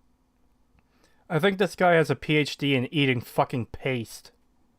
Yeah, holy fuck, man. This is insanity. Mobile or flash games that interfere with your work. Stopping the shooting every 20 minutes to drive a boat or walk slowly across a creaking bridge, not cognitive flow. The opposite of cognitive flow. Even the set pieces that are pretty cool, like driving the car or using pheropods, interrupt this cognitive flow, or what little the crappy shooting creates. As fun as it is to throw bug bait to get the antlions to fight for you. Well, as we've established, he doesn't know what cognitive flow is. He's got that wrong. He doesn't understand what a Skinner box is, somehow. He How the says that fuck? the shooting is crappy now, which, again, I just disagree with. He hasn't, like, emphasized why it's crappy. It's so weird. He hasn't talked about, like, for the amount of damage you do, it's, you know, enemies are too bullet spongy. They take way more ammunition than they should. It's like, there's a standard we can work with. He's just saying it's Yeah. crap. Yeah, It's like, that's similar to... You need to actually provide a fucking basis, please. Yeah, and what you said about bullet sponge enemies, that's something that EFAP complained about for Resident Evil 8, where, like, I know they got into it with their chat over it, but, like, when guns feel weak, it's like, okay, you need 20 bullets to kill this enemy as opposed to 2 or 3. You know? Yeah. That's what makes a gun feel weak, is when you need to unload clip after clip to kill an enemy. Daniel K in chat, he was going to get a PhD in watching lead paint dry, but had to switch to licking lead paint as it dries. It seems like that might be the case.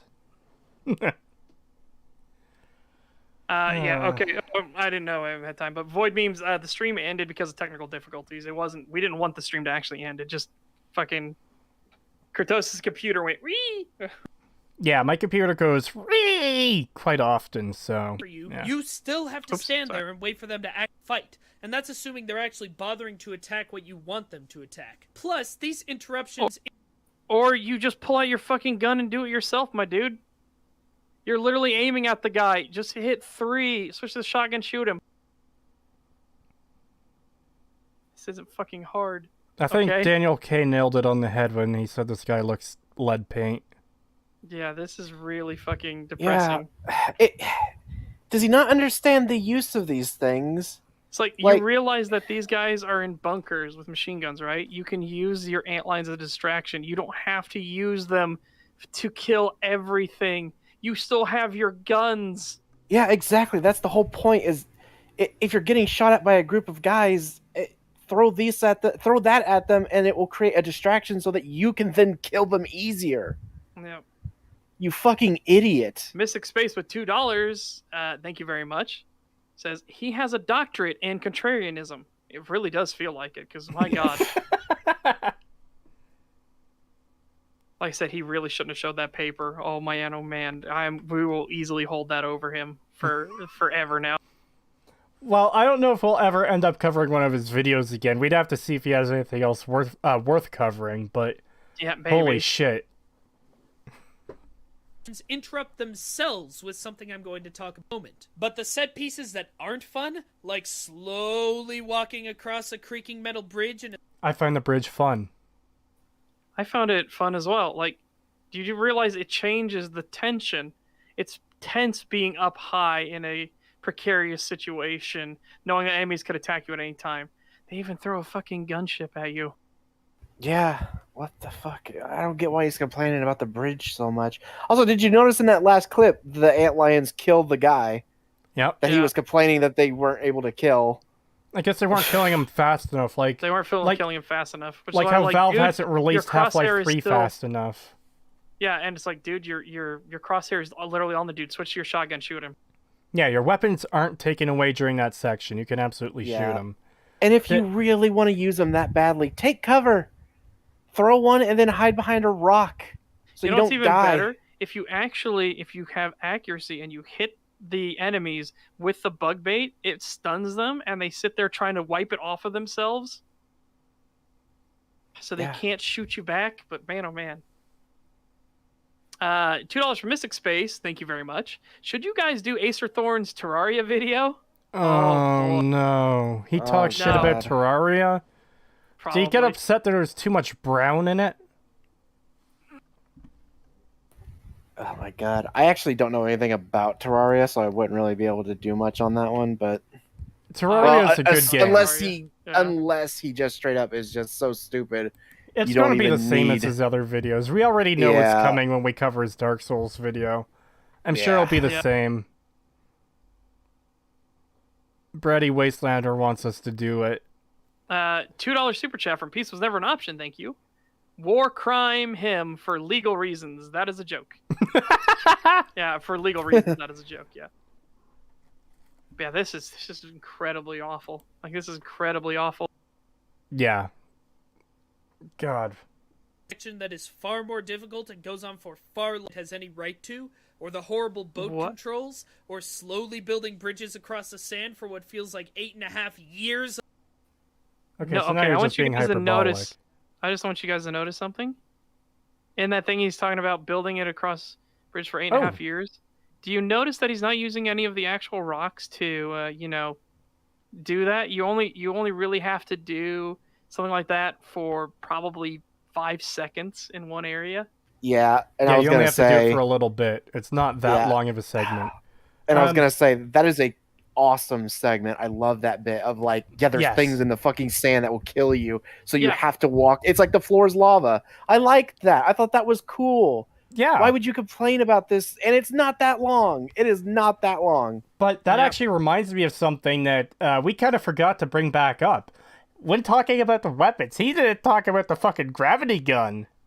Yeah, he never brought it up. Or the fucking alt fire on the pulse rifle. We gotta see if he ever gets there eventually.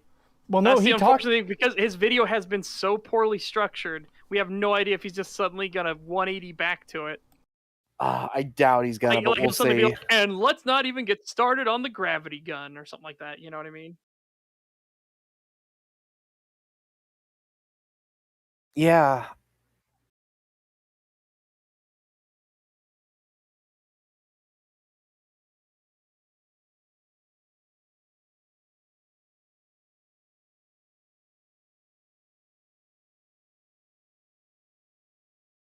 Yeah.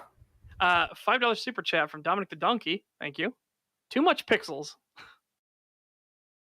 $2. Probably. $2 super chat from Mystic Space. $2 super chat from Mystic Space. Thank you. Acer Thorn is probably going to diss Minecraft next. Probably. Kingaroo, careful with that fun argument, Pagan. Well, here's the thing. That's all he's fucking done. Yeah, that's what I mean. Like, again, we can literally just defeat his arguments by saying the exact counter to it. Yeah, exactly. That's what I mean. If he's not going to put the work in, I don't really need to say much to disprove him. I can just say that section was fun. Yep. I accidentally had myself muted there, so I don't know what they missed that I didn't. Yeah, people are pointing out that they can't hear you. So you. Yeah, I'm unmuted now. I'm unmuted now, but I was apparently muted for something I said. You goop. Sorry, I've been having to clear my throat out, and yeah, I've been constantly muting to do that. That's the one time I forgot to unmute. Sorry, everyone. Yep. Anyways, there's only a few minutes left of this fucking shit. Yeah, let's Too go many. for it. Fuck. Right to, or the horrible boat controls, only building bridges across the sand for what feels like 8.5 years of playtime, or the terrible, awful, no good, very bad, frustrating, infuriating, poorly programmed, stupidly unintuitive, mind-bogglingly miserable squad section. Those are you don't need them at all. Like, I thought, especially you, who are super murder hobo-y, wouldn't fucking care about them at all. Oh, he only cares now because it fucking helps his point. Because it fits his argument. Again, these are these people when they're this disingenuous and have double standards everywhere. Yeah, it's totally fine to just kill everybody and run through the map as fast as you want when, it doesn't matter. But, I can make a fucking point about this. So now I'm not going to kill any of them. I'm going to hold back and stay with them. I'm going to let them lead the way. I'm not going to run off and do stuff myself. No. No, I'm not going to do that anymore. Yeah. This is absolute fucking insanity. This again, chat, this is what happens when you see a genuinely dishonest, disingenuous person. Of course, his paper would be in fucking psychology. I just can't believe I have to say it again. poorly programmed, stupidly unintuitive, mind-blowingly miserable squad section. Those are absolutely unforgivable. You play through that squad.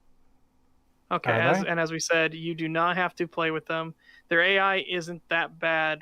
What they're dealing with, look, they don't want to walk in front of the fucking turret. Okay? Yeah. They're kind of hoping that you will do something about the turret. The AI in there is bearable. It's tolerable. It's not the most advanced next level thing ever.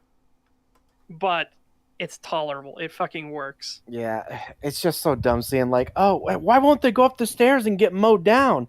Probably because they think the guy with the fucking physics gun in his hand is gonna pick up the fucking turret and throw it away. Yeah, or maybe you should. Yeah, maybe you should fucking try that instead of sitting here staring at them like, but why aren't they moving? Yeah. Plus, here's the weird thing: if he would hit E on that medic right now, she would have tossed him a med kit. Because look at his health. Yeah. Yeah. In fact, you wouldn't want your medic running into fucking turret fire because she's your fucking medic. Yeah. Oh boy. It's fucking weird. Here, take this med kit. But no. Let's continue. Section once, then you save so that you can playthroughs. Assuming you have Look, she literally just gave him a med kit right there. Yeah. Wow. just destroyed your computer in a fit of why can't you go through a door one at a time induced rage. I'm gonna come. One, you're in the fucking way in that scene, you stupid idiot. And two, he just got mowed down by a fucking turret, and you what? You just And want blown them up to go by a in one at a hopper. line? And blown up by a hopper. Yeah, it's like Jesus Yeah, Christ. fucking do something about the turret that you're literally staring at in front of them. You literally have time to take it out before they even get to you. Why are you just sitting there as it's shooting you and waiting for them to show up and die? He's complaining that the AI isn't as stupid as he is and walking in front of the turret to fucking die. Yeah, it's fucking ridiculous. This is insane. Oh, you gotta press E in Half-Life 1, and in Half-Life 2 it's automatic. Well, thank you. Thank you, not Freeman. Yeah, not Freeman should know a lot about Half-Life. Yeah, hopefully. Thank you, yeah. I couldn't remember if you pressed D on the medic in Half-Life 2 or not. You know what's crazy about the AI in the squad section in this game? It actually led to the creation of a few mods where you could control AI soldiers and fight each other. So there are RTS games that are built on the Source engine as well. And they are pretty enjoyable. They're goofy, but yeah. Back to the game's ending. The one thing how well is its pacing. It starts slow, I would argue too slow, but builds. Wait. You said it does really well with its pacing, then bitched about cognitive flow, which definition you got wrong. So Before, oh my God. because it had pacing? What the fuck is wrong with you? So Yeah, how what do you the fuck? How do you have good cognitive flow and good pacing? Because In your world, with your fucked definition of what cognitive flow is, which is not what cognitive flow is, yeah. how do you have both? Oh my God. Because you just said it has really good pacing. God damn it. Why can't people cut shit out of their videos when it contradicts? Why is it so hard to rewatch the thing you made and check and make sure that you're not contradicting yourself? Never mind that. This should have knows? gotten past the scripting stage, let alone into the final fucking product. Yeah, it just boggles my mind that there's so much that there's so many chances where he should have seen this and caught it and didn't. I'll be right back. Okay. Okay. Chat. Oh, chat. I'll be honest, I did not expect this to be that bad. I really thought we were just going to breeze through this and I was going to be like, oh, you know what? That actually wasn't so bad. Well, that's why we have the other video, which is going to have to be moved to the other. Yeah. It's going to have to be moved to next time. Damn it. Fuck this guy.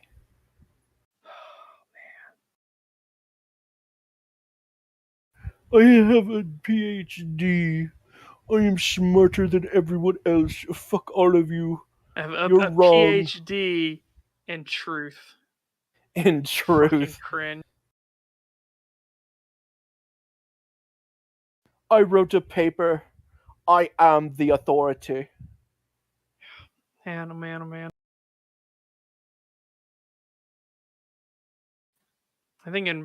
I thinking in burning my paper. Goddamn, man. $2 super chat from Mystic Space. Thank you very much. Acer Thorn made a 3-hour Minecraft stream. Uh-oh. Oh, no. Actually, I think I didn't watch it, but I did see like the thumbnails for like, oh, I played Minecraft for the first time stream, and I was like, oh no, like what's his opinion of Minecraft? He probably can't even understand how Minecraft works and got angry how it fucking works, which is hilarious because it's a game for children. This is fucking crazy. Is there anything we can learn from this video up to this point? At this point, is there anything we can learn from? I guess we had a good conversation about Doom 2016 versus Doom Eternal and how we don't know how those connect. And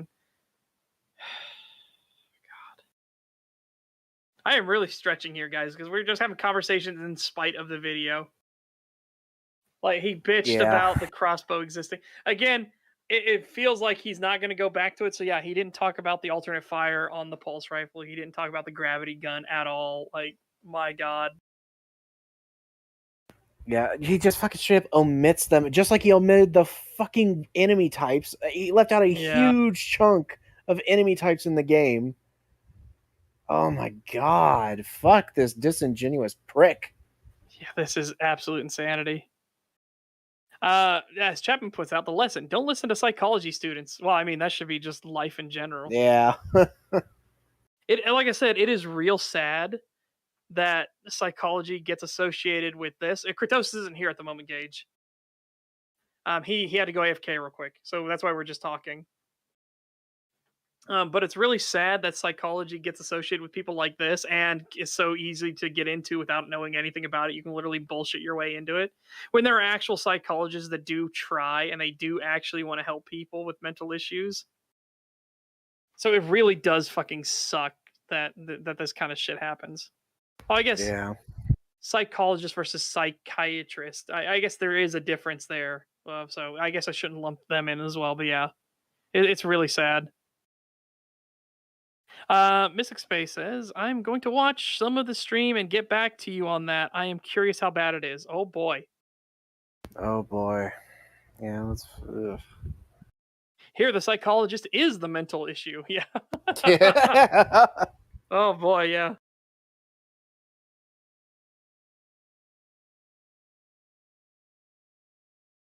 Yeah, Ratty back. fan. Yeah, as a former psych student, the amount of people gloating is really irritating. Yeah, it's sad because there are people that genuinely go into the field and want to actually help and make a difference.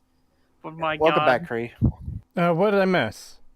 not much. We were just having discussions about like what did we learn from this video so far? Like, We good learned that this points, guy's a still brainless got- fucking idiot. That his brain leaked out of his ears years ago, and Yeah. there's nothing left in there. It's hollow.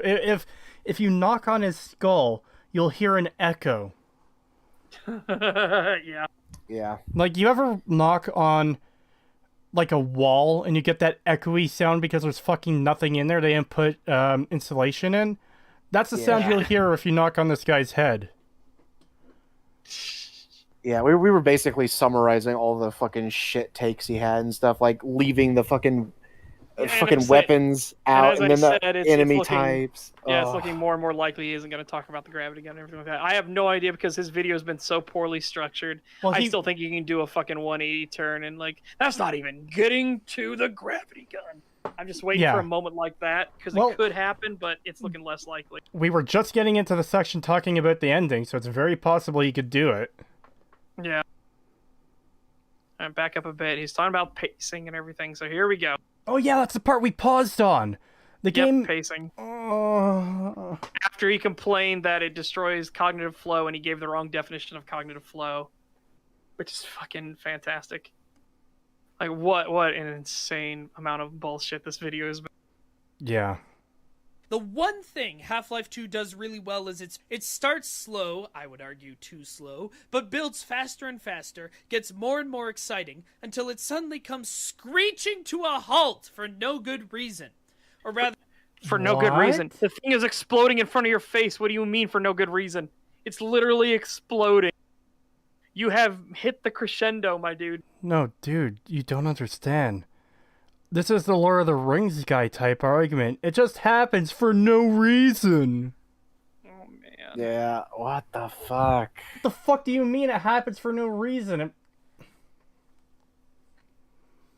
The reason is right there in front of you. You can literally fucking see it. It's that this- big, fiery ball with electricity shooting out of it. This is why when you're if you're gonna make an analysis or a critique or any kind of video, you kinda sorta need to pay fucking attention to the game. Yeah, this is Yeah, this is actual insanity. And it's weird that is advice that we need to give to so many people. I Like, didn't think that would constantly. be. Yeah, I didn't think that would be something we would need to point out ever. But man, we have to point it out a lot. It seems like a lot of these people who make these videos don't pay any attention to the games they're playing at all. Yeah. Well, here we go. till it suddenly comes screeching to a halt for good reason. Or rather, because Valve realized they might actually have to write an ending and panicked. absolutely destroys cognitive flow. Leaves a Do you Stop saying cognitive again. flow, you fucking potato! Yeah, you got cognitive flow wrong, so you saying it over and over again is just like adding on to your sin at this point. But this is the ending, you idiot. This is the ending. You are at the ending. They are writing the ending. The ending is the thing being shown in front of your face right this second. leaves a horrible. This is the ending, and then of course there's part 2, Yeah, oh boy. Yeah, how is which it not... continues it. Sorry, I didn't mean to click that. That was a muscle spasm. Going back a bit. How is it not the ending? G-Man comes out and tells you what a good job you did, then he puts you away for later use. Yep. That's how the first game fucking ended. And like... Okay, even if the first game ended that way, that's not necessarily an argument, so I'll say this. How is this a bad ending? Because it makes sense within the world. Yeah, and it makes sense that this wouldn't be like the true complete ending, because blowing up the Citadel doesn't suddenly get rid of the Combine. There's still going to be a fucking problem.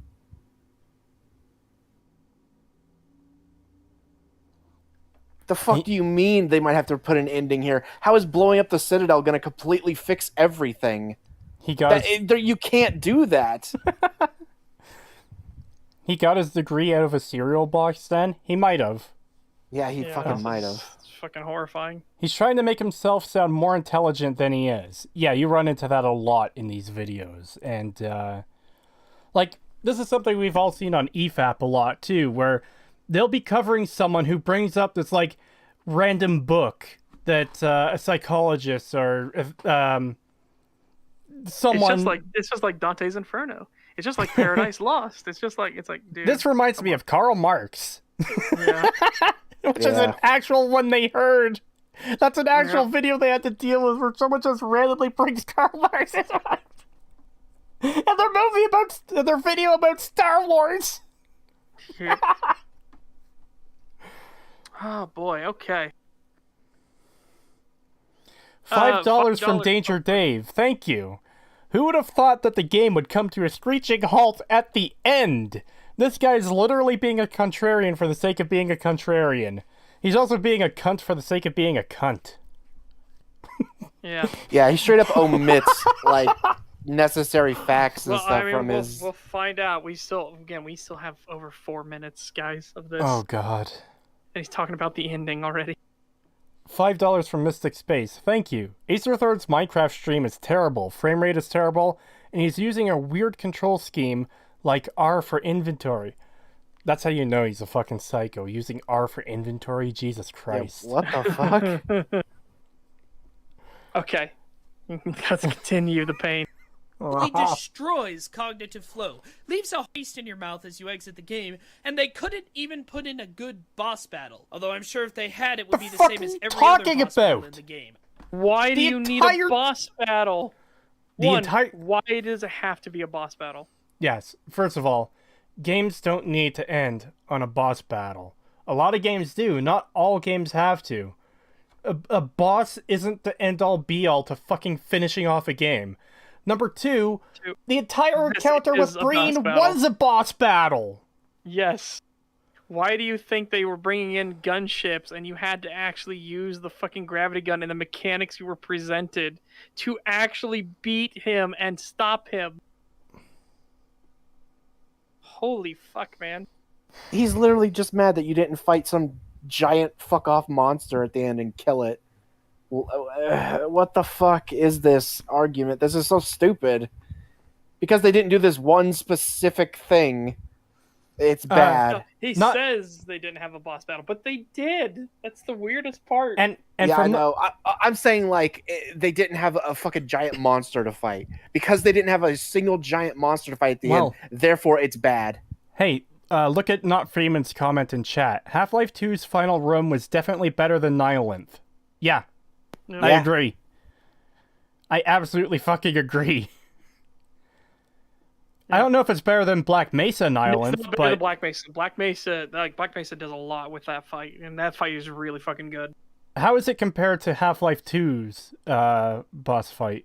I would say it's a lot better than Half-Life 2's. Yeah, Really? Yeah, but again, this came way later, and they got to do a lot more stuff with it, a lot more cool effects and stuff you couldn't possibly have done in 2004. Yeah, that's understandable, but yeah. $5 from Dominic the Donkey, thank you. He wanted to fight Mecha Caesar in the ending of Half-Life 2. Probably. We know that's what that fucking one guy bitched about was fucking. We didn't get to fight Mecha Caesar. It might as well have been Mecha Caesar in his video. It wasn't that one guy, and we know exactly who it was. No, it was that one guy. Yeah, okay, that's fair. It was the one guy that will live in infamy on here forever. Yeah. Half-Life 2 find the infinite rocket stash and sit for 15 minutes you'll never get back. But what? Half-Life 2 isn't really about set pieces, is it? No, it's all about the physics. Half-Life 2 boasted one of the first really robust physics engines. And it's not about either of those. A comment about how when you play it in 2017 it feels like everything's made out of rubber, I remember how it was a big deal when it came out. And what did they do with this incredible technology? Well, you can build bridges over dangerous terrain, put some cinder blocks on a ramp, and that's it! That's all you do! No. Wow! How fucking reductive! You piece of fucking shit. Holy Fuck shit. You. Yep. 10 Polish Lodi from Gaius Caligula. Thank you very much. I wonder if he expects a boss fight at a funeral. Maybe. Probably. Yeah, you gotta fight the Grim Reaper. Duh, don't you know that? Why do you think everyone is there? It's a raid in an MMO. You're there to fight the Grim Reaper. God, that's fucking horrible. What the fuck is this argument, though? Like, it's so insanely I love that reductive. he also, again, did you not realize that Ravenholm was literally like a physics playground? Literally. Gravity gun. You could kill every single enemy with the gravity gun. That's kind of what they were highlighting.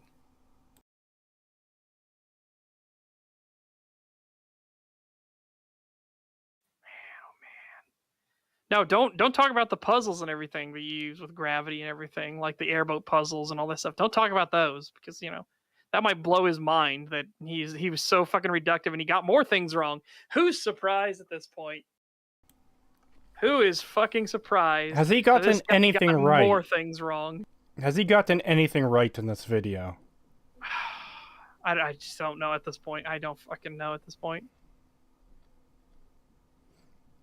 I don't recall anything being like, yeah, that's accurate at all. He didn't even get the fucking Doom 2016 shit right, and he's a fanboy of Doom. And he got that wrong.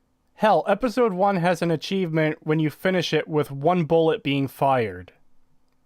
Yep. Wow. Okay. To check, boys, we came up with a whole 2 things you have to do 400,000 times, hurting the game's flow even more. I don't like the airboat section very much, but I might like it more if I didn't have to stop every couple of feet to mess around with some Black Mesa Rejects Rube Goldberg machine. How is that a fucking Rube Goldberg machine? It's basic physics. You fucking idiot. The thing you said that they didn't have, did you literally just try to reduce it to physics makes things go up or down, or physics to build things? Is that literally what you reduced it to? Yeah, it is. You put cinder blocks on a thing. All the physics in this game is, I forget the first thing he said, and puzzles. You know how varied those puzzles are? Yep. This is actual. Like I said, we're actually getting insight into the mind of a dishonest, disingenuous person. Holy shit. The fucking insanity. I can't even. I would be horrified if I lived in this person's universe. I don't like the airboat section very much, but more if I didn't have to stop every couple of feet to mess around with some Black Mesa Rejects Rube Goldberg machine. Oh, and I guess occasionally you can use it to break barriers. The same thing the crowbar can do, only less satisfying. You know what? I'm gonna say it. The Doom 3 gravity gun was better than this, because at least with that you could grab enemy projectiles and even enemy lost souls and chuck them at enemies. Hey, Gun, you can. Hey, guess what you can do in Half-Life 2, you fucking idiot? Oh my fucking god. What did you think when the enemies threw grenades at you? Did you not think to pick it back up and throw it back at their fucking ass?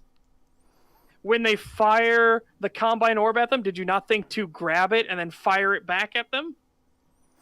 Did you not think that when He literally the showed NPCs that. fire He missiles, showed that earlier. He Yeah, literally showed that in a clip earlier. How the fuck? You Again, like I said, disingenuous this is what motherfucker. happens when you have somebody who is this dishonest and this disingenuous. I didn't realize that we were covering the world champion in paste eating. Yeah. Jesus Christ. Like, man, to have consumed 243,962 bottles of paste, that's impressive, man. Hats off to you for being able to accomplish that. I don't know how you're still alive after eating so much paste, but clearly it's a miracle. Because your brain is non-functional. We can't say it's stolen footage or anything like that. You can't go with those claims. We have to deal with what we've got. And it doesn't matter anyway, because he had to put it in the video, so he would have had to have seen it, so he knows it's in the game. Yeah, we can never assume stolen footage. Again, we know this person is dishonest and disingenuous, but we can't assume that they're also a thief. Yeah. Can't make that claim as well. Yeah, they're not Acerthorn who will fucking admit to it. Admit to it and then try to play it off as like it's fine because Creative Commons or something, which is a license that parties have to agree to and sign to and everything. My God. Yeah. Oh boy. Anyways, yeah. Projectiles and even enemy lost souls and chuck them at enemies. That gun complemented the shooting sections. Half-Life 2's ruins its shooting sections. Fucking In the interest how? of fairness, I will point out the two parts of the game that are genuinely fun. The first is Ravenholm, a survival horror section featuring a mad priest that deserves the praise it gets. Why? Because the writing is tight and doesn't get stuck up its own butt, but more importantly, because the shooting is just fun with... Okay, how does the writing for the rest of the game get stuck up its own ass? Yeah, I'm sorry. And then you didn't even prove how the shooting in the rest of the game wasn't fun.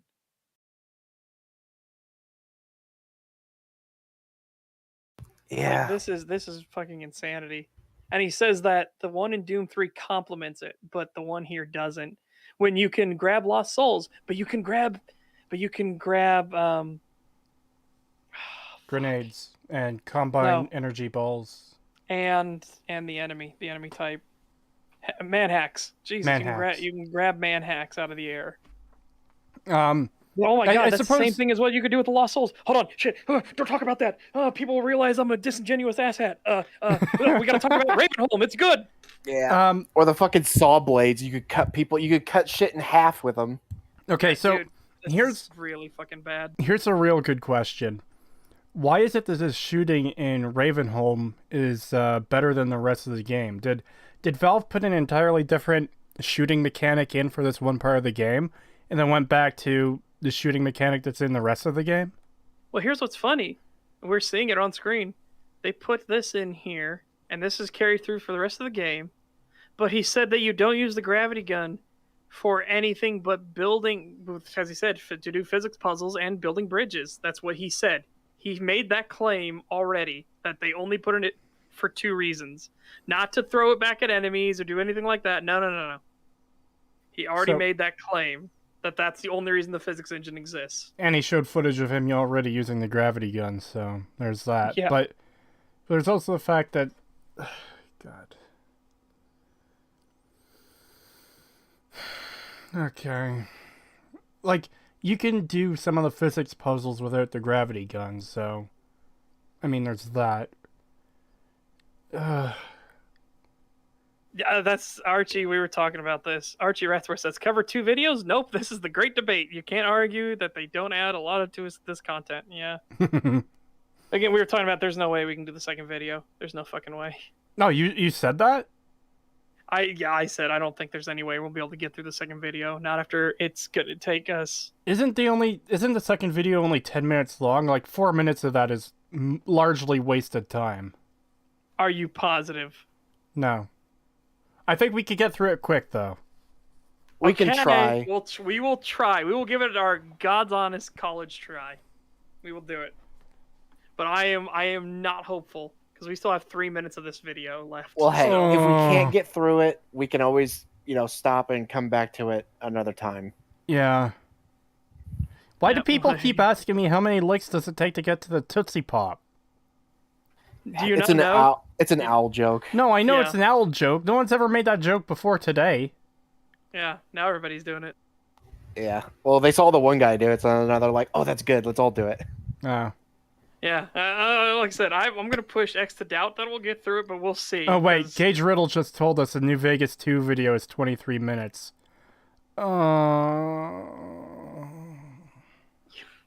Yeah, there's no way we're not getting through that. There's no way. Yeah. Father Elijah commanded us. Oh, all right. Okay, well, there you go. Oh, yeah. I mean, we could try and get through some of it and then save the rest for another time, but... It'd probably be best I'd rather just do the full thing the other time, yeah. Yeah. Yeah. I think that'd be best. All right, let's go. Oh, God. No gimmicks necessary. Ravenholm focuses on one thing, and therefore does it well, somehow feeling like the most cohesive part of the game, even though there's really no reason for Half-Life 2 to have this weird Resident Evil knockoff in the middle of it in the... The fuck are you talking about, you brainless Resident Evil fucking knockoff? idiot? The fuck? So we can't have zombies without it being Resident Evil. Fuck you. It's a physics fucking playground, and it was foreshadowed beforehand. What you called melodrama, because again, as we found out, you don't know the definition of what melodrama is either. It was foreshadowed beforehand, my dude. And where do you think, what's the best enemy type to use your new physics gun against? It's going to be the slow-moving fucking zombies, ain't it? And then, even then, did Valve rest on their laurels and just make it slow-moving zombies? No, they added new zombie types in. Yeah, they started you off... off... There's enemy variety, the thing you said that they don't have. They started you off with the slow zombies so you could get used to it. Then they introduced the fast zombies and the poison zombies. Yeah, Jesus Christ. Yeah, and as everyone puts out, because as we all know, Resident Evil invented zombies. Yeah, I know. It never existed before that. So you can't have a section dedicated to zombies in your game, in your sequel to a game that had fucking zombies through most of the original fucking game. Ugh. Yep, this is actual fucking insanity.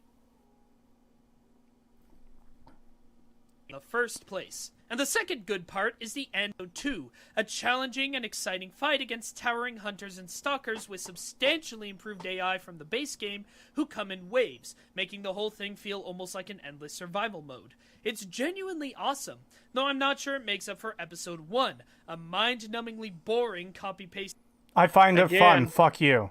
Yeah, we find it fun. Congratulations, your argument's destroyed. Also, weird how he's mentioning the hunters now, but he didn't mention them during his fucking enemy fucking rant. Of course he couldn't, because again, once his brain started realizing how much enemy variety there was and how many ways you had to deal with different enemies and they acted differently, I think he realized that his argument was fucking dumb, and his brain bailed him out of it by just saying, "All right, let's move on."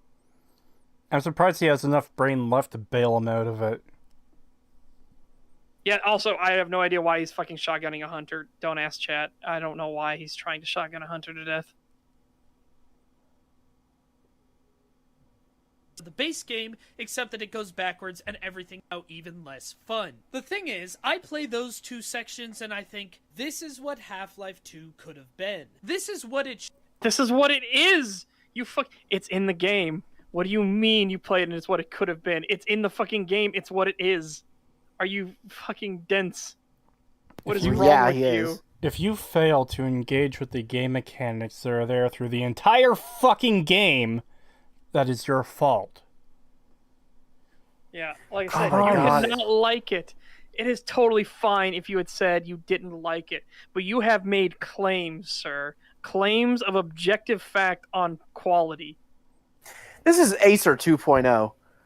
He's literally doing the exact same shit Acer did. I didn't experience it in my playthrough, so therefore it doesn't exist in the game. I was about to bring that up too, and I'm making a realization here.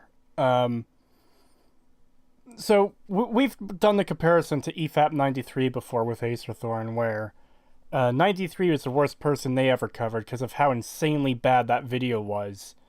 And then we covered Acer Thorn, which I think we all agree that was so much worse. Yes. I'm realizing that the depths of terribleness go even deeper than with movies for video games because there's so much more to get wrong. Because for a movie, you've got, like, audio, visual, acting, and story. With games, you also have gameplay on top of that. So if someone like Acer Thorn ignores an entire faction path and says, oh, this thing isn't in the game, when it is, then that just adds another layer to how bad they can make their videos talking about these things. Yes, because a movie will play out the same way every single time. Yeah. Everybody has the same exact experience. In a game, nobody has the same exact experience. Yeah, and because this guy was too fucking brain dead to use a gravity gun for more than one section of the game, then he assumes that the rest of the game isn't built around using it.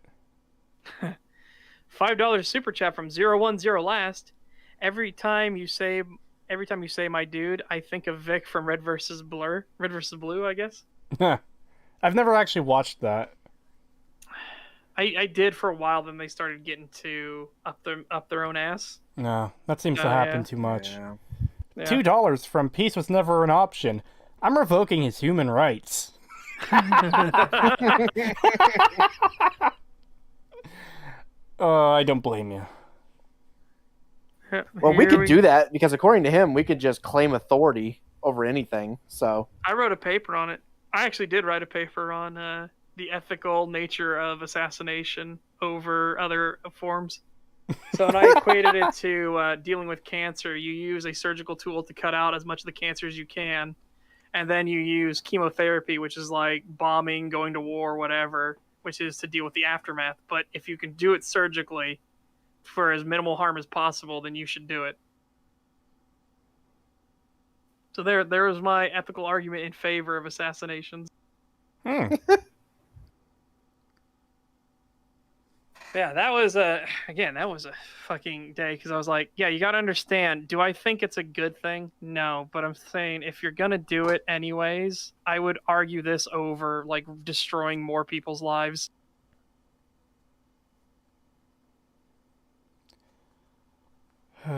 So, should we get back to it? yeah, We're almost done. There's less than a little more than 2 minutes. Should have been. If Valve had concentrated on making one thing, a shooter, a set-piece oriented action-adventure, or a physics-based puzzle game, maybe it could have been something deserving of all the praise it got. In fact, Valve did make a couple of physics-based puzzle games, and they're hands down two of the absolute best video games that will ever exist. Okay, so, well, here's one. You're making a claim that it didn't do this, so therefore it doesn't deserve it, but you haven't proven any of your claims in this video at all. Yeah, he hasn't backed any of this shit up. Yeah. It's incredibly depressing. And this kind of stuff. Who is this guy to say what Valve did or didn't succeed at when he's getting fucking everything wrong? Yep. I'll grab that. Okay. $2 from a guy under a bridge. Thank you. I love the fucking Corey Leto video this came. Like, he based it off a different video, but still. It's so sad that Steve Jobs died from Ligma. Who the fuck is Steve Jobs? Ligma balls. What?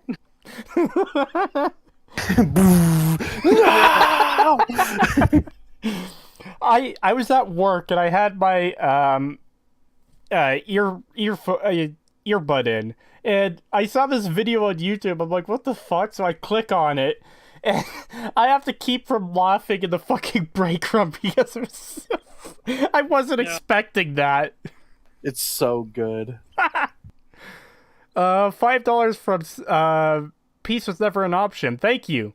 Setch, I'm supposed to be the one who ponders those things. Well, that was again, that was some of our school assignments and everything. Like my school, looking back on it, my school was pretty fucking based, not gonna lie. Yeah, from everything I've heard, yeah, holy shit. I wish I had fucking schooling like that. Like, one of the cool things we got to do was we got to reenact the Minamata Bay trial. Oh, so fucking good. And that was the trial where a company was dumping mercury into the water and it was infecting the fish, and then the fishermen from the nearby village that was downstream were getting sick and dying.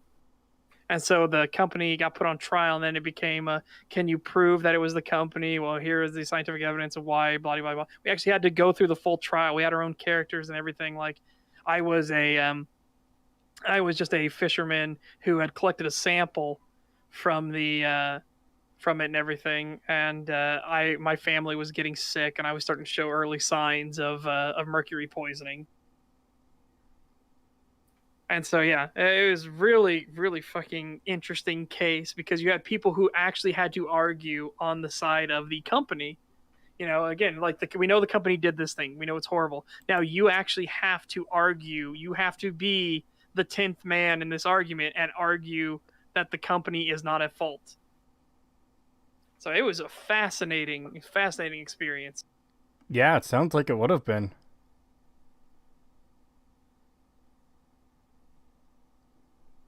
No, I was not the attorney. I was one of the witnesses, one of the victims, that was called. Anyways, let's get back to this. Portal works because everything in its story, its presentation, its gameplay are all focused on doing one thing, creating one type of cognitive flow. Half-Life 2... Stop again, saying fucking cognitive flow, you fucking potato! Yeah. And you got it the definition wrong, dude. That's why this is so bad. You need to stop saying it because you have the definition wrong. It is insane. This is absolutely someone who thinks they're smarter than they are. Yeah. This is Dunning-Kruger. Hardcore. Yeah. Oh, God. Boy. All right. Cognitive flow. Half-Life 2, on the other hand, dedicated only to not being dedicated, and the result is a dedicated only to not being dedicated. What the fuck? We just discussed that it has pace so that it can break up things, so it's not monotonous. Do you know why Portal can do one single thing and only do one single thing the entire way through? Portal is a very short fucking game. Did I ever tell you about the first time I played Portal? No. Oh boy. So, at this point, I was in high school, and I had never played a single Valve game before. I heard things about Portal. I think I heard some things about Half-Life. A friend of mine on Xbox Live said, hey, you should get the orange box and play these games. Half-Life is really good. Team Fortress is really good. Portal is really good. So I got Portal and I played it. And, you know, you're in a testing facility, right? And this is really fucking stupid. I thought the entire testing facility stuff was the tutorial for the main game, so you know how to use the portal gun really fucking effectively when you're, like, in other situations. Ah. And then I got to the ending and defeated the robot, like, yeah, I'm gonna get to the rest of the game now. Oh, the credits are rolling. Oh. Yep. But still, I really enjoy Portal. It is a fun game. Yeah. Yeah, but again, like I say, Portal 1 is really fucking short. So they didn't need to break up the pacing or anything like that. Did you notice in Portal 2, when things weren't so short, they actually had to start introducing new mechanics and trying to break up the pacing a bit so you wouldn't have mind-numbing fucking tedium? Again, you can do one thing over and over again, but every single person on the planet has a point where it's like, okay, this is really tedious. Yeah. Every person on the planet. And I'm a person who can sit there and dig out entire mountains in Minecraft. And then I'll get to a point where I'm like, okay, this is really fucking tedious. I have to do it in chunks. I usually separate it into... That's not a pun based on Minecraft either, but... You gotta do it in chunks. But seriously, like, on the server I play on, there's like this decently sized hill I wanted to get rid of so I could flatten it out and build in that area. And... Yep.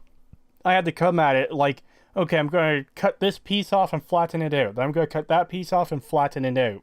And I eventually did it over the course of several days because I couldn't do it for too long at once.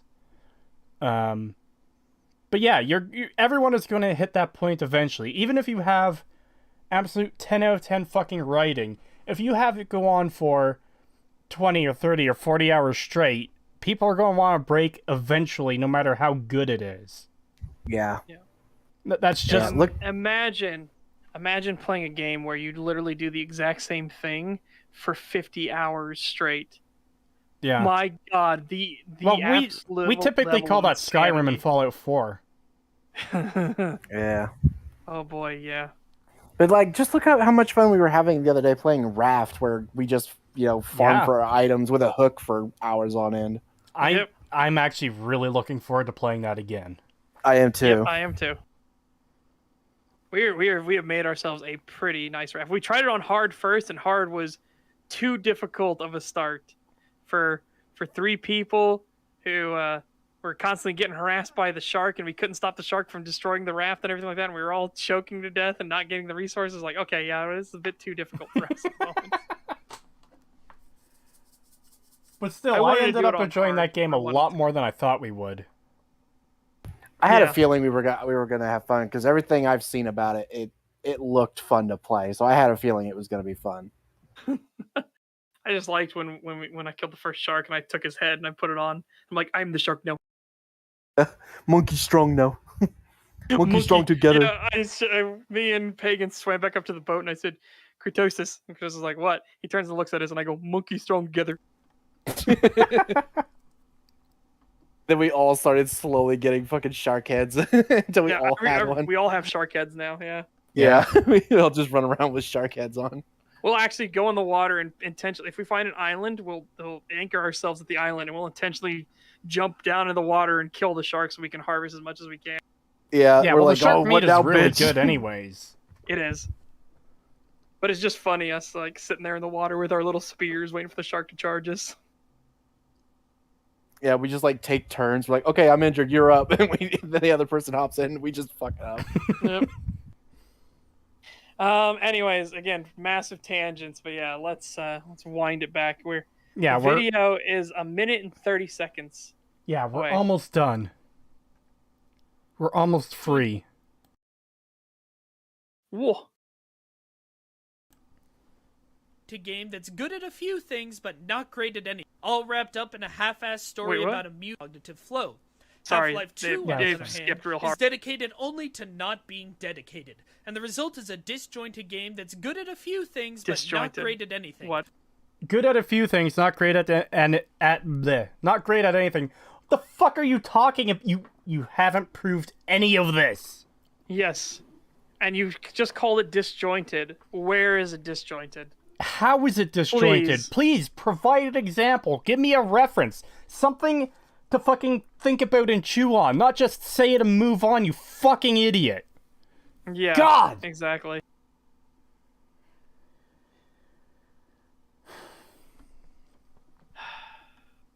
Disjointed game that's good at a few things but nothing, all wrapped up in a half-assed story about a mute and his one-dimensional friends. And that's Wow. Mute and one-dimensional friends. Okay, one, Gordon is not a mute. He's a silent protagonist, and there is a fucking difference.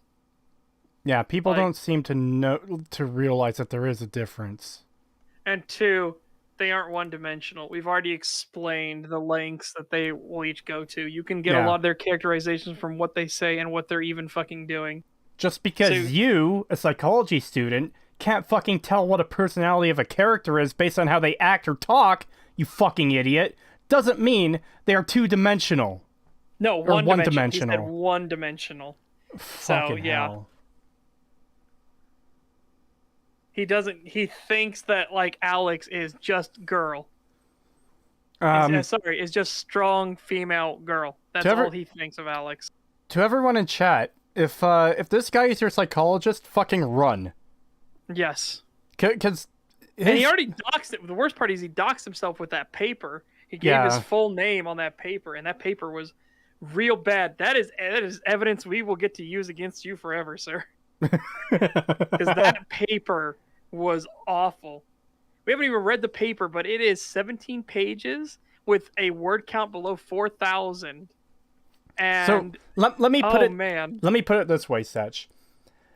He has that paper for the small word count it has to be insanely fucking stellar. It has to be the absolute top tier of papers to be good at that word count. And this is the video we got from him on a fairly straightforward game. He thinks it's disjointed. He thinks fairly well characterized characters aren't actually characterized well. There's no hope for that paper. Riza says, this is why the common man sucks at criticism. They think they can just say anything without explaining it because they weren't trained on how to analyze or critique things. I wasn't trained I wasn't trained on how to analyze or critique things either. I just used my fucking head. I see. I don't know if I was trained, but I was very grateful for that Columbine video, for the Bowling for Columbine video. I was very grateful that we did that, and then we were shown, now here's all the evidence that shows that video is a bunch of fucking lies and propaganda and bullshit. Yeah. And last time you mentioned that, I mentioned this video too, and I highly recommend checking it out. A good video to watch, everyone in chat, is called The Coldest Case Ever Solved. And it's a really good video. Because it goes into depth talking about how this young girl was murdered. And they didn't know who did it. And they had some theories, but they couldn't quite figure it out. But then they ended up getting the killer. They had all this evidence against him. He was super suspicious and guilty looking. Things were looking really, really bad for him, and they eventually got him on the charge and had him sent to jail. And then he got right back fucking out because he didn't actually kill her. It's physically impossible for him to have been able to kill her, and the prosecutor ignored the evidence to that fact. They just wanted to close the case, whether they had the right person or not. JCS is also a good channel. Yes, very good. It's fascinating watching those interrogations. Holy shit. Yes. Okay, here we go. My professional opinion. Professional opinion? Fuck you! You are not a professional. You're a professional dipshit, a professional fucking paste eater. You didn't get a single fucking thing about the game right! You didn't get anything about the game you fanboy for right! What the fuck are you talking about? You're a professional! That doesn't make your opinion more factually true! Yeah, my god. But he wrote a paper, a really bad paper, but he wrote a paper, guys. Yeah, that's fucking horrifying.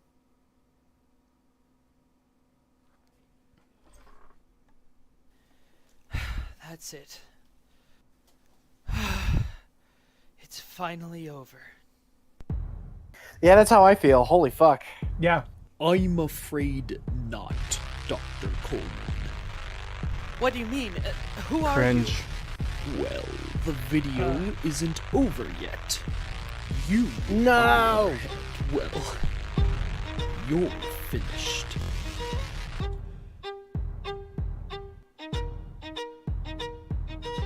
Thanks for watching this episode of Second Opinion. And Oh, thank God it's over. I think that was leading into his next video. I know he has one on Half-Life 1. I wonder if that came after this. I don't know, but let me skip around real quick. Just making sure. No, okay, yeah, I get it. It doesn't do like a surprise. Did you think the video was actually over? Doesn't do that. So yeah. Okay, yeah. So don't fucking support this guy. Don't. Just please don't. Yeah.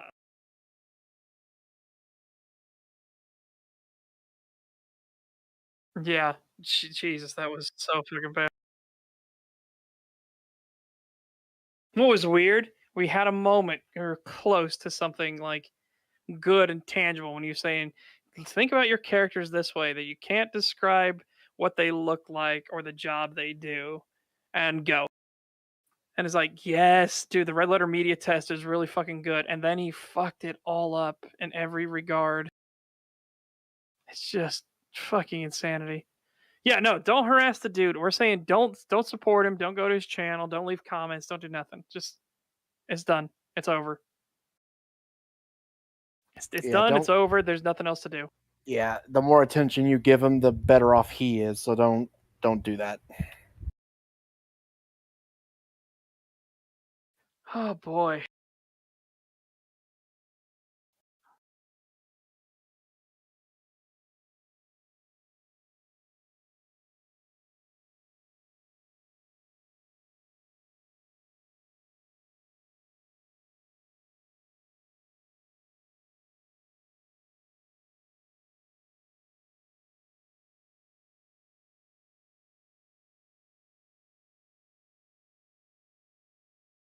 What the fuck is this? Hold on, I gotta copy this.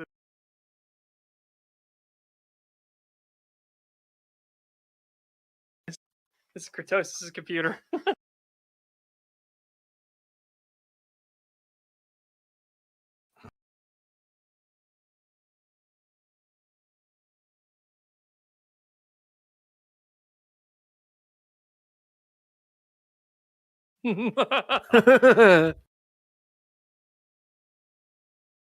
Oh, okay. Oh God, okay. Interesting. How much? Wait, how much later was it from his Half-Life 2 video? Because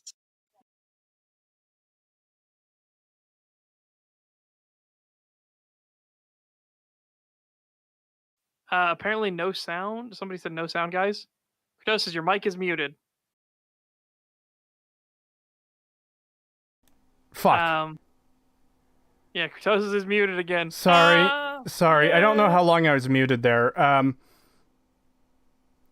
So they missed what I said about the Telltale thing, too. That doesn't matter. So anyways, chat, I found something interesting here. He has a video on Fallout 4, and he thinks it's a bad game, which I find very interesting. Yeah, you 'cause guys... we agree with the sentiment. However, I'm curious about the argumentation. I think that would be very interesting to cover at some point. What do you guys think? I think so as well. Because I really do. imagine being in the position where we fucking despise Fallout 4, but we have to defend it from someone getting arguments wrong about it. That would be very interesting. Yeah, I mean, we I've basically did that with Fallout 3 and Matten, because God knows he No. couldn't defend it very well. I've actually been curious to see if we could find a video like that. I'm going to preview it after the stream to see. Well, if... here's what I want to know. Hold on. Okay. I need you to check for if he's got anything on Dark Souls. Oh boy. Yeah. Okay. Oh, chat. That's my next video is probably going to be on a Souls-like. My next big video. So one thing quickly, his following second opinion video is on Half-Life 1. The many missteps of, hold on, just getting the full video up for the title. Yeah, the many missteps of Half-Life 1. Why is he wearing a Jew hat? What? Why?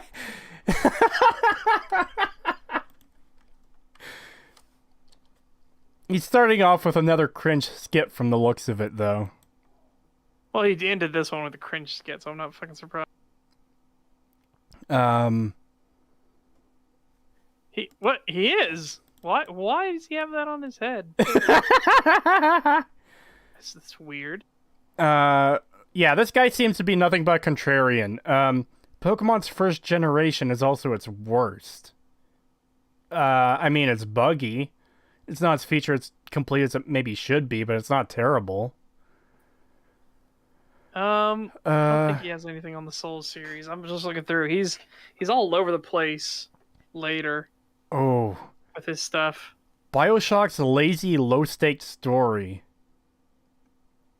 So low stakes isn't a bad thing in the first place, but how is it low stakes? He just straight up posted the Dark Souls 2 launch trailer for one of his videos. That's weird. Breath of It's the a Wild is series far shrouded- from perfect. Dark Souls is a series shrouded in bad hot takes. Let Dr. Coleman show you the light. Got a game you think needs a second opinion? Okay, so he does have one on Dark Souls. Don't tell me he got his fucking doctorate. Jesus Christ. No, he put it in air quotes. Let Doctor. Oh. Debunking the myths of Dark Souls. Okay. So there's a potential video in the future, because, yeah, I'd be very curious what that is. Oh boy. Valve here's one. Second Oh. opinion. Skyrim is poorly designed garbage. Really?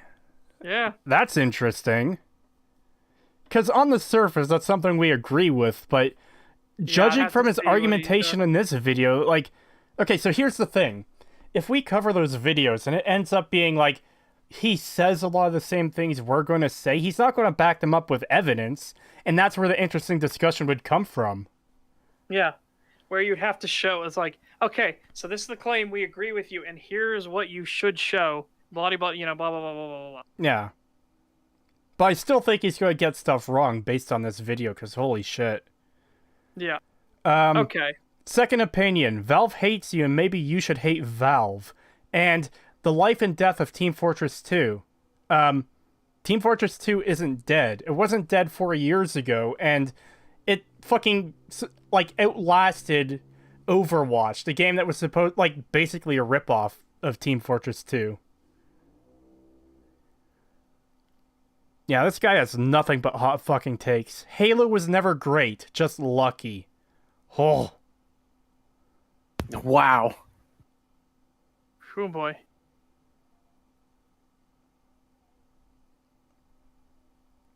$5 super chat from Our Booze. Thank you very much. My apologies for earlier. It's been a while since I've actually played Half-Life, and the sour I have on is mostly comes from Epistle 3. That's understandable. Yeah. I'm curious if he has a New Vegas video. Would he Epistle- praise it or would he fucking hate it? That I'm curious about too. I guess we should look at that after stream so we're not wasting chat's time. Just going on that super chat though, I understand. Epistle 3 was very bittersweet because it kind of signified that we weren't actually going to get Half-Life 3, but it still concluded the story in a way for us. Yep. Are you guys going to see the next video, the one about New Vegas 2? I don't think there's time. It's a 20-minute video. Yeah, and we've already been at it for 5.5 hours already. Yeah. And that was for an 18-minute video. Yeah. It's possible that we could get through that video very quickly. I don't know if we will or not.